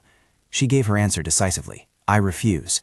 Ame showed no surprise, replying, I understand. She pointed the sharp blade towards Einar, her voice tinged with gloom. Then there is no other way. Farewell. Her face became filled with malice as she snarled, Female barbarian. Witnessing the situation, Hansu became restless and thought, No. He thought, at this rate Einar will die. He hurriedly slammed his hand on the ground, hissing, Swear it, Einar. Einar panted, her voice weak as she spoke. Bjorn. She reminded him confused. But a warrior's honor is... Hansu gaped, his voice urgent as he demanded. She said she would do whatever I say. Swear it, Einar. Trust me. He cursed in his mind. What is that damn pride for? What good is keeping your honor when you're 6 feet under? Einar averted her eyes, lost in thought for a moment. Then she squeezed her eyes shut and made her final decision. Fine, I swear. Hansu watched Ame put the knife away in her pocket, then suddenly spoke up. Hey, can I ask you a question? He braced his hands on his thighs, hesitatingly asking, Which floor? She silently turned around, her gaze following Hansu. Ame walked a few steps before calling back, 8th floor. The answer shook him to the core. He thought to himself, 8th floor? She is an 8th floor adventurer? We only survived thanks to that promise. Hansu stood watching her figure disappear into the distance, determining one thing in his heart. But next time will definitely be different, female thief. The system screen appeared, followed by a blinding light that pushed him and Aya out. A notification rang out from the system. You have entered the 1st floor of the Jewel Cave. She lost her balance and fell face first onto the ground, kicking up a cloud of dust. Hansu helplessly turned to ask Aya, Are you okay? She whined, It hurts so much. Aya turned her face, even though she was still lying prone on the ground, reporting in a low voice. But as someone who isn't a warrior, I am not even worthy to speak of my cane. He had no words left to say to her. This seems worse than I thought. He wondered, was begging for one's life by swearing on one's honor really that shameful? Hansu reached out to pat her head, offering words of comfort. Einar, the warrior who survives the longest is the strongest. We still have a chance to win next time. Einar rested her hands on her thighs, complaining, I won't understand if you talk that much. Her eyes lowered, looking away as she hesitantly spoke, but perhaps I understand what you mean. Hansu remained silent at Einar's words about enduring humiliation and the desire for self-reflection this time. I guess that means I'm also a strong warrior like you. But contrary to her speculation, Hansu thought to himself, I don't actually have those kinds of feelings. I'm not a real barbarian. I'm not a barbarian. Afterwards, he affirmed to Einar, I'm certain that one day we will be able to pay back this humiliation. At this moment, Hansu was sitting pensively on a rock. We haven't been able to sleep for 20 hours, and with all the trouble we've been through, my mental state is exhausted, but I can't sleep. Sweat beaded on his face, his hand on his chin, lost in thought. I don't feel as remorseful as Einar, but truly, the feeling is still terrible. A moment later, Hansu glanced over at Einar, who was fast asleep on the ground. He recalled the moment facing that group and remarked, It feels just like when I was saved by that blonde guy. When Orsilla refused to heal Hansu, that guy threw him a potion. He remembered when the Saintess refused to recover him, that swordsman threw him a potion as if he was pitying him. His body dragged itself across the ground with great difficulty, struggling to reach the potion to sustain his life. At that moment, I clutched that potion like a dog. Hansu clenched his hand into a fist, unable to ever forget that scene. I was happy to be alive, but that feeling is something I can never forget. I will never have to experience that feeling ever again. So what is the problem here? A brilliant halo shone upon him. I made the best choice in the situation I faced. Hansu's face became gloomy as he questioned himself. In other words, I focused on the present, but what else could I have done? He visualized the terrifying scene right when he first opened his eyes. The moment I opened my eyes, I saw a guy getting beheaded. Hansu rolled over to dodge a fatal attack from the man, and things far beyond reality continued to happen. So I had no other choice but to prioritize my safety first. He propped his hands on his knees, sitting huddled in a corner of his dark soul. But I can't keep surviving like this. Hansu looked up, his brows furrowed tight. A decision was silently made. All right, change of plans. His gaze stopped on the armor, his voice decisively calling out to Aya. Hansu looked seriously at Aya, who was sitting up, and said, "What if I told you there is a way to become stronger? But to do so, it is extremely dangerous." Without a moment's hesitation, she gave her own answer. Of course I will do it. We're going to die anyway if we don't get stronger. In fact, Hansu had vaguely guessed Aya's choice. It was a life filled with unavoidable chaos. No matter which path you choose, he concluded in his thoughts, putting in the effort beforehand is still the right thing to do. Hansu watched Aya intently and then spoke. "All right, Aya, then we will go there." He frowned, his tone solemn and emphatic. Entering the killing aura, Hansu determinedly told himself, we must dive head first into chaos. He suddenly realized a truth. What doesn't kill you makes you stronger. As soon as the two monsters in front of Hansu were defeated, the system board immediately appeared. The system announced, "You have defeated Dwarf EXP-1. You have defeated Thunder Rainwolf EXP-1. Confused, he stated his opinion. 4 types of monsters at the same time. I didn't know there was a place like this on the first floor. Aya replied, "That's why this area isn't famous." Both Hansu and she continued to hold their weapons and move straight ahead. It's very difficult here because up to 4 types of monsters appear at once, and you also have to learn how to use a torch because it's extremely dark here, he explained. There's no reason to come here unless you want to take a shortcut to save time, he excitedly announced. But that only means this place is extremely suitable for hiding items. Aya looked at the stone stele in front of her and wondered, "Bjorn, what is this?" Hansu put his hands on his hips, looked at it, and explained to her, "A memorial for the first person who discovered this labyrinth." The inscription on the stele slowly lit up, revealing the content inside. The last sage, Jithagor Nugabisius. The content on the stela honored those who took the first great steps. Hansu stood silently in thought, exactly like the excerpts from the game. The hidden condition was likely the same as before. He turned to remind Einar, "Einar, I will open the rift now, but whatever happens from now on will be a secret." She declared seriously, "I swear on my honor as a warrior." A big question mark appeared above Einar's head because she didn't understand what was happening. But what is a rift anyway? Hansu helplessly explained, "It is a labyrinth within a labyrinth." He recalled the games he had played and made an assessment. In the game, it was called an instant dungeon, a dungeon explored by selected members. Hansu fell into deep thought again. The first level of the rift seal required placing magic stones of 4 types of monsters on the memorial stone. He placed each stone on the stele one by one, muttering, "Goblin, Dwarf, Ghoul, and Thunderstorm Wolf magic stones, and finally the Death Fiend's magic stone." Hansu thought to himself. And with a magic stone from a Great 8 monster on the 2nd floor, in an instant the stone stele erupted with a massive surge of magic. Notification, the sanctuary will be opened. Seeing this, he immediately made a suggestion. "Let's go in, Einar." Hansu explained that the Death Fiend's magic stone would open an instant dungeon that could hold a maximum of 5 people, and the difficulty of the dungeon would depend on the number of participants.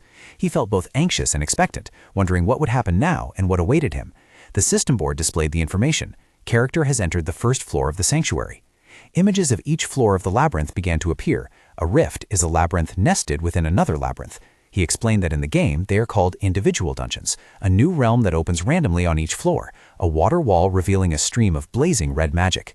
He continued his explanation, noting that rifts also have cooldown times. Hansu placed each crystal onto the stone stele one by one. On average, for a 1st floor rift to reopen naturally on its own takes at least 3 months in city time. But sitting around waiting for a rift to open by itself is an extremely tedious and inefficient task. He continued, so humans started looking for ways to force open the rifts. On the 1st floor, there are 4 rifts, and this is the one we have entered. A classical architectural structure appeared before Hansu and Einar's eyes, encompassed by a blood-red sky, looking as if the apocalypse was nigh. Countless crows were gathering towards a gloomy castle, the blood-stained citadel. She opened her eyes wide, her mouth gaping as she exclaimed, "It's huge!" Hansu frowned as he looked at the building, immersed in his thoughts. "I know that over there is the blood-stained citadel, thanks to using the magic crystal of a deceased friend." He was somewhat tense, a bead of sweat rolling down his cheek as he silently assessed. Seeing it in real life like this, its aura is truly overwhelming. He thought, fortunately, it's on the first floor. Regardless of the difficulty, the instances are all feasible. Hansu said to himself, "Now, the important thing is who will appear next." He thought, "The members who will raid this place with us have all been selected already." Aya turned around and discovered the wall was gradually cracking. Yes, someone is coming. A leg protruded right in front of her and Hansu. His brows furrowed slightly, a feeling of unease rising within him. Who is it? Erwin started and turned around sharply upon hearing Talisha's complaining voice. "Erwin, you used spirit magic again." The current location of her and Talisha was the first floor. On the first floor of the Crystal Cave Labyrinth, Erwin gripped the knife tightly in her hand, awkwardly offering an excuse. "Well, it's just too hard with only this knife." Teresia placed her hands on her hips, looked at her, and reminded her, "I told you that you need to practice self-defense without relying on spirit magic anymore." Erwin lowered her eyes, turned away, and replied, "But Mr. told me that I should just focus on what I'm good at, and that an adventurer's duty is to trust their teammates and do their best to fulfill their own role." Teresia put her hand on her shoulder and advised, "He isn't wrong, but life isn't always a dream, dear." She looked straight into Erwin's eyes, decisively offering a piece of advice. "Erwin, teammates are often just people on the same team. Don't rate them too highly." She averted her eyes, hesitatingly saying, "Yes, ma'am." In her heart, Erwin immediately retorted, "But Mr. isn't a bad person." She half closed her eyes, removed Teresia's hand from her shoulder, and asked, "So can we go up to the second floor yet, sister?" "I bet Mr. is making a fortune up there right now." Her lips curled up slightly, pointing her index finger as she presented her point of view. Teresia explained to Erwin, "Hunting just a little bit on the second floor won't help your climbing speed much, so we're going into the rift." Confusion immediately surrounded Erwin. "What? But I thought you had to be lucky to get in there." As she walked, Teresia explained everything thoroughly. It's true that there are some adventurers who, despite being veterans, haven't been lucky enough to step into a rift even once in their lives. To help Erwin understand, she continued to explain. But the last time it opened was 8 months ago. The cycle of a rift opening and closing lasted most 8 months, so the first floor rift is probably about to open soon. Her voice echoed back from the front, sounding like advice. "Is that so? Mr. never told me anything about this." With a stern face, Teresia didn't reply immediately, as the root of the matter was clear in her mind. It's understandable. After all, that barbarian is just a newbie with little experience, so his dungeon climbing journey is probably still very inefficient. Then, in a hidden corner, a sinister smile curled on her lips. Full of confidence, Teresia waved her hand and declared loudly, "Erwin, just trust me. I guarantee that within a year, you will be even stronger than that barbarian. Just wait and see." Her eyes widened, filled with extreme panic. This sound! Teresia pointed in shock of the giant crack right before their eyes. "It's the rift!" She rushed forward, shouting back to Erwin, "Run, Erwin!" Flustered, she hurriedly ran after her. "Yes!" Without hesitation, both Teresia and Erwin rushed towards the fissure. She reached out, lightly touching the red wall that was spewing a swirling flow of magic. Both Teresia and Erwin stared in wide-eyed shock as the fissure suddenly vanished in an instant. With a look of regret, she clicked her tongue, speaking to the scenery that remained intact before her eyes. "Are we too late?" Opposite her, Erwin frowned slightly, trying to retrieve fragments of her memory. The first member of their team, Hugo, gripped the hilt of the sword on his back and stepped forward with a look full of excitement. Finally, 2 people made it all the way here. A barbarian, huh? Not bad. He was surprised to realize that Hugo's evaluating gaze was directed at him, a dwarf. With a pounding heart, Hansu fixed his gaze towards the rift. From that place, another figure was gradually appearing. The second person, Anlua, leaned her staff against the ground, her face clearly showing admiration. "I kept wondering where we were. Turns out it's the Bloodstains Vado." After observing for a while, he silently reached his own conclusion. A mage? Hansu went silent, focusing all his attention on Anlua and raising a question in his mind. There are still mages on this first floor? A spark of appreciation rose in his heart. It seemed this party was actually quite decent, wasn't it? Hugo couldn't hide his skepticism, his lips twitching continuously. "I didn't expect to see a mage here." Anlo pulled the brim of her hat down slightly, obscuring her face. Hansu once again had to praise this team composition. "No, it's actually really great." Einar scratched her head, then turned to ask him, "Bjorn, are all mages this awesome? Wasn't that librarian from before also a mage?" Hansu tried to recall memories of Lala, then explained to her with a serious attitude. That librarian was a 9th rank mage. Mages are an important force in the city, so only those whose skills have been verified can come here. He added, in other words, the mere fact that she is here means her strength is quite significant. With a radiant smile, Anlo placed her hand on her cheek and praised, "This barbarian is quite knowledgeable, isn't he?" Then she cheerfully raised her index finger and began to introduce herself. Now for the self-introduction. I am a 6th rank mage, Anlo. Hansu made a rather reluctant remark. Although her attitude seems a bit arrogant, well, almost every mage in the game is an asshole anyway. Her attitude being like that was already considered kind enough. Next, Adar pointed towards Tayden. "And over here is the porter I hired." The young man bowed slightly in greeting. "My name is Tayden." Hugo pointed at Hansu and spoke up. "Nice to meet you. I am Hugo Muat. I have 3 years of seniority as an adventurer." He silently thought while observing the guy from head to toe. No wonder his equipment is so high quality. Hansu shook hands with Hugo and then revealed his identity. "I am the son of Yandel, Bjorn." Standing next to him, Aya hurriedly added, "Second daughter of Felilin, Aya." The young man suddenly fell silent, quietly reevaluating the situation. Then Hansu didn't beat around the bush and directly questioned Hugo and Einar. "Allow me to ask frankly, you two don't look like you lack the skill to pass the first floor, nor do you seem to have any business on the first floor. So how did you two get here?" She let out a laugh full of hidden meaning before offering an answer. "I can't go into details, but basically I heard that a rift is about to appear in this area recently." Hugo also expressed agreement with the response from Einar. "Same here." Since he couldn't extract any further information, Hansu let out a heavy sigh.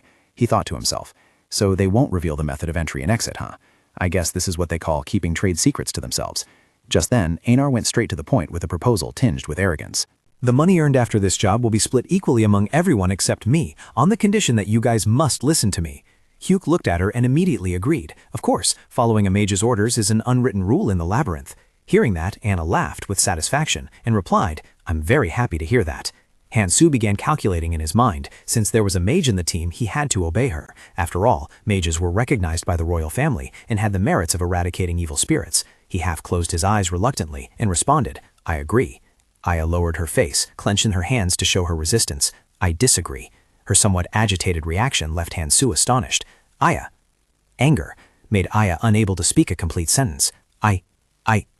To express her point of view, she slammed her hand against Hansu's shield. "I want Bjorn to be the leader." His face turned pale as he stammered a question. "What are you talking about?"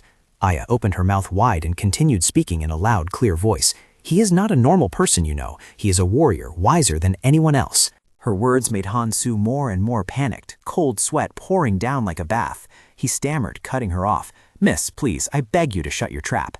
Aya added another reason why she chose him. He also reads books for 6 hours a day. Anloa gripped the brim of his hat, his mouth twisting as he remarked, "A barbarian reading books? This guy is truly special, huh? But we've already decided." She frowned, striking a fierce and determined pose to affirm her words. "He isn't just special, he is wonderful." In front of everyone, Aya loudly praised Hansu, the wonderful warrior, Bjorn. Hugo stared at her in shock, unable to utter a single word. Standing right next to him, Anloa wasn't faring much better, his whole body stiff with bewilderment. Hansu facepalmed, completely helpless on how to stop Aya. "Mom, please stop it already." A long while later, Hugo burst into endless laughter, using a mocking tone. "Must be nice to be worshipped by your wife like this, Mr. Barbarian. I'm so jealous."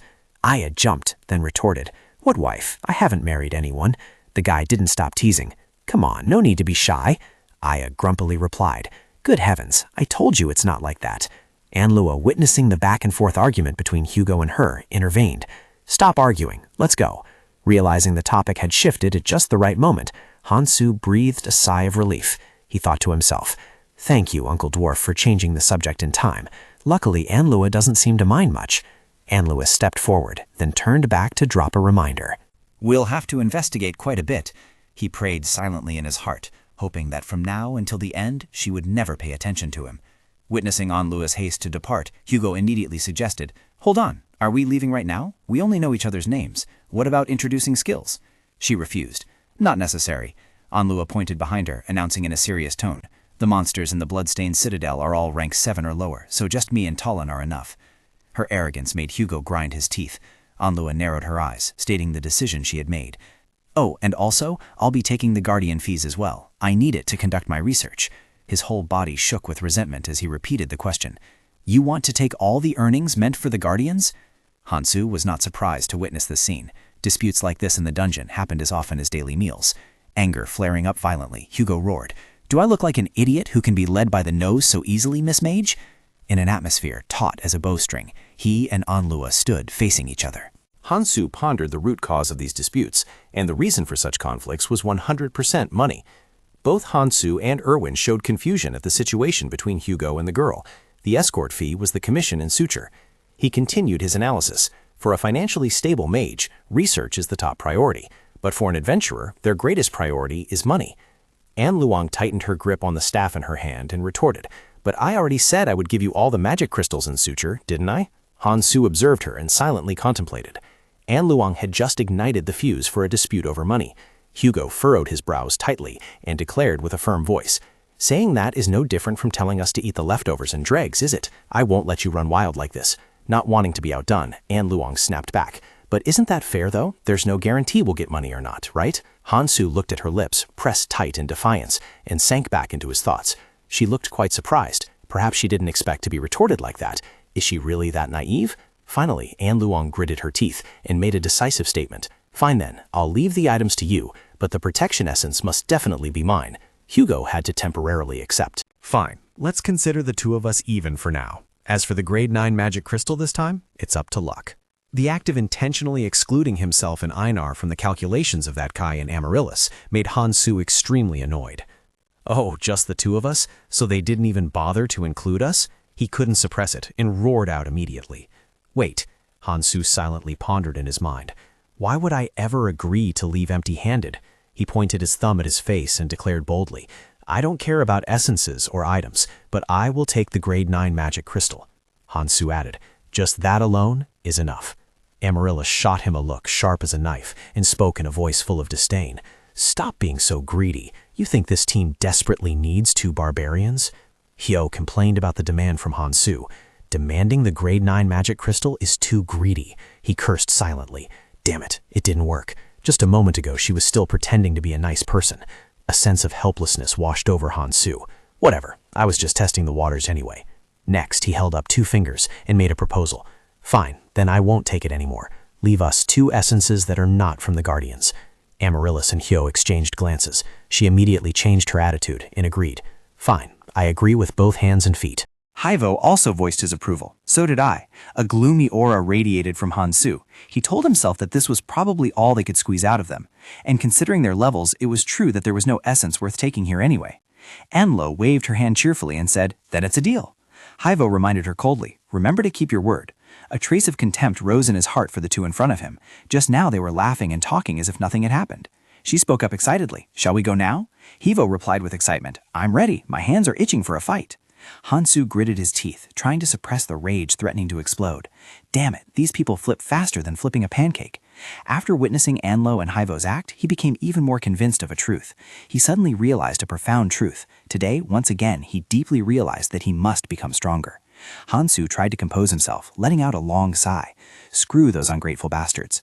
Looking up at the distant sky, he became even more certain of the decision in his heart. He would build his own bridge.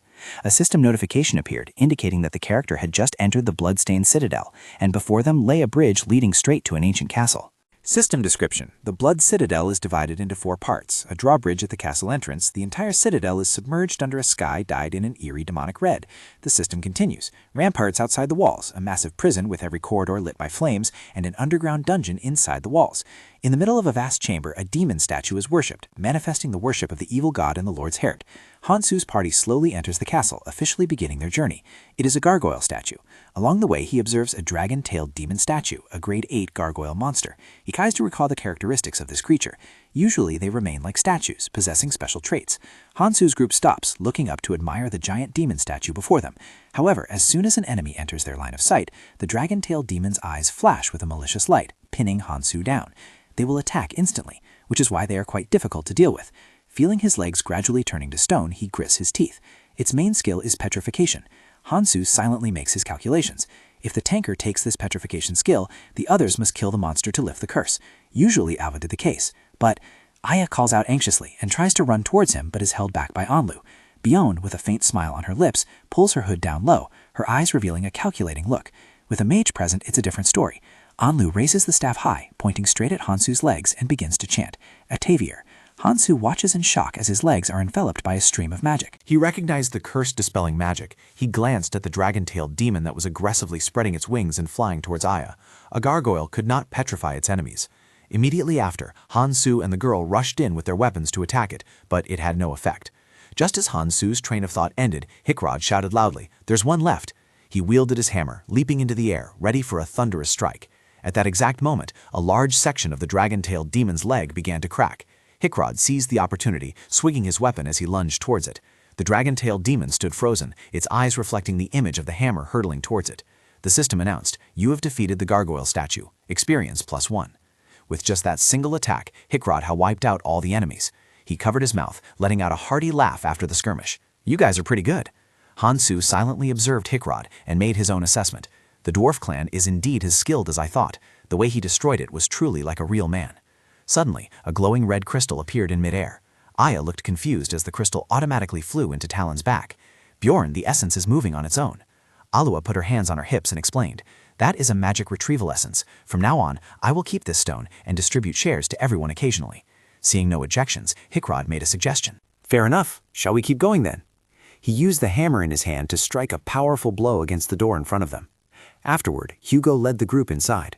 He frowned at the pitch-black darkness, devoid of any light, and remarked, "It's so dark. Looks like we need some light." Hearing that, Anua spoke up. If that's the case, she raised her hand, creating a brilliant stream of magic. The light radiating from Anua's hand illuminated a fat zombie. A zombie, an unranked monster that didn't even drop magic crystals, and of course, yielded no experience. Unless its soul was destroyed, the corpses wouldn't disappear. Anua observed the not-so-dangerous creatures approaching and made a decision. Their attacks are like ant bites, so I'll save my magic power. Hugo also agreed with her decision. Same opinion here. Using magic power on a corpse is quite a waste. The zombies opened their mouths wide, growling ferociously. Hansu, Hugo, and Einar immediately got into attack positions. "We'll handle them quickly." She wielded her greatsword, slicing through each zombie's body. On the opposite side, Hugo was no slouch either, continuously using his hammer to smash their heads. Hansu gritted his teeth, raised his spiked mace high, and silently calculated. It was over. Next, he decisively unleashed a fatal strike, slamming it straight down onto the horde of ghouls. Suddenly, Hansu's eyes widened in surprise. What struck his eyes was a horn made of horn. It was the horn of the ghoul commander. Aya knelt down, gazed intently at the horn, and asked in confusion, "A horn? It's so big. How do you use this?" Hugo replied with a hidden meaning, "You'll know soon enough." He looked at the giant door in front of him and silently remarked, "This time it's a steel gate. Even my hammer won't do anything." Anne Lewis stepped forward and suggested, "Leave it to me." She extended her scepter forward, her lips beginning to move as she chanted, "I can dart to." Instantly, a stream of magic shot out from Anne Lewis' weapon, causing the door to explode, filling the air with dust and smoke that made everyone cough and choke. Still covering his nose with his hand, Hansu stared wide-eyed. Amidst the smoke and dust, Anne Lewis smiled softly and gently moved her hand. She cheerfully suggested, "Shall we go?" Hansu silently made an assessment in his head. Mages are so OP. He and the others crossed the bridge together, heading straight for the castle. He thought to himself, the first part, the drawbridge at the castle entrance.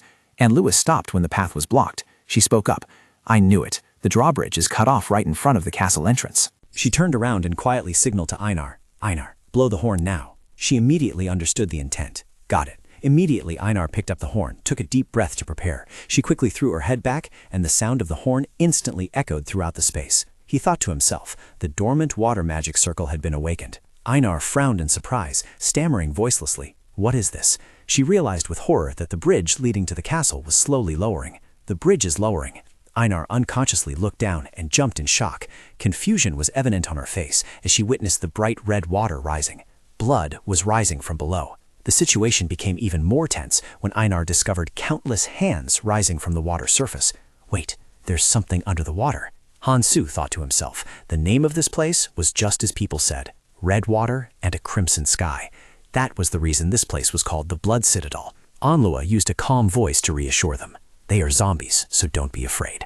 Although a bit flustered, Einar still spoke up loudly to retort. What? Who's afraid? At some point, a soaked hand had placed itself on the railing of the bridge. He thought about the objective to be completed in this stage. The purpose of this part was quite simple. The zombies quickly tightened their encirclement around Hansu's group. Survive until the drawbridge lowers. He continued thinking, the difficult part of this section is that there are countless zombies you have to face. But his group remained calm, not flinching in the slightest.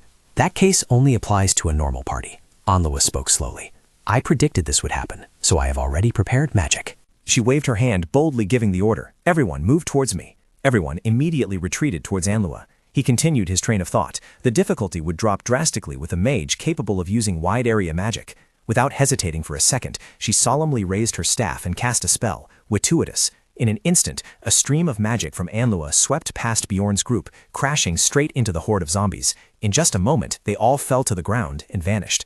Witnessing that scene, Hugo had to exclaim in admiration, "That was amazing." Anluwa turned to look at him and replied, "Well, they're just zombies after all." Bjorn's face turned pale as he silently realized the massive power gap between her and himself. I knew she was strong, but I didn't think the distance between us was this great. Anluwa pulled down the brim of her hat, dropping a guess. "I guess now we just have to wait for the drawbridge."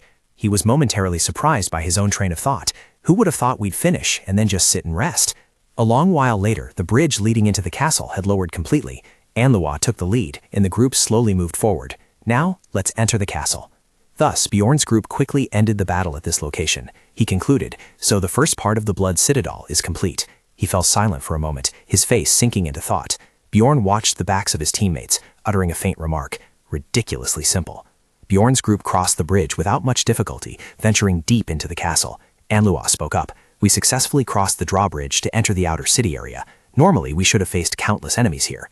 Anluwa raised her staff high, firing magic forward. Authanaticus. In a flash, layers of skeleton soldiers and zombies were completely destroyed by her magic. Bjorn frowned as he observed them and silently made a comment. Unlike the last time, this time she couldn't wipe out all the monsters in a single hit, even though that move was no less powerful. Next, the skeleton soldiers and zombies growled from afar, advancing towards him. Hansu thought, with just one spell, she had wiped out nearly 90% of the monsters. Hansu gripped his weapon tightly, his eyes focused intensely on the Death Fiend in front of him, but he still couldn't do anything to the Death Fiend. It must be because it's a monster with special abilities. Anluwa waved his hand, making a suggestion. "Then I'll leave the rest of the monsters to everyone." He called out loudly, "Einar, Einar!" Understanding his intent, she immediately gripped her sword hilt and rushed forward. Got it. Hansu and the girl stood side by side, preparing to attack the Death. He and Einar quickly coordinated to knock it to the ground amidst a cloud of dust. He silently recited the name of the move, Combined Attack, Barbarian Dual Strike. Hugo's face went pale, sweat pouring down like rain before the aggressive momentum of Hansu and Einar. "Do you guys usually hunt like this? They look so happy." At the same time, Anluwa used his scepter to cast magic towards the pack of deaths, larvae eaten. After Anluwa unleashed the move, Hansu was stunned to see the monster's wounds becoming even more severe, a spell that aggravates injuries. On the opposite side, Hugo raised his hammer high, striking hard at the Death. He thought, the advantage of a Death Fiend is its passive skill, Body Protection, allowing them to regenerate wounds. If that skill is neutralized, then... Hansu and Einar didn't back down either, continuously swinging their weapons to attack the monster. The Death Fiend was now no different from a moving piece of meat. Suddenly, Tayden's bag glowed with light. After a bout of fighting, Einar rested her sword on her shoulder, exclaiming in amazement, "Bjorn, now I understand why people praise mages." Hugo watched Anluwa's back, laughed, and added, "With a mage in the team, we've become much stronger." Hearing the admiration, she turned around, placed her hand on her chest, and spoke, "Well, we study hard for that very reason. Of course, natural talent is also necessary." Hansu saw Anluwa lift her head high, her eyes half closed in pride, and silently assessed. "Now I know her true colors. She likes to pretend to be humble, but at the same time she loves to show off. Plus, she spends a lot of time researching and studying." She happily stated her intention. "I'm planning to gather materials around here for research. Will you guys help me?" Without any objection, Hugo immediately agreed. "Thanks to you, we have plenty of free time now, so of course we'll give you a hand." Hansu had no objections either. "I'll help too." Numbers danced in his mind. "I also know how to deal with her now." Anluwa opened her backpack full of materials and spoke. "That was fast. It's all thanks to everyone helping out. Let's move on to the next location." Aya couldn't hold back her drool, looking eagerly at her items. If she sold this stuff, how many cream cakes could she buy? Anluwa pulled down the brim of her hat and urged, "Hurry up." Bjorn looked away, unable to understand her actions and questioning himself inwardly. It was strange. She had studied this entire area, yet she didn't take them. Why? Bjorn imagined as if he were lost in a fighting game. He thought about an inherent habit. Some players would have the habit of continuously pressing the interact button when they encountered a unique object or a suspicious wall. He was the same, so he had been able to find many hidden things during the 9 years he played Dungeon and Stone. his brows furrowed slightly, his face sinking into thought once again. But if a barbarian like him said that he knew something that a person who spent their whole life researching like her didn't know, it might hurt her pride. He should avoid anything that could make her suspicious. Afterwards, Bjorn brushed aside his wandering thoughts to follow his teammates. The sky remained a blazing red, making the space even more gloomy and desolate. Bjorn's group stopped, looking at the ruined scenery inside. So this was the inner city. And Lua frowned, her face stern as she scanned the area ahead and spoke. "I've heard about this place, but honestly speaking, it seems there's nothing here to collect." Hugo shielded his eyes with his hand, gazing into the distance, and spoke up. "I don't even see a single monster left." She clasped her hands to her cheeks, suggesting excitedly, "Let's hurry to the next location." Hugo held a torch to light the way, leading the group down into the dungeon. Hansu's group glanced around, observing every corner as they heard a notification from the system. System notification: you have entered the first floor of the underground prison. Hugo turned to Anlua and asked, "Miss Anlua, what kind of monsters will appear here?" She quickly listed a series of names: skull rats, banshees, death fiends, chimera wolves, ghouls, and so it can be fatal if you stand too close. "Well, before that stuff splashes on you, naturally I would have already blocked it." He continued to praise Anlua ceaselessly. "What is there to fear when we have a mage?" The young woman humbly retorted, "We can do everything thanks to having a brave warrior like you." Standing behind, Bjorn's face darkened, his mind filled with furious screams. How the hell had they already forgotten about how to distribute the dropped loot? Einar suddenly pointed her thumb at the skeleton on the right and asked, "Bjorn, are these monsters?" He immediately offered an explanation. "They are..." Bjorn hadn't even finished speaking when Anlua interrupted. "That is the skull rat I mentioned earlier." The girl enthusiastically raised her index finger, sharing her own knowledge. "Skull rats are just like zombies. They don't have a rank and aren't good at fighting, so you just need to stomp on them." Einar grumbled angrily, "I wasn't asking you, mage." Anlua puffed out her cheeks, expressing dissatisfaction with Einar's attitude. Hearing a strange noise, Einar's face turned pale, tears welling up in her eyes from fear. "This sound is..." Upon seeing the banshee, she panicked, tears filling her eyes as she hastily clung to Bjorn's muscular arm. "Bjorn, it's a banshee!" Anlua smirked at Einar's display of weakness. "Be careful, bumping into one isn't good." She circled behind Einar, using a sinister tone to scare her. "It's not too dangerous, but they will give you a terrible and horrifying experience." Her face turned pale, and she shouted loudly, "Horrifying?" Hansu helplessly remarked, "She's so childish." Einar tightened her hug even more and demanded, "What do you mean? Tell me more." And Lua closed her eyes, put her palms together to summon magic, and replied, "I'm not sure either." Hansu felt a bit awkward due to Einar's embrace. "I heard that mages have ways to deal with banshees." And Lua looked slightly surprised at his knowledge. "You actually know a lot." Without waiting for Hansu to reply, she stepped forward and spoke sternly, "Enough joking around, I'll handle those banshees." And Lua pointed her staff at the banshee and unleashed a powerful magic attack, Tajang Sha. The female demon roared ferociously as she took the full brunt of Anlua's attack. Suddenly, 5 other banshees appeared and flew towards her. As if she had anticipated the situation, Anlua used fire magic to destroy them, Yellow Hala. After sending the banshees to the afterlife, she stood amidst the fiercely burning sea of fire. Next, Anlua motioned towards Hansu's group, smiled, and proposed, "All right, can we move on now?" On this side, everyone was frozen in place. Only one thought remained in their heads: she is insanely strong. The system displayed a notification as Hansu's group encountered a chimera wolf in a swarm of snakes. The character had entered the second floor of the underground prison. Next were vampire lords holding scepters with long tongues. Every creepy item in the prison was taken into Hansu's view. Because of these grotesque monsters and items inside the prison, the underground area was like a mad scientist's laboratory. Of course, the real fun was only just beginning. Hugo glanced at Anlua, offering a compliment while asking, "You're really amazing, Miss Anlua, aren't you afraid?" She touched the wall, replying in a calm tone, "It's not that I'm not afraid, I just happen to like anatomy, so this is nothing." "Ah, here it is." Anlua shared the information she had gathered. "According to the map I memorized, there is a hidden door behind this wall. Behind this door there is definitely a corpse golem." Hansu silently praised her in his heart. Normally they would have to find a map in the guard room, but she was truly thoughtful. Listening to Anlua, the group quickly put down their backpacks and other gear. "We should leave our stuff here." At her reminder, Hansu immediately lit the torch on his head. "Please light the torch." Bjorn agreed. "I will open it right now." The moment the door burst open, Anlua's group immediately took a combat stance. The pungent smell of red liquid spread everywhere with the wind. Hansu recalled, "A terrible stench rushed straight into our noses. Countless mutilated bodies struck Hansu's eyes, and in front of us, countless corpses piled up into a mountain." He followed Anlua's lead, taking step by step forward. "If it were before, I would have fainted right on the spot." Hansu's brows furrowed, his face showing clear tension, but with the strong body of an ancient, it had no effect. He glanced at Talon, who was bent over, vomiting violently. Hansu thought. The first one to react is that weak porter. Next Hanwa, she was covering her mouth with her hand, trying to suppress the nausea. The next one was Anlua. He stared at Anlua's bent back and silently pondered. She used to see similar things because she had experienced dissecting corpses before, but I guess it's probably because of the stench. Hugo stood nearby, moving his hand slightly and making a request. I'm glad at least 2 people are still fine. Let's move on. Hansu agreed. Let's go. And then the footsteps of he and his teammates began to echo. A moment later, a mountain piled high with bodies appeared before Hansu's eyes. The sight made the whole group freeze in shock. A mountain of corpses? A voice cold as ice rang out. Hello? Hansu felt bewildered as countless different voices crept into his ears. Is it talking to us? Suddenly, the fearful scream of a child rang out. Father, save me! Hugo's face turned pale. He looked up at the sky and exclaimed, What the hell? The cry for help became intermittent, full of pleading. Save me! A horrifying scene appeared in Hansu's eyes. The system displayed a notification line. First boss Corpse Stone Golem has appeared. The Corpse Stone Golem continuously emitted a cold voice, mixed with spine-chilling moans.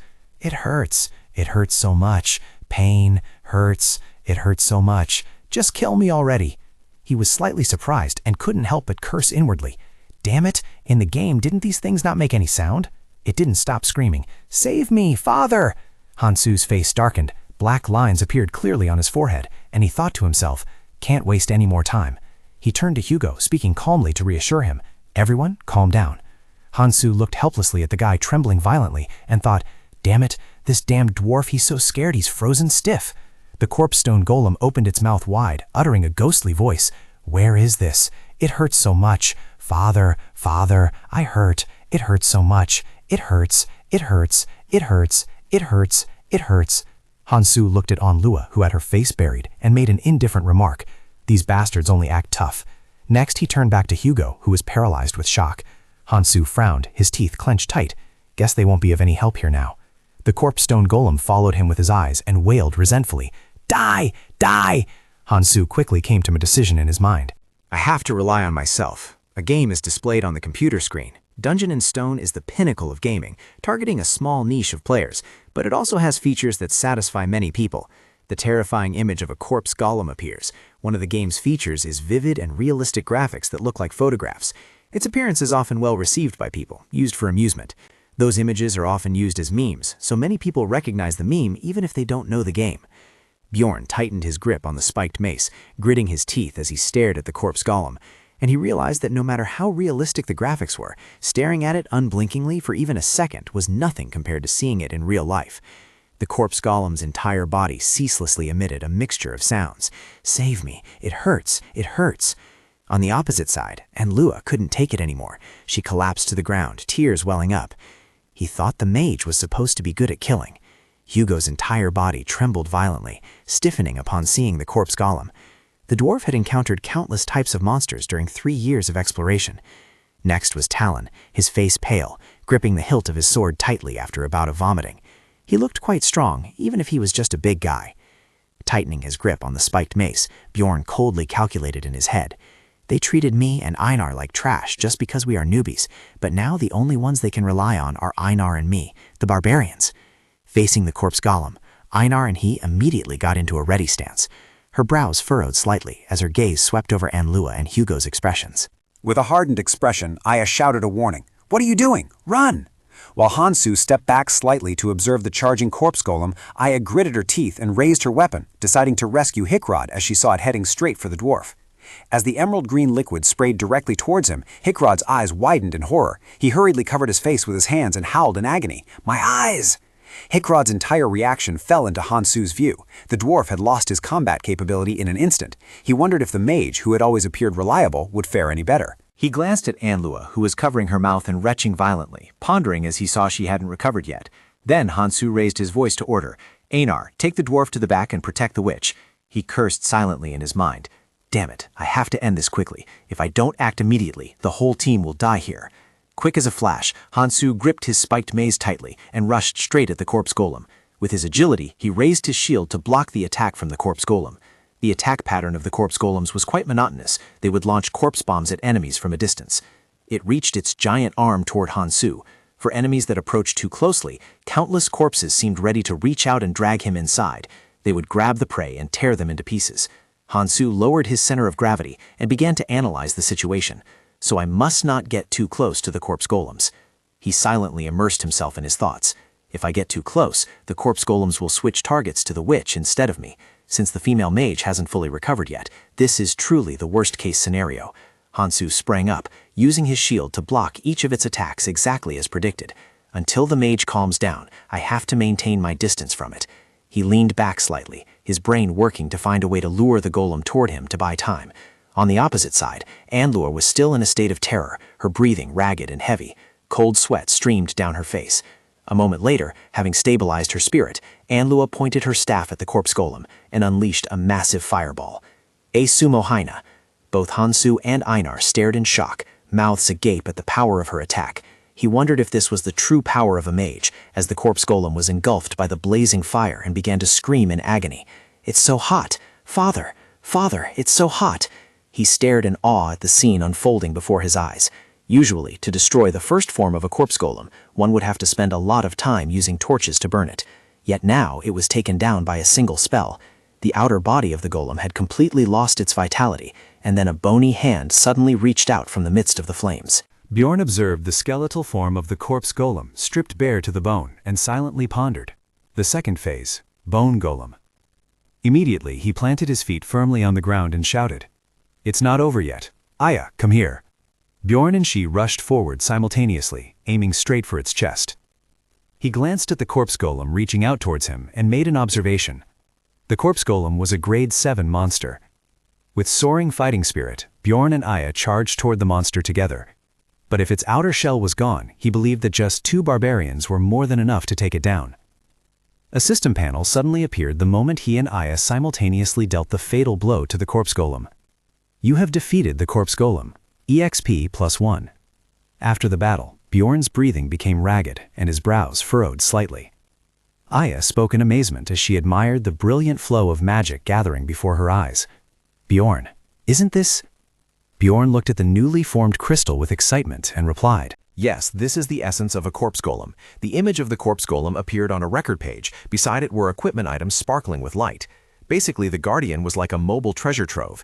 In normal lands, high-level monsters rarely showed themselves. For adventurers who didn't have many opportunities to earn experience points, their existence was like a sudden shower in a dry summer. The loot obtained from the Guardians was something every adventurer craved. However, the most seductive thing about the Guardian was the pure white crystal, enveloped by a magical flow that caused the drops of essence to increase dizzyingly. Hansu glued his eyes to it, an indescribable feeling rising in his heart. Come to think of it, it was strange that their group had only found one essence up until now. Einar placed her fan on the hilt of her sword and asked, "What should we do now?" He replied in a thoughtful voice, "We are the ones with the right to take it." Hansu turned towards Ainlua, who was still covering her mouth to suppress the urge to vomit. "Since I did the most in this incident, and we agreed on that from the beginning." Next, he looked at Hugo, who was holding his head high and slapping his forehead. Then Hansu sank back into his thoughts. "Actually, I wanted 2 essences." In his stream of thought, the images of the Death Fiend and Chimera Wolf gradually appeared. It was a Death Fiend possessing incredibly powerful regeneration abilities, combined with the power of the Chimera Wolf species. Hansu felt a bit of excitement remembering the moment he and Einar faced the corpse golem. He didn't expect to obtain an essence from a rank 7 monster like the corpse golem. He rested his chin on his hand, keeping a pensive look as he thought about the fact that the monster only appeared once in the Blood Citadel. Furthermore, the increased stats were absolutely perfect for a tanker. The system board displayed detailed information about the crystal, the essence of the corpse golem. Endurance 78, poison resistance 12, intuition -5, weight 21, bone density 55, strength 15, desire 9. Hansu envisioned his arm bones becoming much sturdier. His body would be slower due to the decreased intuition stat, but other stats compensated for it. The bone density was particularly useful for defense. Now it will increase by 55. Weight is very beneficial for blocking enemies or resisting damage from weapons. Now it will increase by 22. He imagined his body becoming increasingly perfect after absorbing the crystal essence. Endurance is also very useful, while strength and poison resistance are also very beneficial stats. Bjorn hesitated for a moment, but the problem was its skill. The system board issued a notification. Active skill, corpse explosion, detonates a part of the body causing wide area damage. He began listing its weaknesses. This skill could cause massive damage, but it would come at the cost of the character's vitality. The system displayed information again. Passive skill, acidic body fluids. Blood will have corrosive acidic properties. Bjorn imagined the scenario of his armor being destroyed rapidly. He continued his line of analysis. Furthermore, because the body fluids are acidic, if a character is injured, the acid-containing blood will stick to equipment and significantly reduce its durability. With a tense sigh, he concluded, in other words, the essence of the corpse golem is great, but it will corrode weapons and consume quite a lot of recovery potions. Bjorn placed his hand on his head and suggested, just leave it there. Let's go heal the dwarf first. This essence will last for about 30 minutes anyway. On the ground, a glass bottle lay rolling, leaning against the wall. Hickrod rested his hands on his thighs and exclaimed shyly, so embarrassing. If it weren't for you two, things would have been very serious. Bjorn sat down beside him and spoke. It's good that you know that. Without Einar, you would have died. Hugo helplessly added, I know, I'm so ashamed. The moment I saw that thing, my whole body froze. Then he grinned broadly in a sloppy manner. I thought I had seen enough disgusting monsters. Hansu looked at Hugo's expression with a weary look. The group had nearly lost their lives. Just because of a psychological issue, they almost lost to a mid-tier boss monster, even though the group's strength was fully capable of defeating it. He told himself, this reminds me, this is reality. With a pale face and a weak voice, Anlua spoke up, I am very sorry.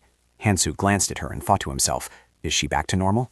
He quickly calculated in his head, then let's talk about splitting the loot. Hansu moved his hands slightly and went straight to the main topic. We destroyed the corpse golem. Anlua looked up at him and immediately claimed credit. I know, luckily I forced myself to use that spell.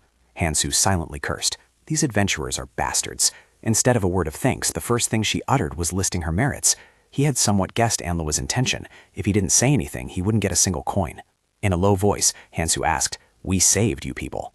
That has gone beyond the responsibility of a single individual, hasn't it? She nodded hesitantly and asked back, I agree. So what do you want to say? Propping his hands on his thighs, he sprang to his feet. Hansu clenched his hand into a fist and stated his purpose clearly. We will take the Roshel Stone.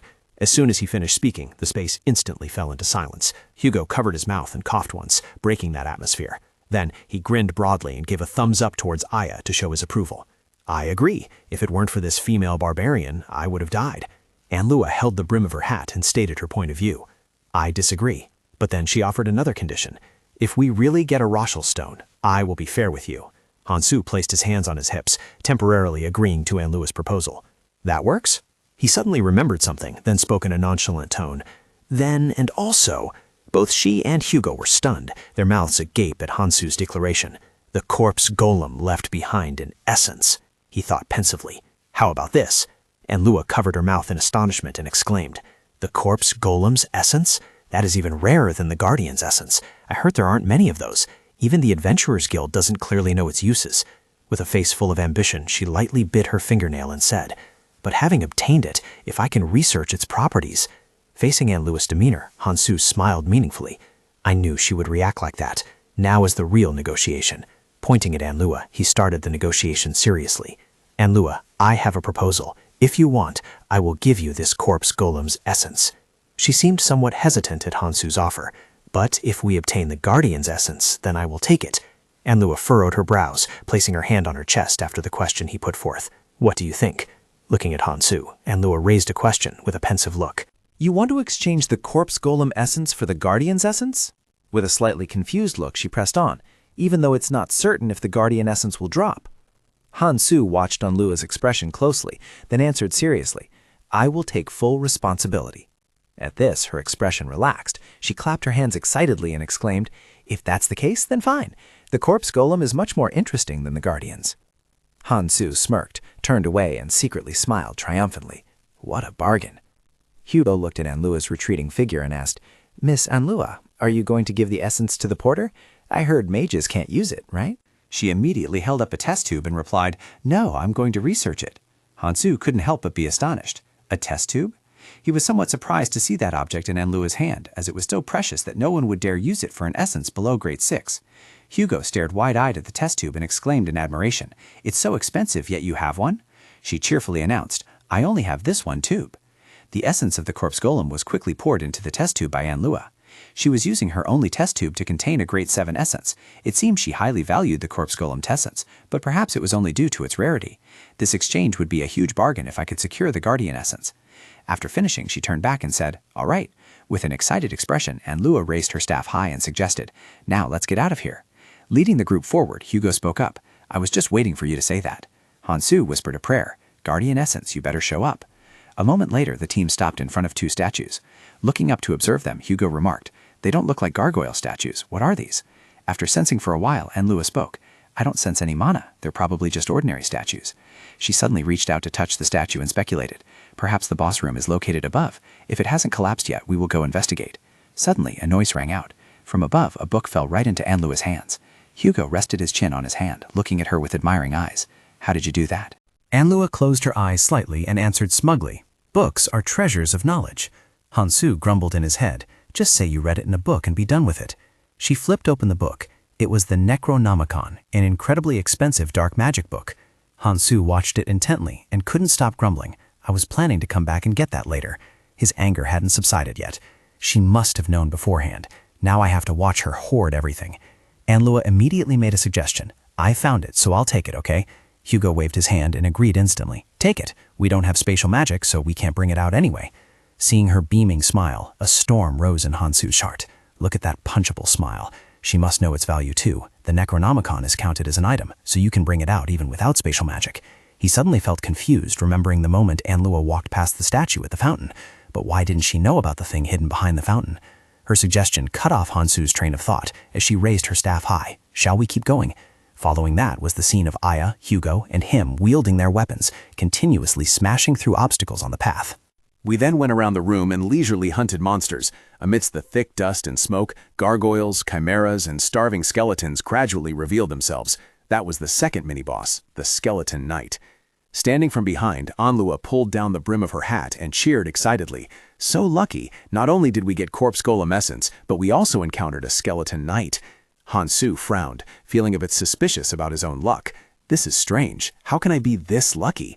He began to think about each type of Skeleton Knight. A grade 7 monster, the Skeleton Knight. He continued to classify them. There are 3 random types: vengeful, sorrowful, and starving. The sorrowful type is very troublesome because it can emit a gas that causes mental instability. Next is the vengeful Skeleton Knight, glowing with red magic. The vengeful type is the hardest to deal with because it has a chance to use Soul Sword to lower the opponent's level. After that, Hansu focused on observing the starving Skeleton Knight right in front of him, and the type before his eyes was the starving one, which could use a life-draining skill to recover. But after the reassuring words, the staff in Anlua's hand suddenly flashed with light. Don't worry, I will use a spell to inflict deep wound on him to render that skill of his useless. Seeing its whole body bound by Anlua's magic, Hansu and Einar rushed forward, both slashing continuously at the body of the starving skeleton. He thought to himself, that's right, this is the easiest type to deal with. And as soon as it fell, a crystal immediately appeared, essence of the Skeleton Knight. Hansu smiled, his heart filled with excitement, as he asked himself, just got the corpse golem essence, and now there's also the Skeleton Knight essence? Has luck finally come to me? Hikrod raised his hand towards him to express congratulations. You guys will use that essence, right? Congratulations. Hansu turned to look at the guy and replied, thanks. Immediately, he shifted his eyes to Einar and suggested, Einar, you use this. She exclaimed in surprise, really? Hansu recalled the crystal stats and made his decision. I don't really want to do this either, but looking at it from a gamer's perspective, letting Einar use this essence makes much more sense. Einar's sword suddenly appeared in his mind. Life absorption suits a swordsman, and one day I won't need a weapon anymore. Hansu remembered the moment she happily struck up a conversation with him. Most importantly, when entering the labyrinth, after fighting side by side with Einar, he seriously affirmed, I feel like I can trust Einar. With glowing eyes, she looked towards Hansu with emotion and spoke firmly. Thank you, Bjorn. I will definitely repay you. Seeing Einar's reaction, his face relaxed. Her character is very straightforward and honest, so she definitely won't abandon me. Immediately after, Hansu watched Einar as she took the crystal and absorbed it. Following Hansu's train of thought, a brilliant light enveloped her entire body. So I have to be patient because it will be easier to find an essence that suits me if I strengthen Einar. But there's one thing I forgot to tell her. A long while later, the light gradually faded. Einar slightly moved her hand and exclaimed, It's done? She stood frozen in place, looked down at her palm, and spoke in confusion. I don't see any changes. She certainly froze, her eyes widening in astonishment. Aya walked closer to Hansu, confusedly saying, something is wrong. Why is Bjort so big? Then she pointed at Hikrid and commented, You guys too. The dwarf became less short. What did you guys do? Hansu reluctantly explained the situation thoroughly to Aya. You are the one who shrank, Aya. She was stunned. He observed Aya's appearance again. She was probably about 170 centimeters tall now. After her moment of shock, Anla raised 2 fingers and began to explain. This is the basic effect of the Skeleton Knight essence. Her skeletal frame was compressed, so her body shrank accordingly. Since she seemed confused, I decided to explain the effects of the essence to her. Hansu thought about the stats of the crystal. The basic stats were as follows: Skeleton Knight Essence, Damage 12, Bone Compression 55, Agility 15, Endurance 15, Flexibility 7, Height 25. He continued to review the information. Passive skill, Sterilization. Bleeding from all wounds is reduced by less than half. Active skill, Vitality Absorption. After killing monsters, recovery speed temporarily increases significantly. So that's it, Anlua comforted her. Don't worry, you just got shorter, you didn't lose any strength. At this point, Aya couldn't absorb any more information and just screamed, I'm doomed! She held her head, sobbing uncontrollably, and kept whining. If I look like this, no one will respect me. They already look down on me just because I'm a woman.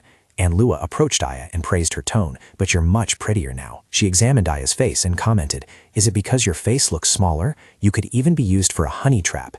She froze, stopped crying, and stammered. Aya quickly brushed off Anlua's words and screamed in frustration. That means I look even less like a warrior. Seeing her sitting helplessly on the ground, Hansu offered words of encouragement. No, Aya, everyone knows you are a strong warrior. He silently retorted in his mind. Actually, if she didn't have the tattoos, she would look just like a normal girl, but I have to reassure her first. Hugo looked up at the sky and laughed heartily. This essence is really interesting. If I drank it, I'd probably shrink until I disappeared. Anlua waved her hand and suddenly made a suggestion. Miss Aya, if you don't mind, can I examine you when we get back to the city? Aya's sorrow did not diminish at all. I'm finished. Hansu cursed helplessly in his heart. These crazy people speak so recklessly, spouting nonsense in a situation like this. He awkwardly tried to comfort Aya. Aya, don't be like that. Hansu turned his gaze toward Death and made a suggestion. First, let's check the essence effect. He hurriedly called out loudly, Einar, Einar! Her face fell. With a look of utter despair, she agreed. Fine, even though I don't look like a warrior anymore, I still have to do what needs to be done. Einar let out a sigh and approached Death. She drew her sword quick as a flash and slashed straight at it. Witnessing Einar's terrifying power, Hugo stood stunned, mouth agape. Just one hit? Hansu walked closer to Einar, speaking enthusiastically. See that, Einar? You are much stronger now. She teared up, her voice full of emotion. So I am still a warrior? He raised the spiked mace high and offered encouraging words. No, you are not just a normal warrior, but a super strong warrior. Hugo turned to walk away and let out an exclamation. They really suit each other. Anlua completely agreed with his words. That's right, let's go. In no time, Hansu's group arrived in front of a door. Behind this door was the Guardian's room. Hugo spoke up excitedly. It's almost over. Traveling with everyone is really fun, Anlua added regretfully, placing her hand on her cheek. How sad. I actually wanted to go together with everyone. Hansu silently sank into his thoughts. Meanwhile, Hikrad mentioned, all right, I'm about to get the Guardian Essence. Einar was always talking with him, right? We are really lucky today. Hansu narrowed his eyes, appearing to agree with her. It really is lucky. I got an essence for Einar and defeated the corpse golem. He suddenly recalled the moment sitting on the hospital bed listening to the doctor's instructions and asked himself, but has my life ever gone this smoothly? Memories of Hansu holding a bouquet of flowers, hiding behind a wall, watching a couple happily laughing and talking came flooding back. He visualized the moment he first set foot in this place and pondered, if something bad happens now, what should I do? At this moment, Hikrad enthusiastically grabbed the doorknob and suggested, then let's go in. Hansu sensed something unusual. Wait, carefully observing the doorknob, he felt bewildered. Was the doorknob this color before? Hansu seemed to have realized something, pointing at Hugo and urging, no, close the door immediately. Hugo looked back at Hansu in confusion and asked, huh? What do you mean? Just as Hugo swung the door open, the system displayed a notification. The master of the Red Blood Castle has awakened from slumber. Hansu felt helpless. It's too late. Anlua raised her hand to shield her face from the massive aura rushing towards her. No, it can't be. Her eyes widened in extreme shock, stuttering, why? Why? The image of Kamkunin resting his chin on his hand while sitting on the throne struck Anlua's eyes. It wasn't a Death Knight. He stuck out his long tongue and announced with amusement, it's been a long time since I've seen another living creature. Hansu felt extremely confused. The Guardian has been changed. Anlua was so terrified her face turned pale. Vampire. He watched Kamkunin's every move, because normally he wouldn't appear after the 6th floor. This wasn't merely a normal vampire, but a high-ranking individual, a monster possessing superior intelligence. He coldly asked, where do you come from? Hansu was astonished to recognize Kamkunin, Vampire Count Kamkunin. Taking 3 goblins as an example, Hansu began to classify them. Monsters are divided into 4 main types. He continued his analysis. Mutated monsters, for example, goblin archers and swordsmen, same race but different ranks. Visualizing the confrontation with death, he thoughtfully categorized the hierarchy. High-ranking monsters include those that are of a higher level than normal ones. This is a classification method that is only relative. An example of this species is the Death from the Deadlands. Next, Hansu recalled a corpse golem. He continued thinking about other types of monsters. Rare species like the corpse golem can be encountered in certain lands. He thought of the mimic sticking out its long tongue, drool dripping to the ground, and pondered. Mimics are extremely hard to find in normal places. It is rare to see this species appear. Hansu's gaze fixed on Kamun as he pondered deeply. He reached a final conclusion. And finally, the names of monsters with unique memories, intelligent thoughts, and distinct titles, the superior mutants. Running alongside him, Hugo asked in bewilderment, "What are those monsters? Why did a vampire suddenly appear?" Hansu frowned and reminded him, "Run, stop complaining." His face became as tense as a guitar string. He gritted his teeth as the identity of Kamun kept appearing in his mind. Vampire Duke Kamun, a high-ranking subspecies acting alone and a grade 5 monster, not only skilled in close combat skills, but also proficient in dark magic. Being carried in Tadine's arms, and Lua was so frightened she couldn't speak. A superior variant monster appearing here. This is truly unprecedented. Looking at her pale face, Hansu fell into deep thought. Why is this happening? He continued to ponder while the whole team was running for their lives. Aren't superior variants not supposed to appear on the 3rd floor? If using the 1st floor as an example, then saying this has never happened before wouldn't be wrong, even for me, someone who has played this game 10,000 times. He thought back to his memories of playing the game. He had never encountered a vampire duke here. Hansu recalled the moment he sat in front of his computer screen watching others play. I only knew of its existence after watching someone else's playthrough. Back then, he was utterly shocked and had to exclaim, "What is this?" Suddenly, Anlua gripped the staff in her hand tightly, turned to look at Hansu, and waited for an explanation. "But how did you know something was off? You told me to close the door before I could even open it." Witnessing Anlua's studious spirit, he was slightly surprised. She's still eager to learn, even in a situation like this? Instead of replying, Hansu simply issued a demand. "Just run." She retorted, "But I'm using levitation. Do I really need to run?" Unsuppressed anger flared up, and he shouted a reprimand. "Cancel." Hansu frowned, explaining briefly, "I just had a bad feeling behind that door." He recalled the moment he saw the glowing red doorknob, for its color was incredibly distinct. Hansu tried to search his memories for when he used his phone to watch the replay of the stage featuring Kangumen. He had tried to play that stage 100 times, but it never appeared. So he rewound the tape recording the appearance of that vampire duke countless times to see if there was anything special, and he discovered a small change: the door. He gritted his teeth as a thought flashed through his mind. It was the only thing in the video that was different from the times he played that stage. He continued to question himself. If he hadn't been interested in the video of this stage and watched it repeatedly, would he have found it before opening the door? Despite being terrified, Hickard still boldly suggested that if they didn't take him down, they wouldn't escape anyway, so wouldn't fighting be better? Hansu hurriedly rejected the idea. At the very least, they had to run to a place with sunlight first. Suddenly, a wave of magic from Kangumen appeared right above the group. These guests were truly impolite. His form quickly appeared before everyone's eyes, a vengeful spirit form.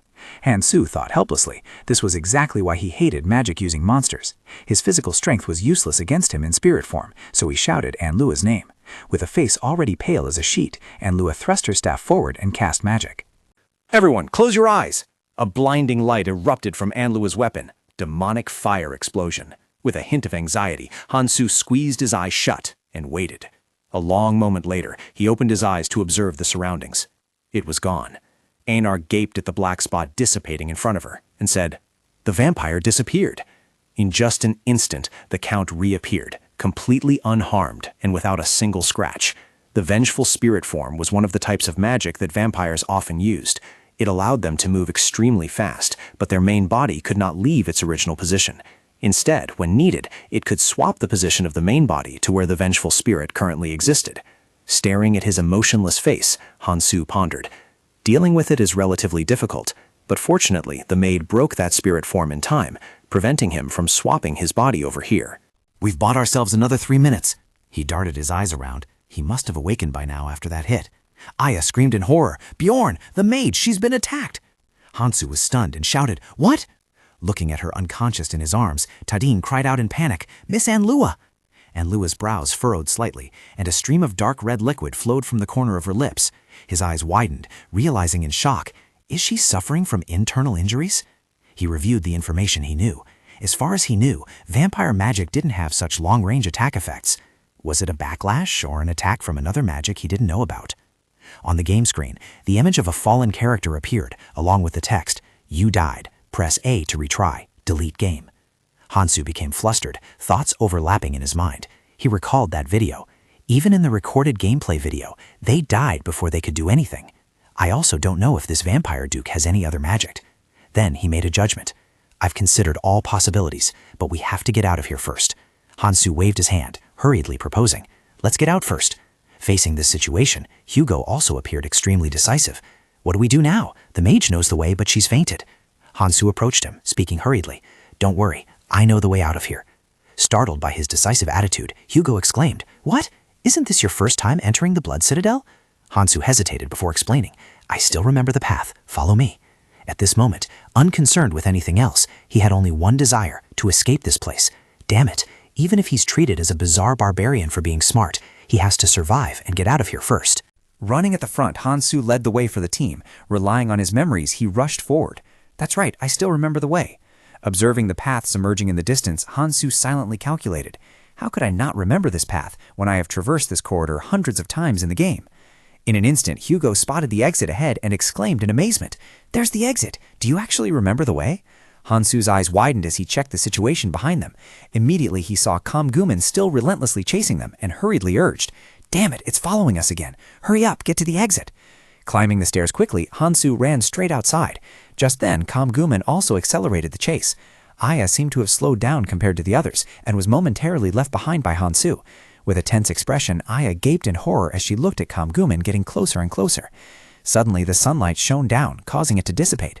Only then did Hansu and the others stop in the light, gasping for breath. Vengeful spirit types weaken when exposed to light. Fortunately, it wasn't dark yet. Hugo, sweating profusely, stroked his chin and praised, I can't believe you remember the way, even though you've only been here once. How can a barbarian like you be so smart? Faced with his question, Hansu remained silent. Was your coming-of-age ceremony really just last month? That's really weird. Aya clenched her hands into fists, declaring proudly, Obviously. Bjorn is a smart and great warrior after all. Hikron looked at him and spoke up. One day he will become a great warrior, but not yet. He looked outside and wondered, Anyway, where are we going now? It's getting dark. Hansu moved his hand slightly, hurriedly proposing, We don't have time to rest. Let's go. Carry the mage on your back. Tayden appeared confused, but he explained further, It will be better to go outside the city walls, because then it will be easier for us to disguise ourselves and find a hiding place. Tayden observed Anlua's pale face and hesitated. I think it would be better to let Miss Anlua rest here. Hansu hissed angrily, Do you want us all to die here? If you want to live, stand up and carry her immediately. With an extremely determined expression, Tayden gritted his teeth and replied, I must protect the mage, even if I lose my life. Then his eyes lowered and he agreed. All right, let's go. A while later, Hansu's group stopped at a location outside the castle. Although he had calculated very carefully, this was the only way. He rolled his eyes to observe the surroundings and then suggested, I will keep watch here until the mage wakes up. In his head, Hansu calculated carefully. He had to get the item he had skipped earlier. He would do it carefully to avoid suspicion. In the blink of an eye, he used his weapon to slash at the head of the statue. Hansu stared intently at its neck and exclaimed, Just as I thought, it's here. A vial of liquid appeared right before his eyes. Goddess's tears, often called a holy relic. It can only be used once, can heal injuries, and can even work against monsters.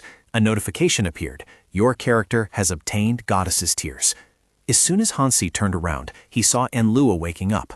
Are you awake? She looked up at Hansu and asked, have we escaped? He quickly added, but that guy, he will appear again as soon as it gets dark.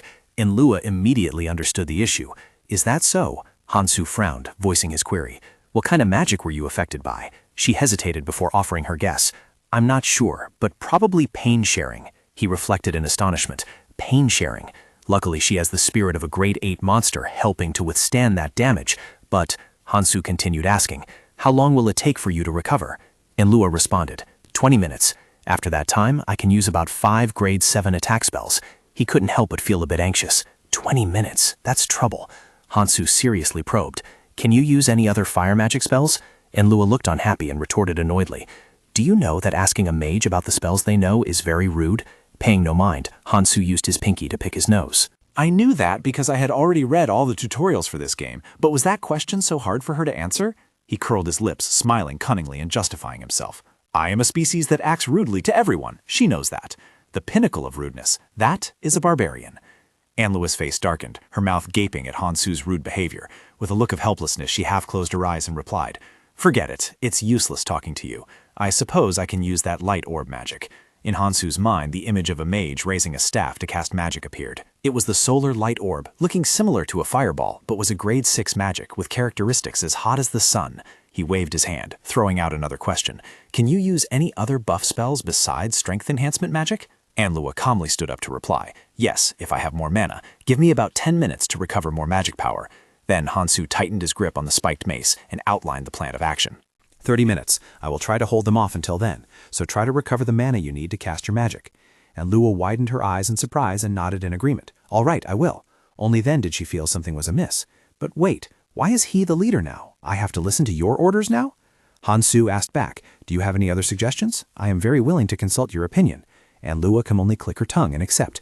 Well, it is true that in this situation, he crowed involuntarily laughed as he recalled Hansu's serious demeanor while commanding everyone. He continued to imagine Ivalin Hansu found a way to escape from Kamun. I fully support you. He crowed gave a thumbs up to show his praise. Sorry, miss, but he has already gained my trust. I am very confident because I can see through people's nature. Hansu felt a bit embarrassed by his praise.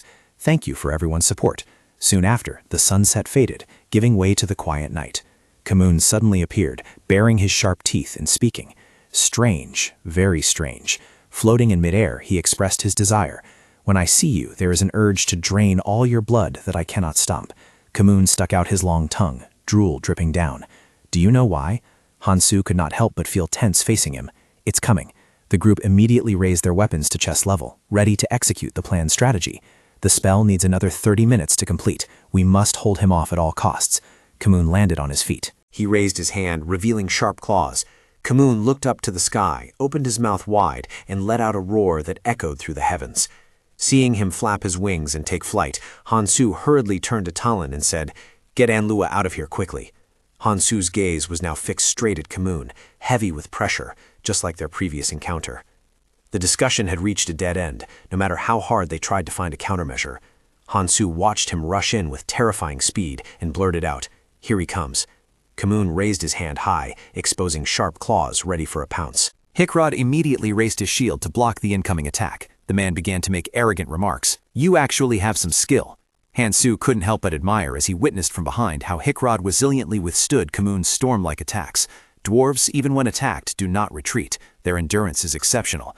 Hickrod's stance made him involuntarily think of a steadfast beast. This is the first essence held by the dwarf race, the ability of a grade 7 monster, the pillar of balance. He remained motionless, using his shield to block every claw strike that Kamun frantically rained down. The phrase, absolutely motionless, absolutely unmoving, is always the truth for them, as long as their feet are touching the ground. Along with additional options such as damage absorption and reduction, this is truly a priceless essence for them. Hansu shouted a signal. Einar! Einar, holding her sword, rushed towards Kamun and responded, I'll handle the left side. She nimbly moved behind Kamun's back. Just as Einar brought her sword down, he managed to teleport in time to dodge. Hansu, unnoticed, had appeared behind Kamun to launch an attack. He gripped the spiked mace tightly in his palm. Next, Hansu delivered a decisive strike aimed at his body. The blow sent Kamun flying backward. Hansu gritted his teeth, his eyes glancing at his hand. He reflected on the numbing sensation. My hand, this pain is like an electric shock. Then he turned his gaze towards Kamun and was astonished to discover something. On the opposite side, he was completely unharmed by the previous attack. Hansu's eyes focused on the abnormal crow perched on his shoulder. The crow just blinked, and a whole flock of crows flapped their wings and flew straight towards them. Stop them immediately, Hickrod suggested seriously. Leave the front to me. His shield, which had just developed a crack, was restored in the blink of an eye. This is the second essence of the dwarf race. Emergency recovery. The three of them had to struggle against the frenzied attacks from the flock of crows. He frowned, hiding behind his shield to avoid their toxins. I have to block it, but its poisonous blood keeps splattering everywhere. It's quite dangerous. If I touch this poisonous blood? Anlua's eyes widened in horror as she saw the red liquid from the crow draw a magic circle on her forehead. Pjonern, what on earth is this? Hansu observed her in Hickrod's condition, then silently cursed. Damn it, everyone has been hit by the poisonous blood. Its poison splattered onto the helmet Hansu was wearing. This is the signature ability of a vampire. His expression became extremely serious, his lips pressed tight. Sacrifice marking. The system began displaying information. The marked character becomes a sacrifice. The vampire duke's power is temporarily increased by the number of sacrifices within a 100-meter radius. That sigil appeared between Kamkuning's wings, carrying a terrifying function. The vampire's power enhancement skill was activated through the sacrifice marking. The regeneration ability increased significantly. Additionally, his strength was also boosted. He excitedly stuck out his tongue, soaked in the thick, viscous liquid. Lord of Blood, absorbing a portion of the marked target's power when drinking blood directly from them. All of the vampire skills displayed their terrifying power on the battlefield.